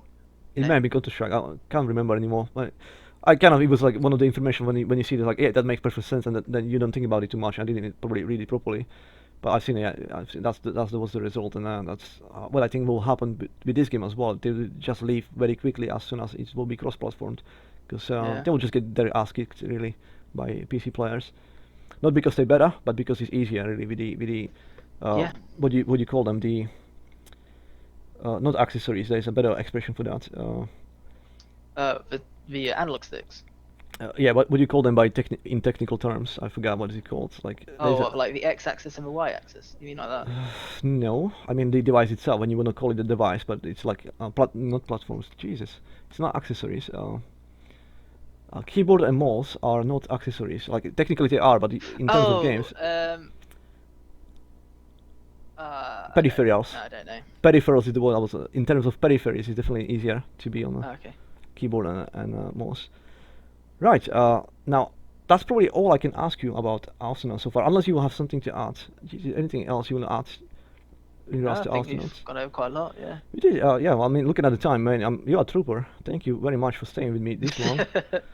It's been a while. Have I not bored you and your listeners? Absolutely not. I will be talking right now. Obviously not. I'll be like, oh mate, it's 4 hours now. Like, just shut up already. No. I do have 2 more questions for you, but it's not related to Awesomenauts as such. Are you still up to it? Yeah. Please ask away. I just want to ask you. Okay, so let's say you're not playing Awesomenauts. What other games are you playing right now, or enjoy? Actually, I'm not. Recently I've been playing a game called Barotrauma. I don't know if you've ever heard of it. I actually seen it, on Steam when it was saying like you're playing that one. I was interested in that game, but yeah, it's really good. Yet actually, it's multiplayer. It's like a multiplayer DAS boot. You know, you're all on a submarine underwater in the Sea of Jupiter. There's aliens. You've got to complete missions basically. It's very eerie. Is it a management game? Like you need to manage? Yeah, so like you're a crew member on it, so you could be like the mechanic, you could be the captain, you could be a security officer or a gunner, or you could be the medical. All right, that's interesting. Is it possible to play like with a friend and he's playing different role on the same submarine like you? Yeah, 100%. That's what you need, different roles. It's up to 16 players. I wish I wasn't broke. If I wasn't broke, I'll just buy it and I'll try with you. I got it in the Steam sale actually. It was like 60% off. It was an absolute steal. But it's actually just got an update come out now. Really big updates just come up for the game. But it's really, really good. I need to look into that. And sub up to 16 people. You'll have different jobs, and someone could be a traitor. You could have a traitor on board. Really? Like they have their own set of missions, and they've got. What is the benefit of traitor then? So you start off with a mission. There's 3 different ways of playing. There's sandbox, campaign, and missions. We'll just talk about missions for now. So missions, you get given a mission at the start, it'll be like transport some cargo from one area to another, or it'll be kill a certain amount of enemies in this place because they're killing other ships. It could be a varied amount of what missions you got, but the traitor will have their own set of missions to destroy the sub and to like get away. One of them could be kill the captain and become the captain yourself without anyone noticing. Wow. One of them could be like poison the entire crew and blow up the nuclear reactor. Another one could be to get rid of all the oxygen tanks on the ship and then to like create a hull breach and sink the ship. There's, it's very chaotic, the game. It's very, everyone's working towards to a similar goal, and then suddenly, bam, something happens. You get attacked out of nowhere, or like there's an alien ship what like grapples onto you, and you've got to like fight it away, and then boom, it all hits chaos, and everyone's like scrambling. It sounds for fix me. a ship, kill enemies. It sounds to me like a perfect game for trolls. Like if you're trying to troll somebody, you can like pretend Yes to be a and good guy. no. Then... Yeah, it is and it is not. Like, do you get like a when I've lot been of playing- abuse in there or not? Like, is it many of the trolls coming in there? Because I will imagine like must be reading there be people trying to sometimes take piece, you know. Yeah, sometimes you do get griefers, but a lot of it is people like role playing. So you get people who like they'll role play as a mechanic, and they'll be like, "Oh, that's not my job. That's a job for the electrical engineer." Yeah. Or "Oh, I'm the doctor. Let me through. I've got to see this patient." And a lot of people take it seriously, and when they are the traitor, they'll take being the traitor seriously as well. And you always get people that are messing around. You get clown suits on every sub, so Yeah. someone can dress up as a clown, and it's just like known that if you see a clown, you kill them because clowns are murderous. Like they'll start going crazy and killing people. Alright. It's really interesting. It's really fun, and you meet a lot of interesting characters on the game. Read some of the Steam reviews, and Yeah. you'll kind of get a feel for it. Why don't you make a video on that? I can watch it on your channel. Yeah, I You know. might do actually. Might do. Yeah, I was going to That'd do be a interesting. campaign. I'll definitely watch that. To see Yeah. more into that. Is there anything else in the past that is your favorite game? Like, is there any series maybe you like or play game type? My favorite trilogy of games is the Jack and Daxter series by Naughty Dog. I still remember buying the first game from a WH Smith. I'm and not Lester. familiar at all. Is it like adventure? or something? Yeah, it's like action adventure. So Okay. the first one is pretty linear. It's open world. It was the first game where it didn't have any loading screens. As you progress through the world, there weren't any loading screens, but it just meant like you had to like run a certain amount. Is this on a PC or is it console? This is PlayStation. This is PlayStation. PlayStation That's why I don't know it. exclusive. Okay, yeah. But it's a really good set of games, really good story, really good characters. But my favorite game of all time is a game called Okami. It's a Japanese RPG where you play as a wolf. Okay. You play as the sun god Amaterasu, and she embodies the body of a wolf. And then you've got to go around ancient Japan and liberate it. And the game starts off with it's all hand drawn, beautiful, Japanese art. I'll It's just all assume black that's and also white. a console, isn't it? It's on PC as well. Is it on PC it as was well? originally just on console, but it's also on PC and I don't in know that HD. Yeah. I'm surprised I don't know any game that you mentioned. I consider myself being a gamer because I started when I was like maybe 6. It's been a while. Oh yeah. But I've been always PC gamer.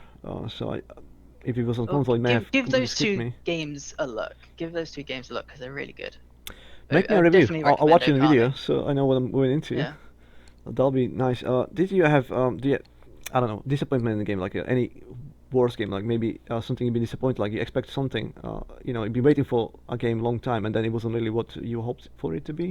Is there anything like that? Yeah, a game called what's it called? Like Now We Know or something like that. Hold on, let me just quickly alt tab and find it. There was a game I supported on Kickstarter. It's the only game I've supported on Kickstarter, excluding Awesomenauts. I've supported all the Kickstarters for Awesomenauts. But yeah, it was a game I supported on Kickstarter. Need to Know, that's what it's called, Need to Know.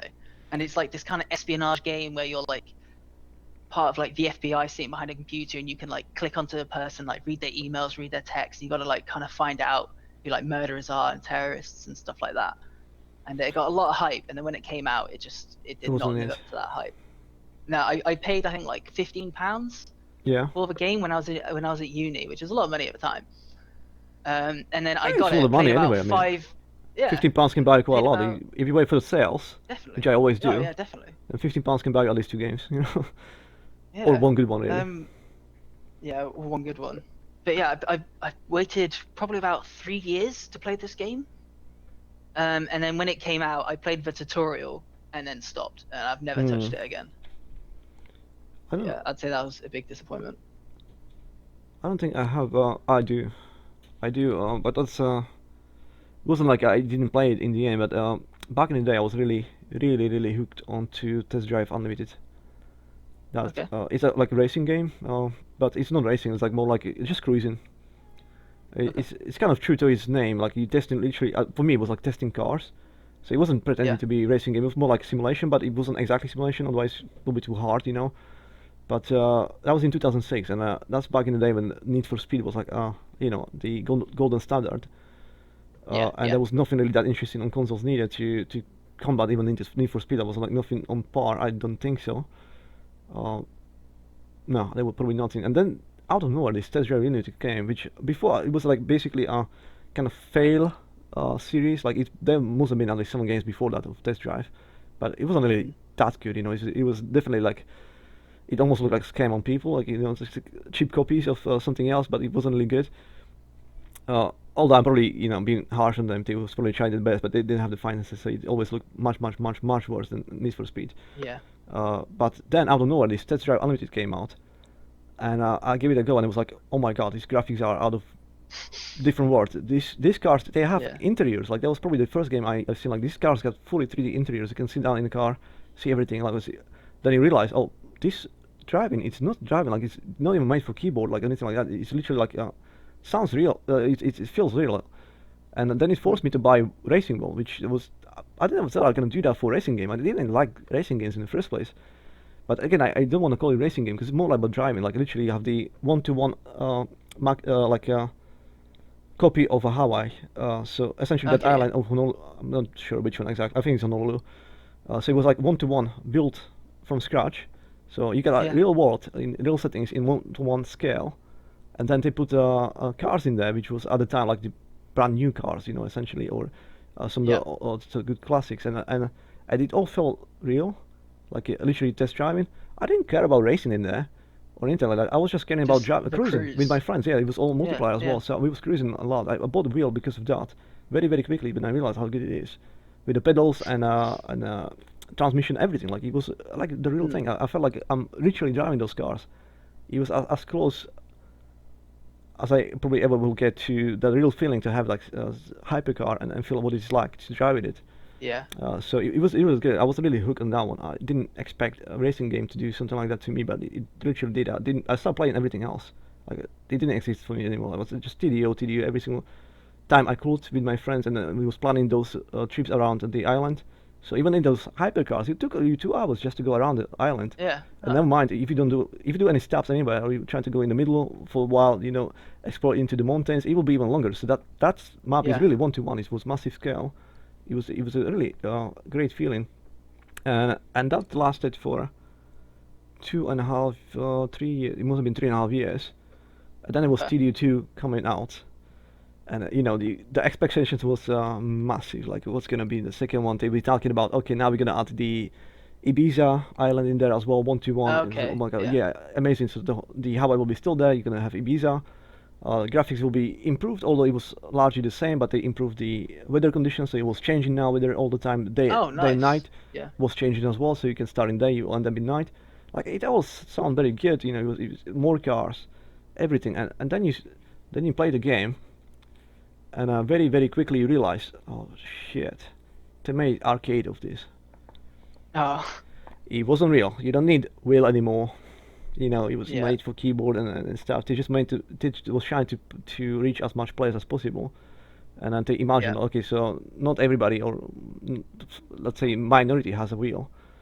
So to try to make it a simulation and make to reward you for having the wheel. It's like, no, we don't care about that. We just want as much numbers to reach. So if you get the gamepad, that must be good enough for you.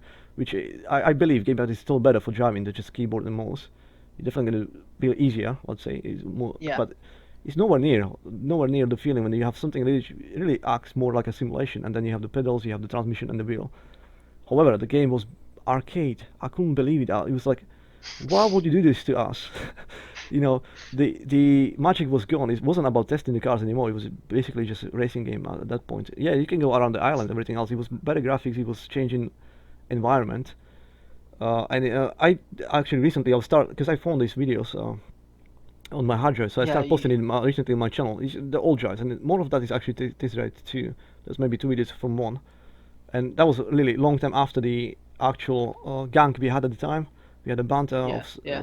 players to play. It's been going. It was one player here, one player there, and then many videos I just did as solo. But yeah, I mean the charm of the game was gone. It was It's always a shame when that happens, it isn't is. it? It was so heartbreaking because literally it was like they took the best thing about it and just get rid of that because That's it. they knew Yeah. they're gonna sell more, and it was, yeah, they did sell more, but that's the initial At sales. what cost? That was the initial Yeah. sales, and obviously all the players they've been playing TD1 before, they over time we just vanished. We just, Yeah. yeah, as soon as we It's, realized it's not the same thing, it's like, oh my man, why? And then it's just we are gone. And the other people who've been playing always arcades, it was like, yeah, but I don't really care about driving around the island. I don't care about being into 1-2-1. I don't care about all these things.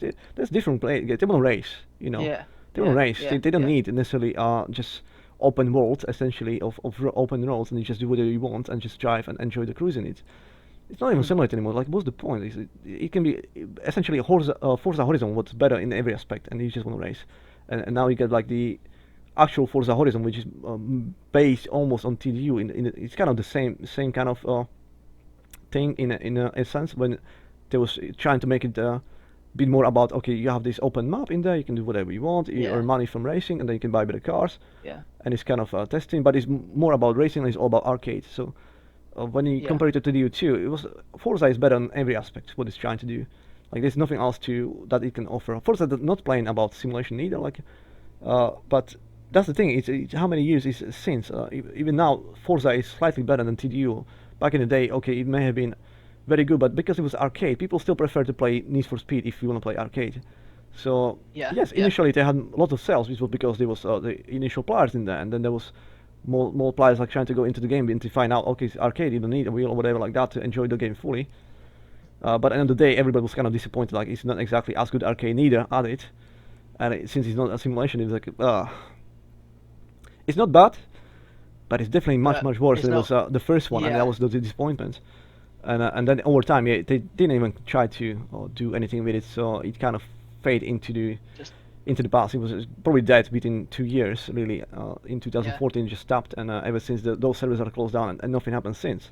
Now it looks like somebody decided, okay, we can probably still sell the brand somehow. So apparently the TDU3 was announced by Ubisoft recently. So I'm kind of Yeah. hyped again. If I just pray, if it's gonna be simulation again more than the arcade, I may have a Yeah. new drug, and I may just need to shut down this channel. There'll be no more Awesomenauts. It'll be all about TDU, renewing it completely, I guess. Uninstalled. Yeah. Yeah, well, I'm never gonna play. I'm never gonna stop playing Awesomenauts. I think as long as the server runs, I'm probably gonna enjoy the game regardless. And it's Yeah. about the people, meeting people such as yourself as well for me now in here. So it's nice for us, you Yeah. know. I feel like there's been a good resurrection of Awesomenauts recently. You know. I definitely got back into it at the start of the lockdown. You And know, I I know don't there's know, quite a 'cause few other people who did. I don't know how was it like before. I left my cell many times, so each time I come back, I don't feel like it's the base of players is more than last time. I always feel like it's Yeah. actually less than it was before. So I don't know how I feel about resurrection now. I think that's kind of strong word, but you know what? At least it's not that. I was just actually Yeah. Exactly. because I was actually I'm gonna look up. I was actually typing today I was on the Awesomenauts forums on Reddit, and I seen there was a guy Yeah. asking like, is this game dead? And basically my answer to that was like, well, what is your definition of dead? Like, no one playing? Because that's not Yeah. correct. Like, people still playing. You can go anytime, in any country, to play, and there'll be a new match within 7 minutes. I can guarantee you that. Like, there'll be always something going on, but you have to probably wait in line for 7 minutes max. But there'll be somebody playing for you. You don't have to like, I can't even get into the match because there's no players. There'll be players anytime you want, any country. Yeah, there'll be, you can play. There'll be But someone at least. when you're playing them, you're gonna realize soon enough, like, it's most likely the same people over and over at your level. So Yeah. if you're not moving much in the rankings, they'll be always the same. And if you, let's say, in League 2, it's quite likely you're gonna be constantly facing people from League 1 and 2 combined, but no less, because the Yeah. Automatch will not let you play with the lower players, but you will have to play with better players now, essentially on the rankings Yeah. all the time. Which I don't mind really. It doesn't really matter that No, much. I don't mind playing the same people over and over again. I think it's Exactly. actually kind of better that way, because Yeah, 'cause you do kind of like build a bit of a repertoire, don't you? exactly. You know, it's like, oh, I'll get you next time. Or When I see the this time names, got it's a bit already lucky. who was our nemesis last time? Yeah, who exactly. was It's the like, oh, these nemesis? guys have already beaten us 3 times today. Let's go in for another round. Can you remember the names? I forget now. I must see many times and still Uh, forget. Who was the nemesis? Jappy and Sam were the last set of people who just beat us It was hands definitely down Sam. over and Yeah, over. it was Sam and Yeah, was it Jeff? With them together, because it was probably maybe I'm two of not them and then sure. somebody else with them. Yeah.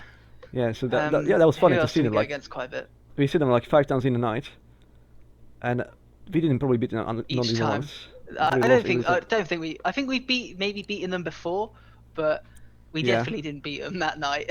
and twice I even know that. playing exactly the same people as well, like match to Yeah. match, back to back, and the same people. It was funny, like rematch, and it just didn't go well. But it's all good. No, It's all good. Okay, sometimes it's always a bit of back and forward, isn't it? Like it it's is. It always a is. bit, oh, I've won or you've won. The good thing is, as I mentioned before, now I literally when I'm on the voice chat, I don't even care anymore. It's just good fun. It's good Yeah, banter. yeah, So exactly.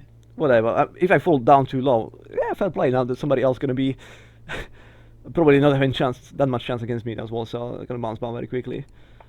Because yeah, on the lower ranks, especially when after the reset and there's new players, you can instantly tell who's not that Yeah. good player.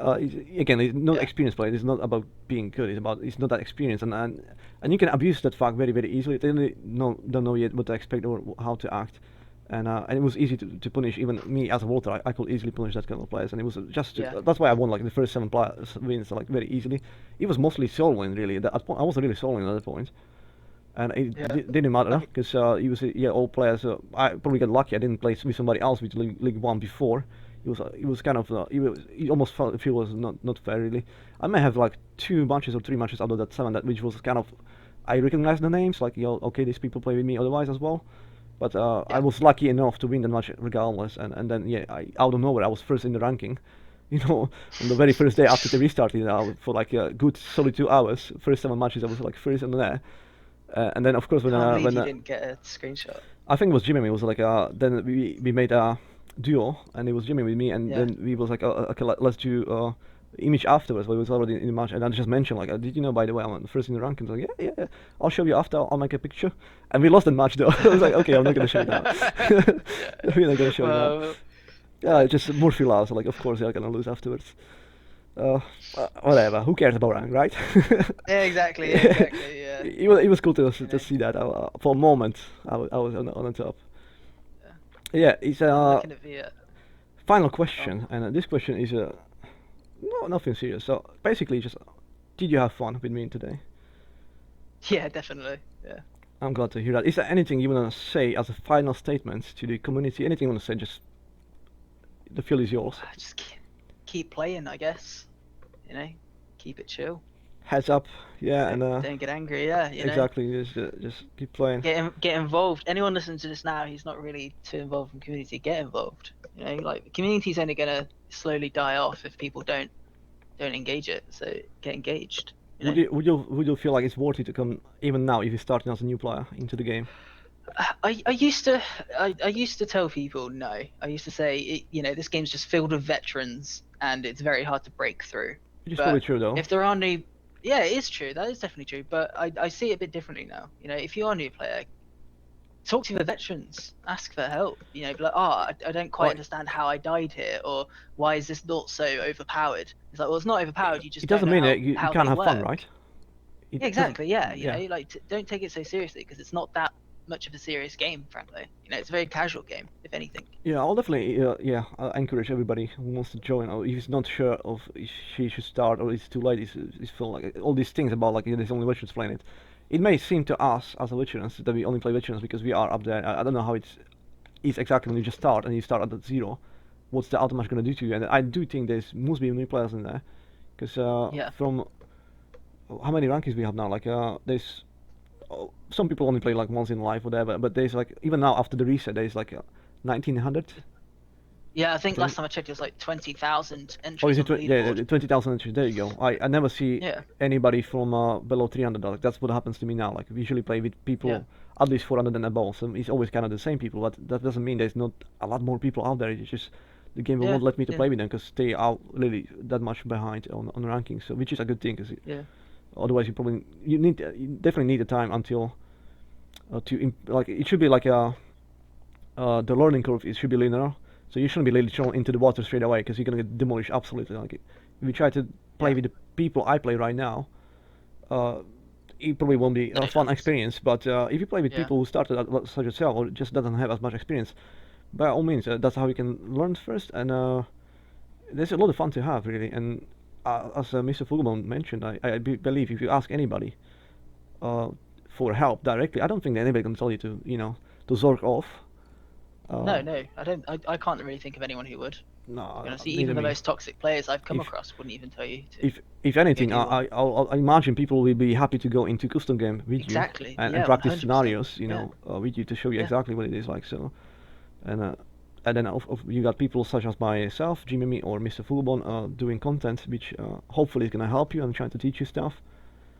So you also have that kind of help on there as well, in case you don't play with Exactly. on that level yet. You at least know what's up there and what does the thing we are using and what we actually doing. That's kind of that was the purpose of the channel originally. I was making videos for Awesomenauts exclusively, and with the commentary as well on top of Yeah. that, just to say my thoughts about the game, everything what I do, so people can learn. If there's anything I can offer, but turns out that there are people who like my content, so I guess Oh, definitely. Yeah, I'm a big fan of yours. thank you For very sure. much, I've and learned a lot from watching your videos, to be honest. thank you very much. Well, Become that's a much kind of better, the purpose. become a much better player. Glad to help. But I do understand you have your own channel now, right? Isn't it? Yeah, yeah. I've got a couple of videos in the brain, what's being processed. There's actually, talking about that, I've actually got to re-record some of the clips we made with Jimmy. Okay. But Would we can you get would into that you later. would you promote yourself, please, kindly on that? What's your platform, please? Yeah, so at the moment there's only one video up on my channel. It's of a Voltor cheating. But what's going to be upcoming is going to be some informational videos on some of the lesser known facts about Ocelot. So if any frog mains out there, one of them will be one on solely based on his right back at you upgrade, what it All right. actually reflects. I've been part of that, so What I happens can with know. the reflections. Yeah, you can testify to that. Another one I'm going to be doing is for Scholadier. He's also got a deflect mechanic on his fists. I want to compare skins because some skins actually have, better, not stats, but better I learned this hitboxes from or you actually. better range I than didn't others. know. Yeah, like for instance, one of them, I won't go into all of them, but one of them is Scholadier's default skin. If you pick up the range upgrade on Scholadier's default skin, it's actually longer than on any of his other skins. So that'll be another video comparing which skins and That's what. very interesting. Is there any chance It if is you quite know, interesting, yeah. is there any chance like the other skins may have some benefits, like Voltar skins? Is there anything? Not what I know for Voltor, but I know for Ted McPain, for instance, his pirate skin, his airstrike actually has a wider AoE than any of his others. Very And interesting. Durple's pirate skin as well, I believe, is a little bit better as well. Things I need to test, things I need to look To at. be honest, I'm not prove. really sure how I feel about those things though, because if you, I think it's not. I don't think they're implemented design choices. I think it's just where Romano have buffed or nerfed or changed an aspect about the character and then forgot to implement it on every single skin. They've been like, oh, have we done this one yet? Probably, yeah. And gone past it or forgot about it. I don't think it's. well, it should be rectified though, actionable. then, because that's basically Yeah, incentive 100% like. should be rectified. 100%, yes. If there was like no prices to the skins, then I will have no objections. But if those are skins are like paid for, then it's almost like pay to win scenario. Yeah, Again, definitely. it's far Well, stretched. Yeah, it's that one skill alone will not change that much. Let's face it. Yeah. But it's still advantage you will not have otherwise unless you have that skill. And if you don't want to pay for the skin or don't have it, then you are technically at a disadvantage. Yeah. But it will be sort of content. it will be a good idea. I mean, I will even welcome if there will be like a specific stats to each of the skins. I won't even mind that. Like if there was something special to all of them, then perhaps you can choose based on that as well. That will be quite Yeah. nice, little tweaking option in the game. And hopefully there'll be nothing like that will be considered like too OP. Like you have this skin and everybody's going Yeah, always for the yeah. same skin because it's just way too OP. But just I don't know. Something will If be one had more less damage on your health, but a droids. bit more Yeah, something more damage, or- health, yeah, something like that, yeah. and just choose the one you prefer with your playing style. Yeah, yeah, so- definitely. Well, is there anything else we want to mention? I think that's pretty much it. If there's nothing else you want to add, then we may as well to end this Yep. very, very Well, long thanks for having me. podcast. After 273 minutes, it was almost down to the dot. Well, Yeah, look at that. I'm very glad that you came on my platform as well. And Thanks certainly for gonna- having me. glad you came. Thank you very much for joining me on here. And I guess then we're gonna see each other on next episode of Adventures of Disco Water, hopefully. You join me in my Yes. team, and we're gonna try to break the curse once again. I mean, we kind of did on the last two games, right?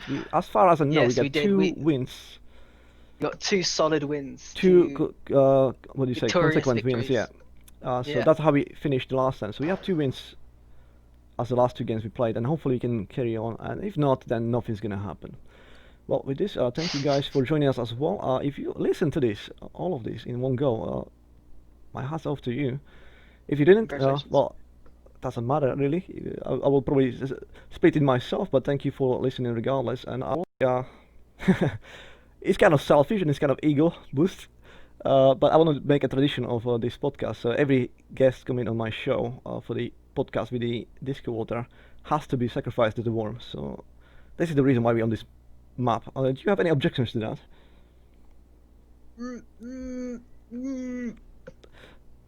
Well, you kind of have no choice. You can only disconnect now. No, of course not. But Yeah.